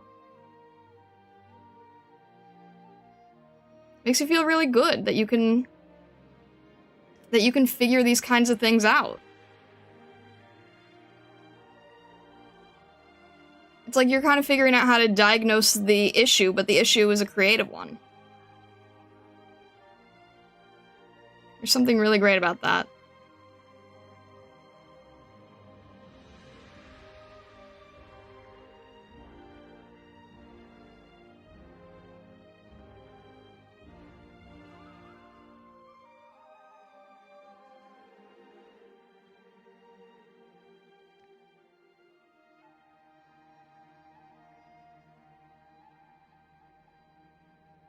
Read a story earlier today that said, despite the hundreds of billions invested into AI, it hasn't actually improved the economy at all so far. Goodness. Great investments here. You know what I really want when the AI bubble pops? You know what I'm really, really looking forward to? If this is a thing that I can eventually get? Something I'm really, really after. I want the sparkles emoji back. The sparkles emoji is such a brand icon. I want the sparkles emoji back. Look, I mean, I still use it, but I don't want the association. Give us back the sparkles emoji.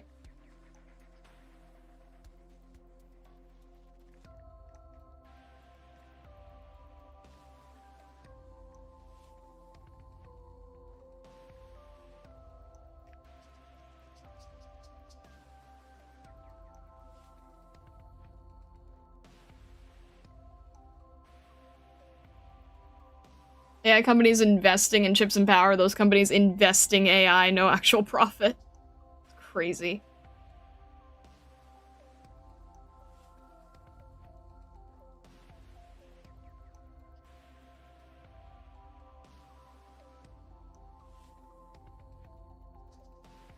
I think I just can't believe how much it got forced into everything. Like, you know, you will like this. You don't get a choice. You will enjoy this. Like, guys, I can't take any good photos anymore on my phone. My phone now makes the worst photos I've ever seen, and there's nothing I can do about it, and there's no way to disable it. It chooses to upscale the photo when I don't tell it to, and then it deletes the original that's not upscaled, and then it ends up looking awful, and it's like, you know, memories of things that you can't ever see again or get again, and it's like permanent damage. And it's just part of your phone now. I can't stand it. I have so many pictures that look really bad now. I've tried looking it up. Time to buy a DSLR. I have a mirrorless that I used in art school. I'm debating on going back to learning the mirrorless, because this is actually ridiculous. The fact that it's 100% forced on you is really insane.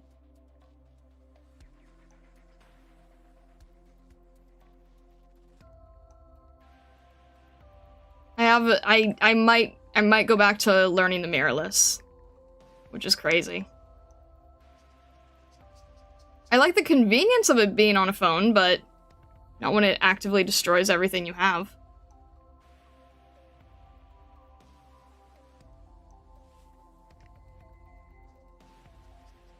I used to really like it, too. I used to think it was, you know, it worked fine. It made work that I was happy with.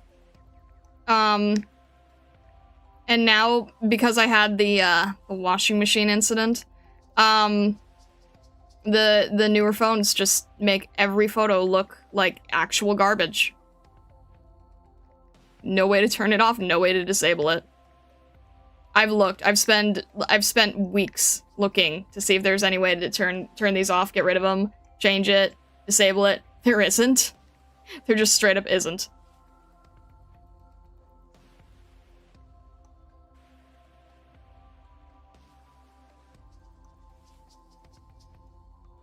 Burger King is having an AI that watches / listens to employees and checks if they say, please, thank you, welcome to Burger King. Mega creepy. Oh my god.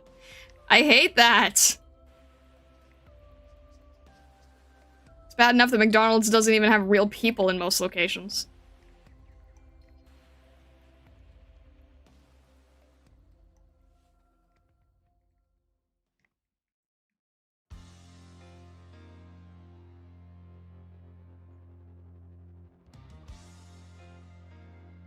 What washing machine incident? The day I was telling someone how much I really liked the phone I had and that I was hoping to not have to replace it anytime soon, the same day I said that, I ended up accidentally, giving it a swim.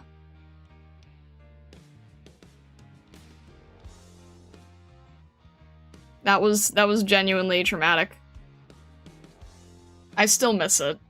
I still miss that. It was just so much easier. It was just so much better.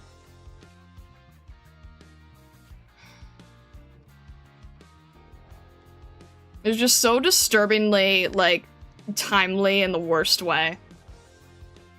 You never actually said the details of the phone publicly? Yes, I did. Well, in Discord, I did.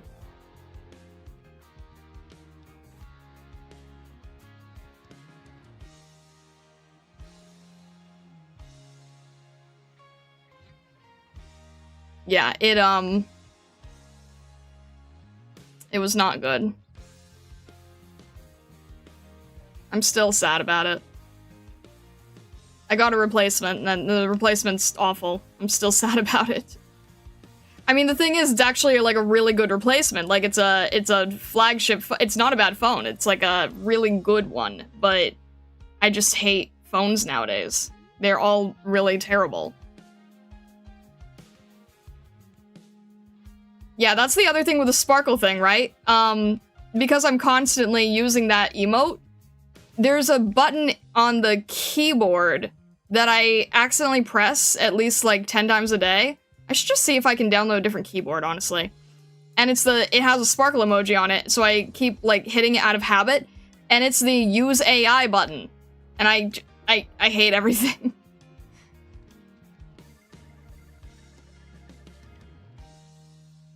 Built-in AI button. Like, it's just, ugh. I was told I could turn it off too. That was a lie.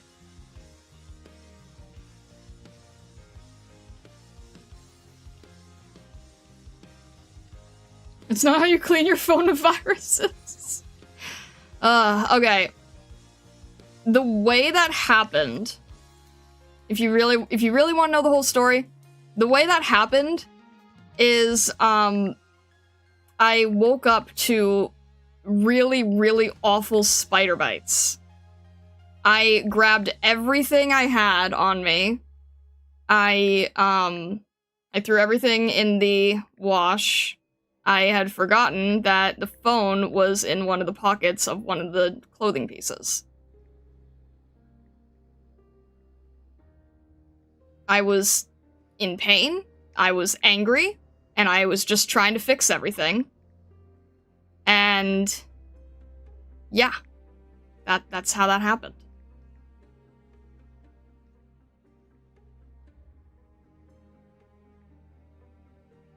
All Lillian's fault. Yeah, I'm not gonna go into detail, but it was really bad. It was really painful. It was awful.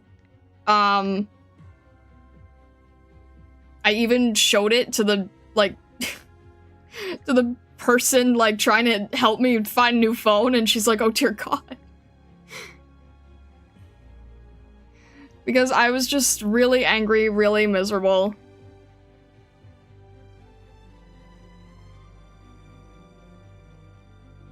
Yeah. So that's how that ended up happening. No, they weren't dangerous, they weren't serious. They were just very visibly bad. They weren't dangerous. Thankfully I don't live in Australia. No offense to anyone living in Australia, but I'm kind of scared of the spiders you guys have. So thankfully nothing like that.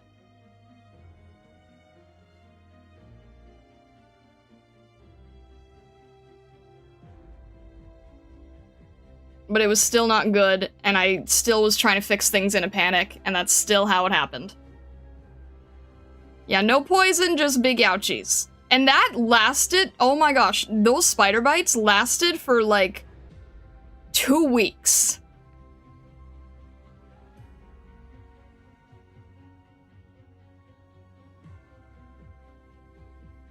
So that's how the phone washing accident occurred. Because I would not normally, like, rush to throw things in a washing machine haphazardly. And it was specifically because of that, and I still find it really disturbing how that same day, I was telling someone how I hoped I would never have to replace it.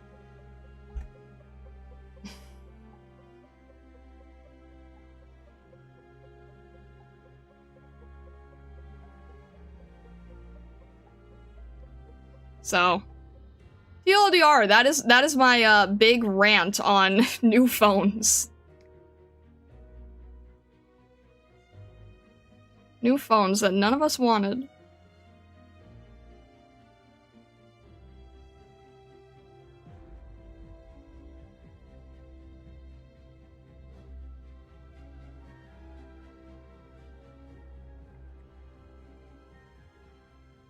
Yeah. Moral of the story, kids. Check your giant pockets when doing laundry, even if you are in a huge rush because of stupid things.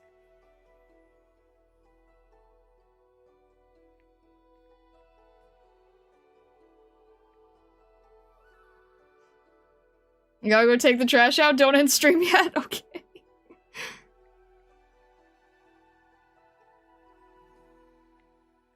I want to get a few more details on the hair. I want to make it, the hair looks a little bit gray on the other side. I want to make sure it doesn't feel gray. Platinum blonde, but not gray.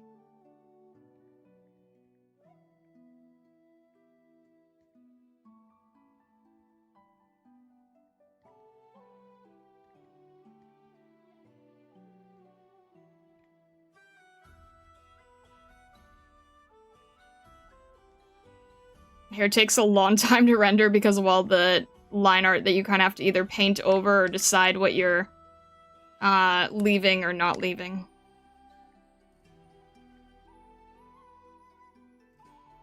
Every time I get home, I always take everything out of my pockets, but at the same time, it's because I only carry my phone and my keys. No, that makes sense, yeah.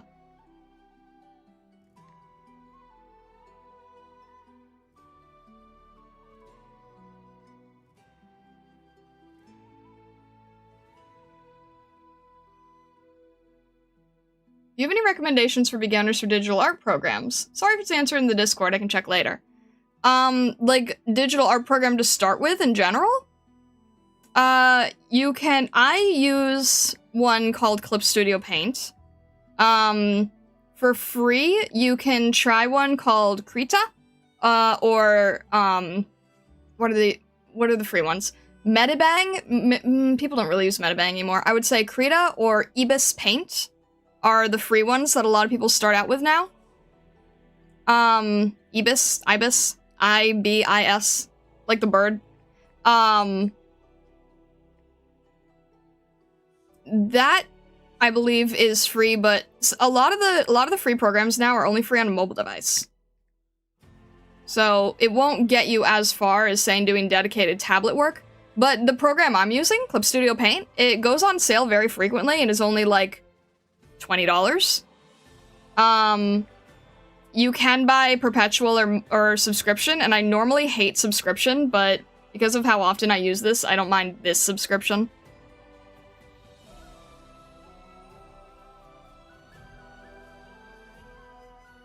I would try Ibis Paint if you are just sort of exploring. If you have an iPad, then Procreate is usually the go-to, and I think that one's like $10 or $12 now. One-time fee on Procreate if you have an iPad with a pencil. And I don't know, what do you guys use for anyone who does digital artwork? I swear by Clip Studio Paint personally. I used to use Paint Tool Sci, but now I swear by Clip Studio. Bit the bullet and just paid for the perpetual license. It's really not bad. It's like, what, 1 month of Adobe for perpetual of Clip Studio? It's not bad at all. I've been using Clip Studio for probably over a decade now, so I don't mind supporting them if they need to go subscription after not changing their price for so many years, so many free updates. Then I'm fine supporting them at this rate.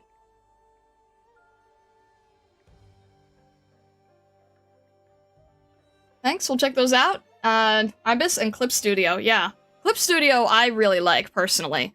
The only issue with Clip Studio is that when you start it up, well, this is your UI, right?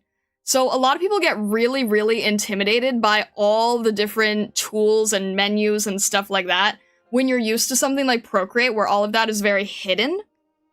But honestly, it's not that... It's intimidating at first, but it's not that hard to learn, because it's like, these are all the brushes, and I downloaded a bunch of them.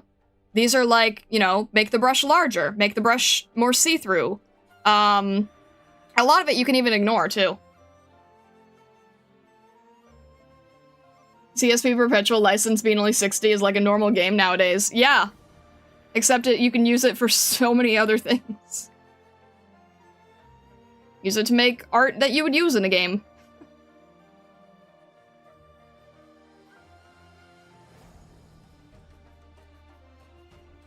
Speaking of AI, Samsung revealed their new S26 and they doubled down on the AI. Read the room, Samsung. Ugh.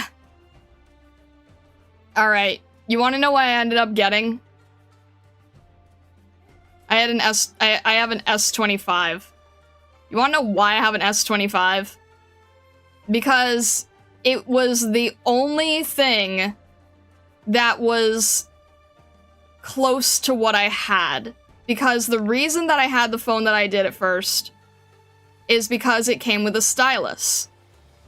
And they got rid of phones with styluses, and the only phone that still has a stylus was the S25. I'm here to report that the stylus on the S25 is garbage. It's a lot worse. I don't know what they did to the algorithm of the stylus, but it works terribly now.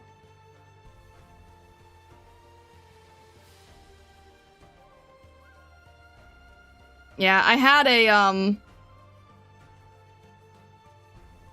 a Note 10 originally, and it made me happy because it was like, it was announced and released like during Starfall. It was touted for being like really great for designers. I could always jump in and make a quick sketch on it. I actually had some pieces on there that I was pretty proud of for being a phone sketch. And then they just, I don't know, they killed it.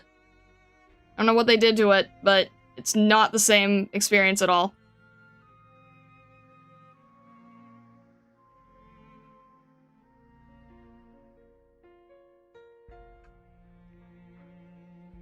Let me just make sure that I... Alright. Bring these up a little bit more. So it's a little closer to our eyes. There we go.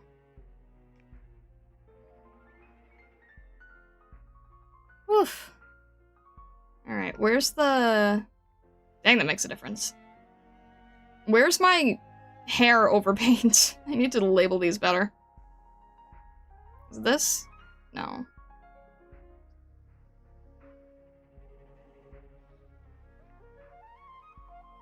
There we go.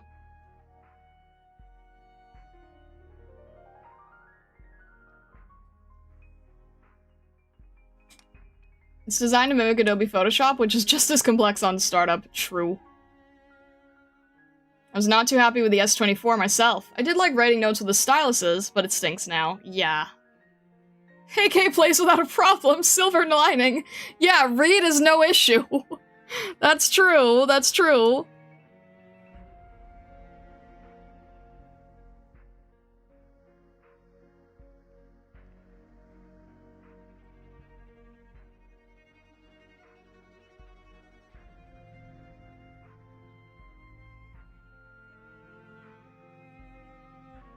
But yeah, the stylus used to be good. I don't get it. They kept the stylus and then somehow the stylus ended up being worse. How does that even happen? How do you actively make your product behave badly? That's not even a matter of saving money. That's just like, why is it less accurate now?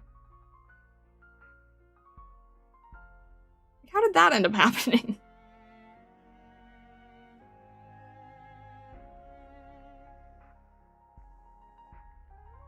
I'm back from trash. Hello, Vessa.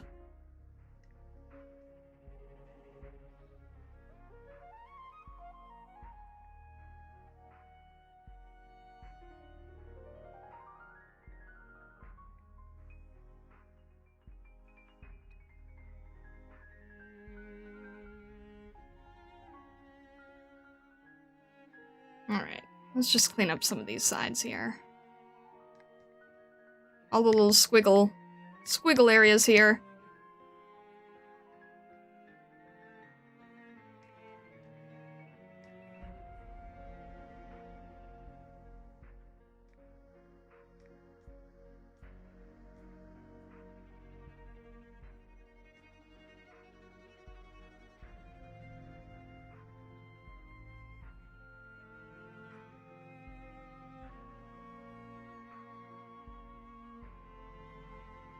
They only have to compete with Apple. Back in the day, there was meaningful competition with others. True, true. But my question is, like, if your technology was already okay, why did it get worse? It's the only phone left that has a stylus, and you made the stylus behave worse. How does this happen? You could have just kept it exactly how it was. And you didn't. You somehow made it actually behave badly. All technology always gets worse for some reason. Why is this? Just leave it alone. It was working fine.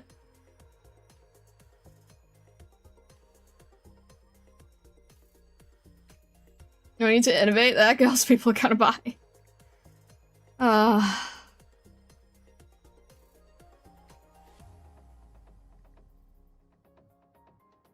That would be like if you had a lemonade stand, and you started adding prune juice to the lemonade. Like, why?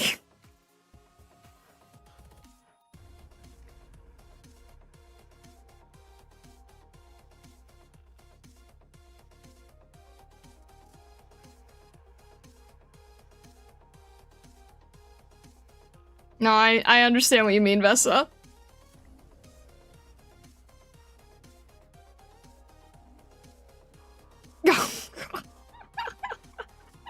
I'm not reading that out loud.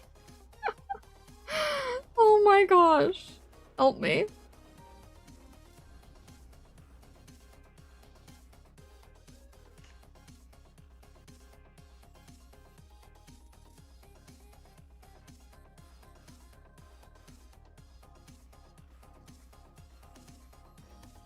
It gets to the point where you just sort of like start coloring the lines so that they sort of disappear. And you don't have to deal with them as much.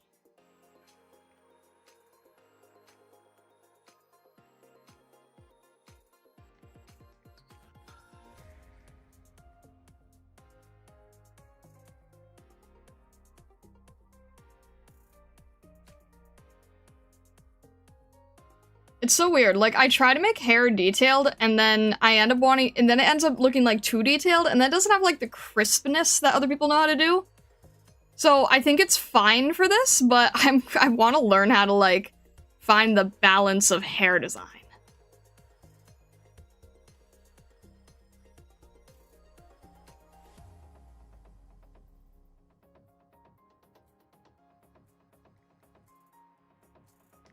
So many things that are just, like, a matter of artistically balancing it. Lawn flowing hair being one of them. I do like how it's turning out, though. I do like how this is turning out. Arknight will explode when he sees the final version of this. We're like about there for my level of not going too crazy.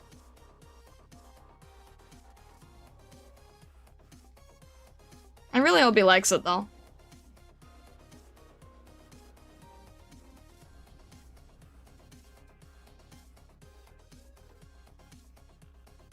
You call this not too crazy? Yeah! Yeah! Because it's like, it's not fully rendered, but it's rendered enough to make it really, like, visually fulfilling.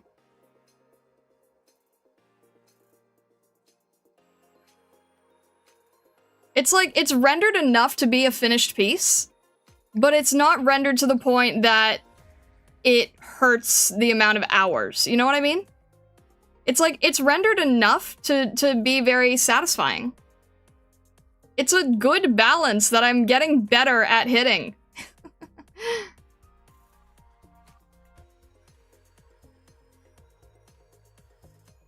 I'm learning, believe it or not, guys, I'm learning to work faster.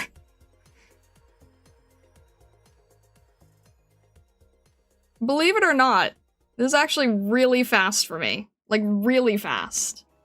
I mean, look, Vesa was part of the old streams. Vesa can attest to this. This is considered really fast for me.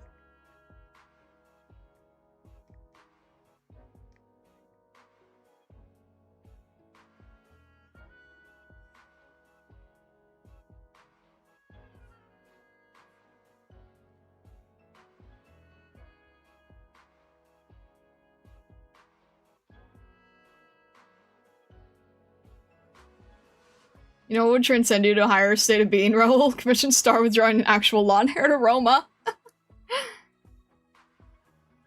She's so zoomy, she should have Sonic music in the art playlist instead of AK. Remember when I had, like, those 2 songs that were, like, for when I did speed paint stuff? Like, real, like, 10-minute speed paint stuff? You had made one of them. That was fun.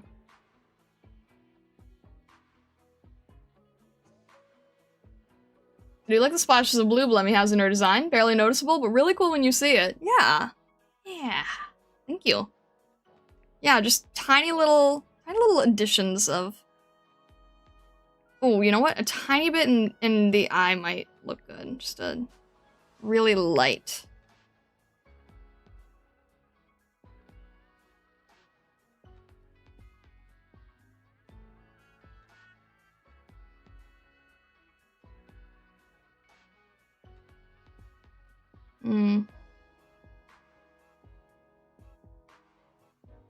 Let's see if that works or not.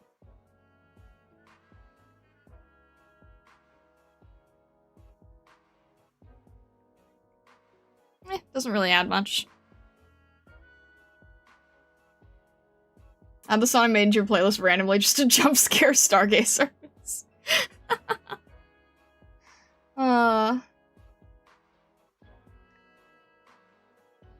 No, but this genuinely makes me really happy because it shows me that this speedy style that I'm going for is viable. And this is the kind of thing that, like, I would probably charge, like, a pretty large amount for.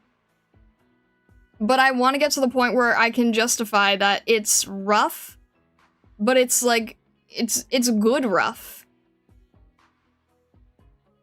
I saw someone the other day who was doing, like, rough painting, like, this style, and I think they were they were doing adoptables. And they were rougher than this. They were, like, actually, like, really, like, genuine sketches. And, I think they were charging, like, 1,200 or something? You're getting a crazy amount for it, so it's like... I don't want to get in that trap of not even being able to support myself because of trying to go too crazy on details that no one can see. And this has been really cathartic and really helpful, learning a lot from. Yeah, Vesa showed it to me.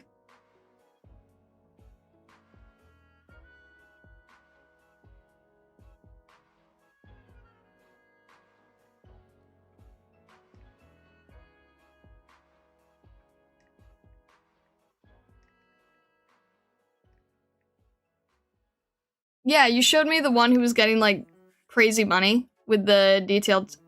I showed you the one where it was the single images, and then you showed me the one where it was the multi-sheet adoptables.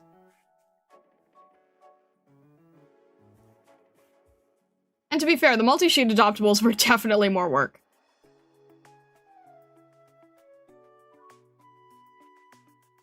For portrait or full body? For portrait's really high rate. Is the artist famous? Nope, not famous, just could charge that much because a few reels went viral, I think. Just sort of decided that that was their rate. Not famous at all. Unless they're famous on another platform, which sometimes happens, like, oh, I didn't know this person was famous on TikTok, but I don't think so. I think they were just like...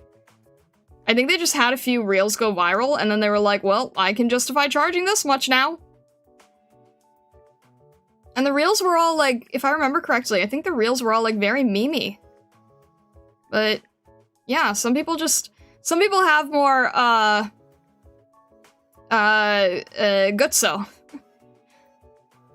Some people can just say, you know, this is what it is, and I'm like, how do I get to be that? Maybe just buy commercial license for 1200. The thing that throws me is that when I think of 1200 commercial license, I think of like something that HoloLive would commission that would end up being like merchandise, like a standee, right? But this was like personal, right? And really rougher than this. And it was a full body, but still. And it was just like, how do you get the confidence to do that? Embracing the funny, surprisingly effective. I guess so. I feel like you just have to have so much confidence to be able to do that. It's like, wow, I would love to do that someday. But I can't, like, I feel like I would need to get so much better to do that. Bite the confidence. I don't know if that's how it works. You just need to have, like, such, yeah, to do that, right? To charge that much, you have to have such confidence in yourself. You have to, like, really, really have this, like, I am the best mindset, and I think most artists in general have a really hard time with that. Most artists in general have really low confidence, I feel. Unless they're doing like the fine art, modern art thing, then that's all about having confidence. But I think most artists are very, very low confidence. And a lot of artists don't feel comfortable charging what they're worth. And there's a lot of competition, so it makes it even trickier. Renaissance painters got commissioned by wealthy nobles, but dang, putting yourself on the same pedestal as, say, Michelangelo, quite something. Yeah. I wonder what the equivalent of what the wealthy nobles would be charging now. Like what is the equivalent of what a portrait in, like, Venice, Italy cost at the time? I'm kind of dying to know how that calculation would work.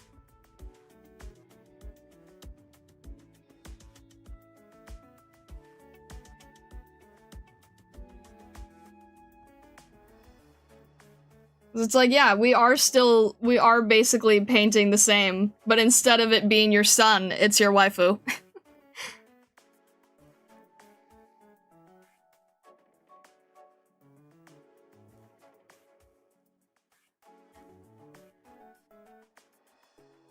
And I've talked before about how Arknights is so successful because they are using, like, traditional art style for that time period.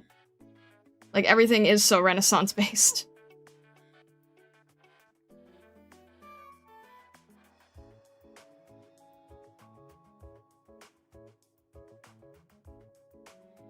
Furry artists are the modern-day Renaissance artists. They get paid good when they find a good patron. As someone who was a furry artist, I find that the numbers are greatly exaggerated. As other furry artists who were in my sort of community, we would all be like, yeah, where does this come from? Where does this come from? Unfortunately, the answer is, a lot of times not safe for work stuff. But other times it's just really overly exaggerated because, you're comparing, like, different types of artwork.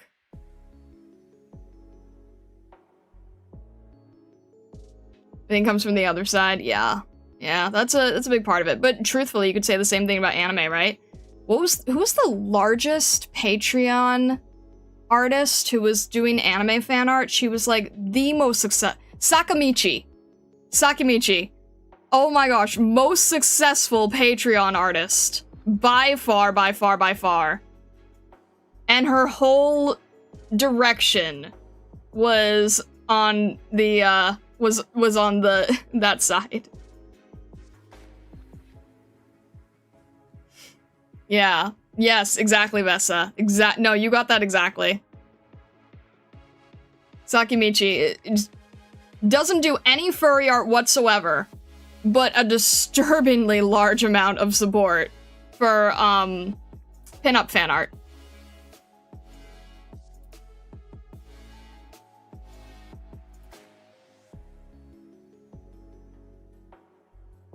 By not safe for work standards, she was very tame, had a sort of girly mag pinup style.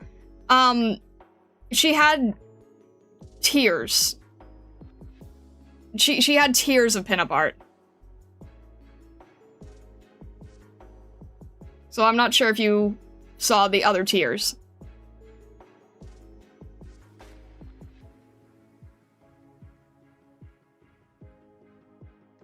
Or unless you're just referring to, like, the pose it was in. Which, to be fair, that's fair.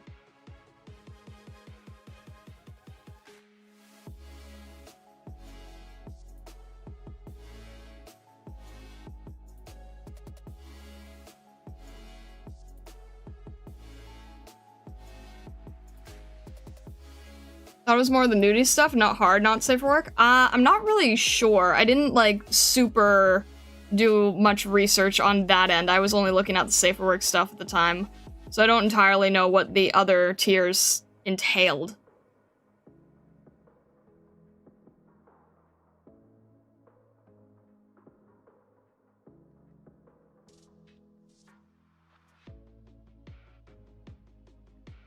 Yeah, main point being, though, kind of crazy how much she could earn. To the point that everyone knows her work, right? Everyone here. You guys all recognize the name.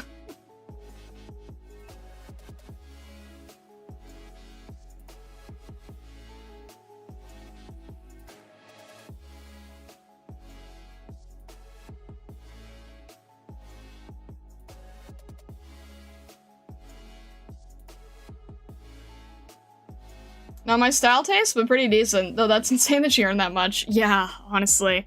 The thing is, she actually had a really nice style in the beginning, and then the style kind of shifted. Which, like, I understand, you know, every artist has to do style experimentation, but it sort of shifted to a very, Kardashian look, let's say. It was a very Kardashian-esque visually, I feel.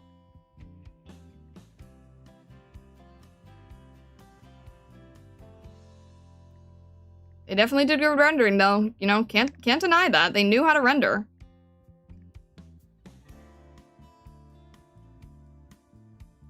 I don't think she was done the Arknights stuff, so she was before the game's time. Or, I'm still trying to get ops and VTubers in bikinis. The closest I ever came to that, Vessa, ironically, was that picture I did, that little sketch I did of Heavy is probably the closest I came to that level, and that was just, like, their regular outfit.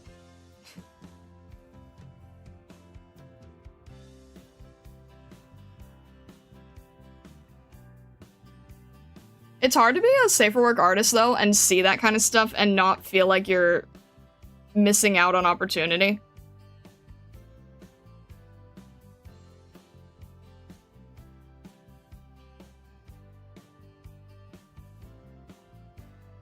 But, you know, again, that's why Arknights is, like, such a breath of fresh air, because it kind of feels like you don't have to go that way at all.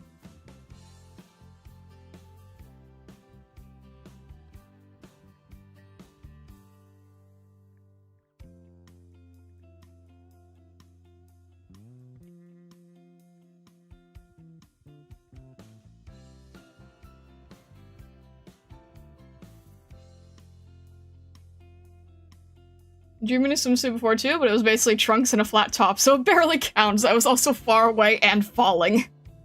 Yeah. Fair. Yeah, that was another Sea Hero piece.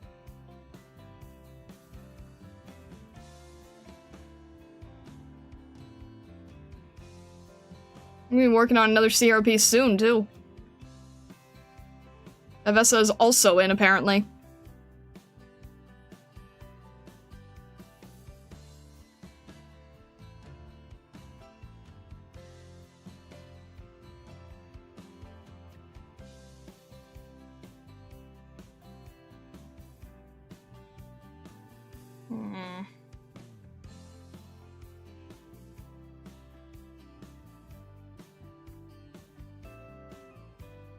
Alright, this is kind of annoying, but let me see if I can shift this over a tiny bit. I think I made the ears a little too close together. And I can't really fix it easily now, so if I can sort of scooch it a tiny bit.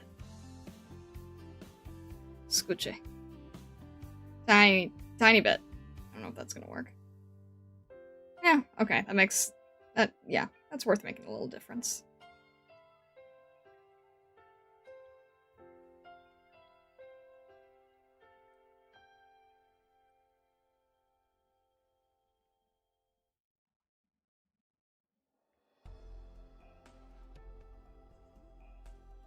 Alright. Just a tiny bit of scooching around here. Because I realized that I made drew the ears a little too close together.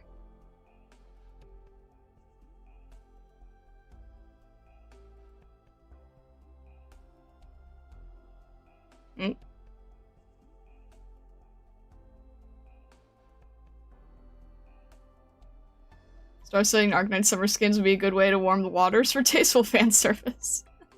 We start with Eunectus E2 and go from there. Wow, okay.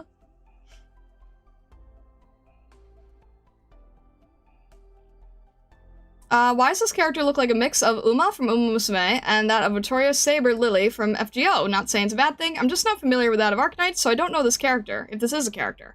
So, this character is named, Blemi, and she is Uma. She is a, in Arknights they're called Karanta, but she is Uma. So I'm really glad that you say that, because that means that I successfully drew horse ears.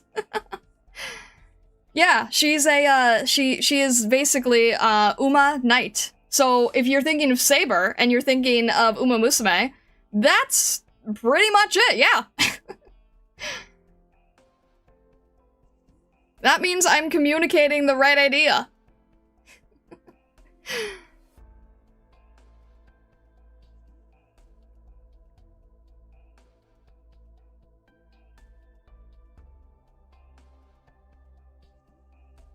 Yay, horse ears. Yeah, that means we're pretty much, like, at the right place. I'm telling you guys, so many people do not draw animal ears correctly, and it makes it so hard to, like, discern what the animal is. I've seen so many horse ears that look like dog ears. I've seen so many horse ears that look like cat ears. Most people don't do horse ears correctly.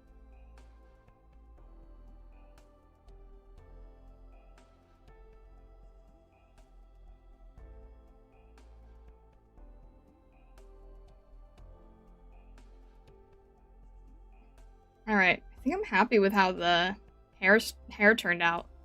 Let me just see if I can, where's my base color? Here. I just want to clean that up a little bit, right there.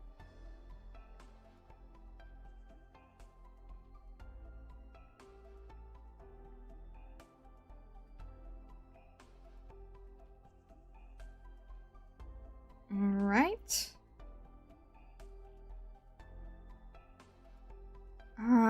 Oh, last little piece here.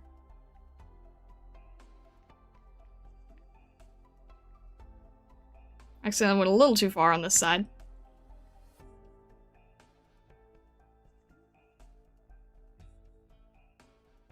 Yeah, I'm feeling good about this, though. I really am. I'm feeling good about this piece. Alright. Last little thing here, if I can do it, if I can get away with it. Let me see.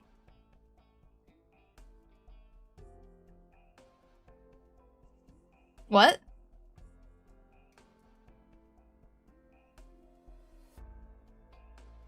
I'm still figuring out how to do fox ears pointing downwards.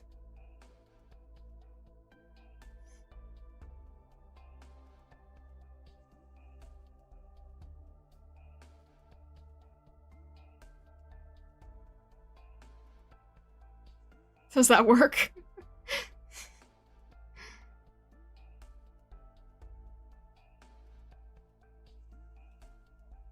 Judeo, hello, welcome in, welcome in.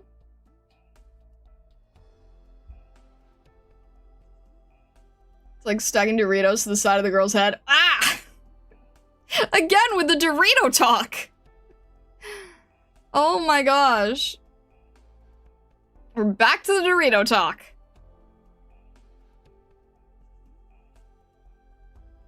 Can't escape the Dorito, apparently.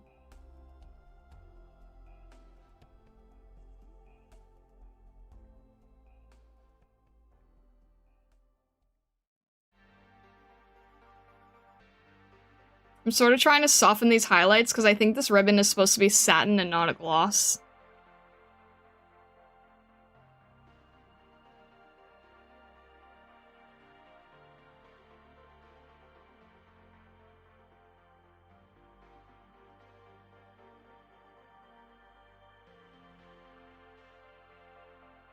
Alright, I think I'm at the point though where,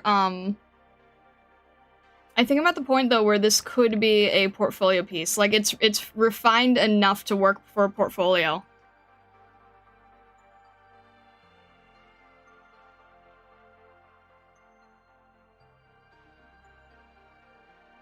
So yeah, part of this was like, I wanted to get myself to do more practice pieces.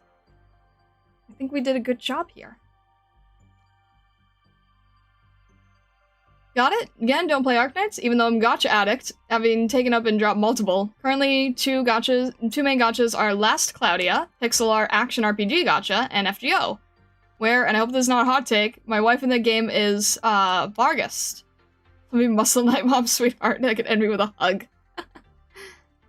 Reading the YouTube comments in the chat log, I feel like I need to say a meme. Can I say the meme? Only if it's safe for work and appropriate. Because we are a safe for work server here. Safe for work channel. We are a safe for work channel, so as long as it's appropriate.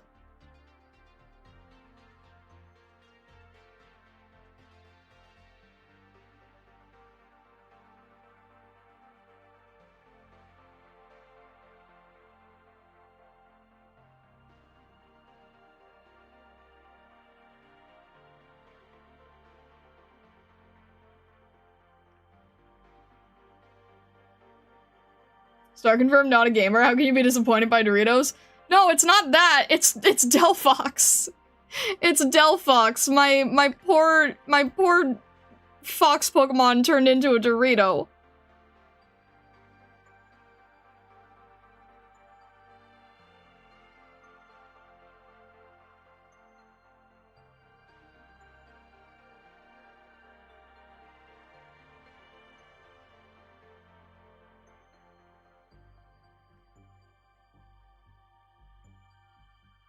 Gotta go be a cashier, back to lurking. Thanks for the stream and drawing advice. Have a good night. Yeah, absolutely. And again, Ghost Monk, if you wanna join the server and ever talk about art stuff, we'd be happy to. I think this is about done, so I'll be wrapping it up soon. You won't miss much. All the best with the retail work. Sending good vibes your way. Thank you for tuning in.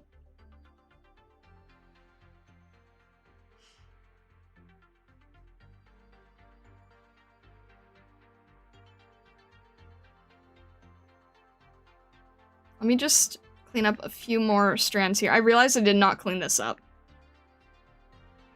This one is still looking pretty rough. Let's just clean that one up here.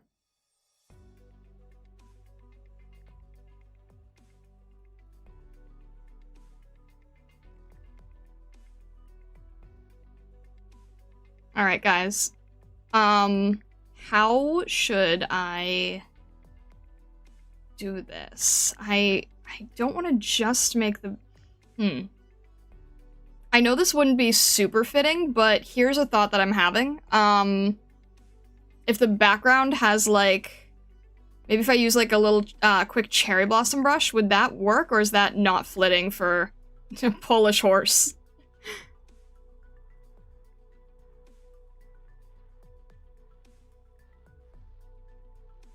What would be good? Maybe sun rays?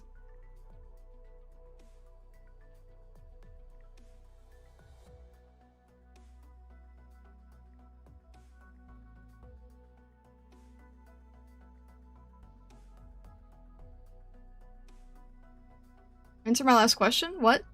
Why did Doritos put you in such a bad mood, Star? I figured you'd be more chipper. Ah! Oh my gosh.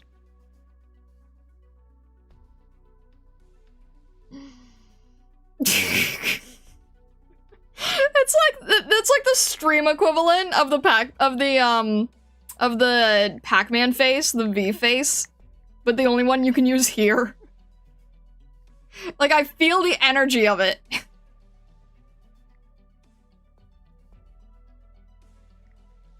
If that's your intent, congratulations. Resolite is a neural thing, so God rays maybe? Okay, let me see if I know how to do that.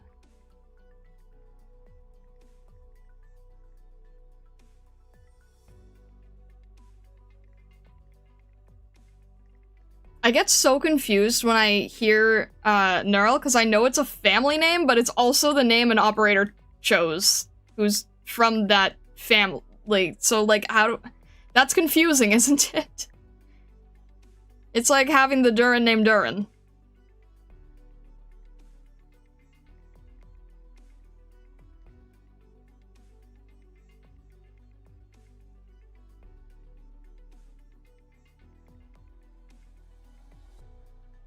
Alright. Oh shoot, we have been going a bit long. Sorry, guys.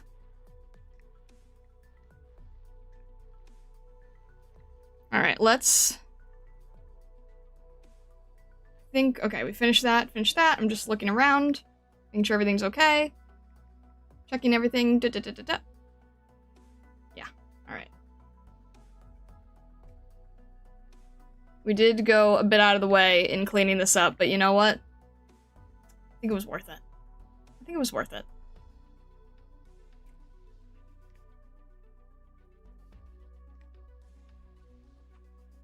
Just make this more of like a metal here.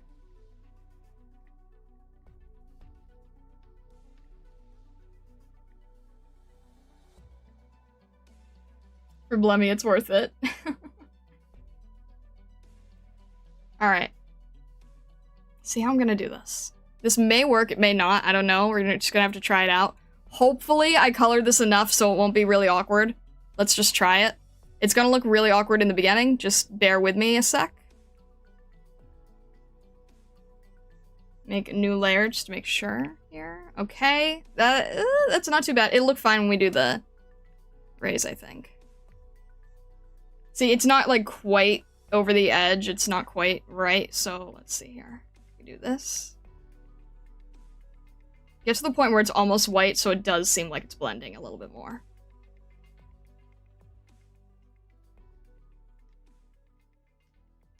I just want to create a little bit of a vignette. Okay.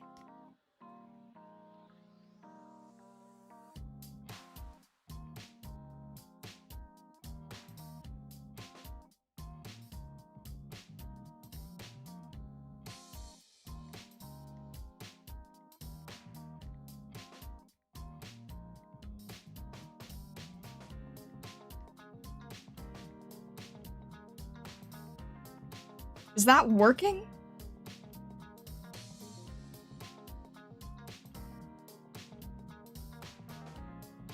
Let's use a harder brush.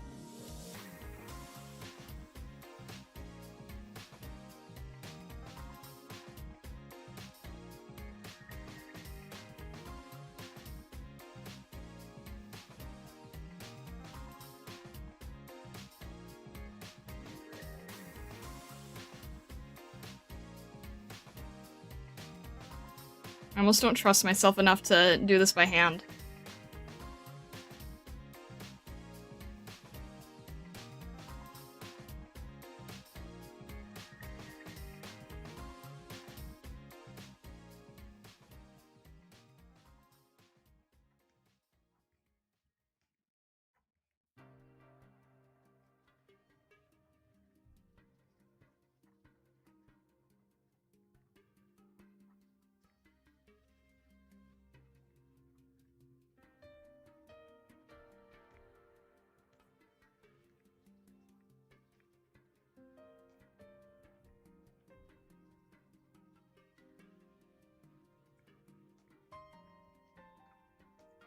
This is hard to do by hand, I think. I can't really tell if I have it yet. Alright, but like, maybe... Try and make it a little more textured so it's a bit more visually interesting. And then we'll reverse the color entirely. Just had to do that so I could see what I was doing.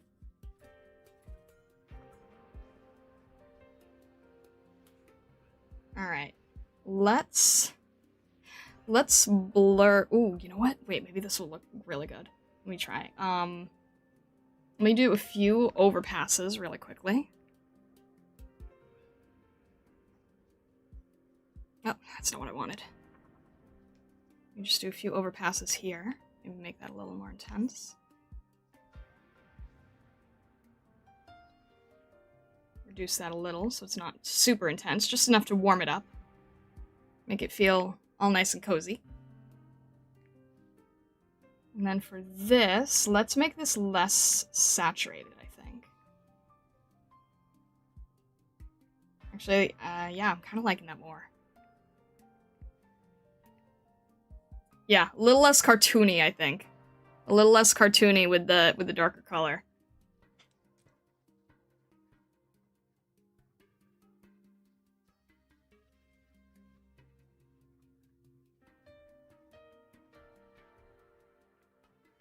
We're just gonna do a little bit over here as well. Just so we have a little bit of a directional light. See how that goes. Woof! Alright, tone that down just a bit more. Yes, yes, yes, yes. This is good. This is good, this is good.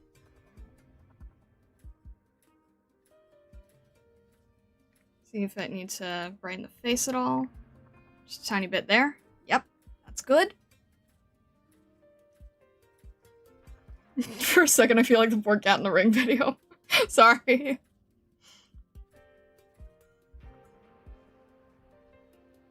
I'm liking this a lot. This was really worth it. I can actually say that this is a good piece. I don't say that too often.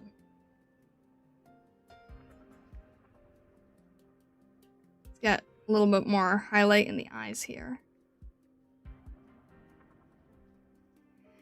And then, we're gonna try one thing here. We're gonna do merge all to new layer. We're gonna duplicate it. We are going to blur it.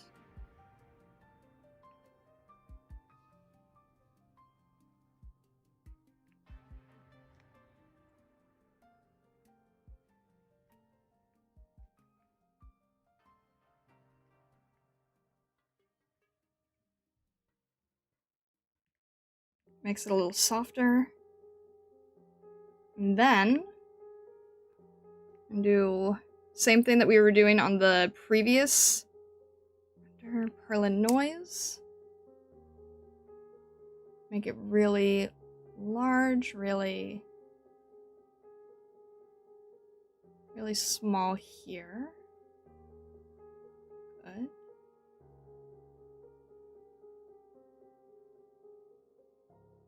And then whole thing to overlay. And just sort of softens it and gives it kind of a papery feeling.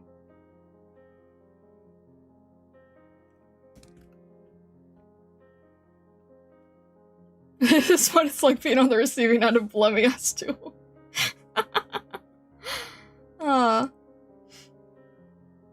Secret tricks with Starlight. Heck yeah! Heck yeah. Alright. I think we did a really good job on this. I think that this worked really well. I'm really happy with this, actually. The only thing I forgot. Last thing I forgot here.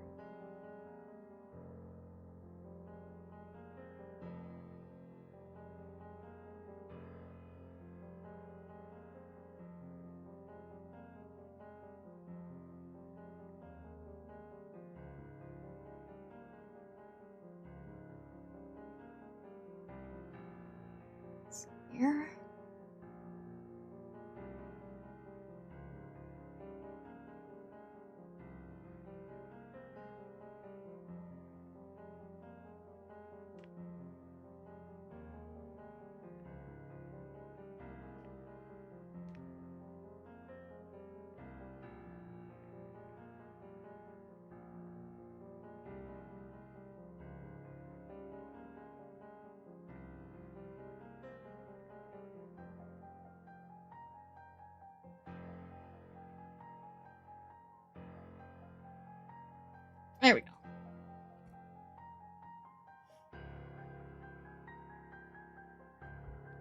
There is no we, it was all you, girl.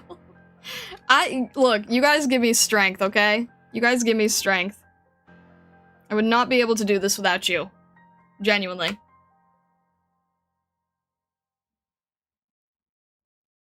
Alright. We are saving that. We are going to send that, we will send that over to Arknight. Great thing to wake up to.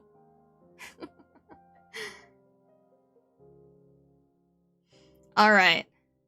With that being said, I think we will wrap it up there. Thank you so much, guys, for all your patience. It means a lot. I'm really happy with this. I think we have another portfolio piece, which is crazy that we were able to do that within stream time. It did go a lot longer because I was over-rendering. This definitely did go outside of the sketch level, and I will admit that now. But you know what? The more we worked on it, the more I thought that it was worth doing.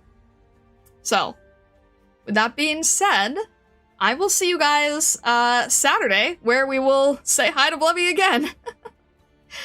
I wish you all the best. Have a fantastic rest of your day, evening, or night, wherever you may be in the world and the many worlds beyond. Definitely consider joining the Discord if you haven't yet. Make sure to get the rules channel so you have the role where you can chit-chat with us. We would be happy to hear from you. I will see you guys Saturday. And subscribe on YouTube, follow on Twitch if you haven't yet. I wish you all the best. Thank you so much, Stargazers.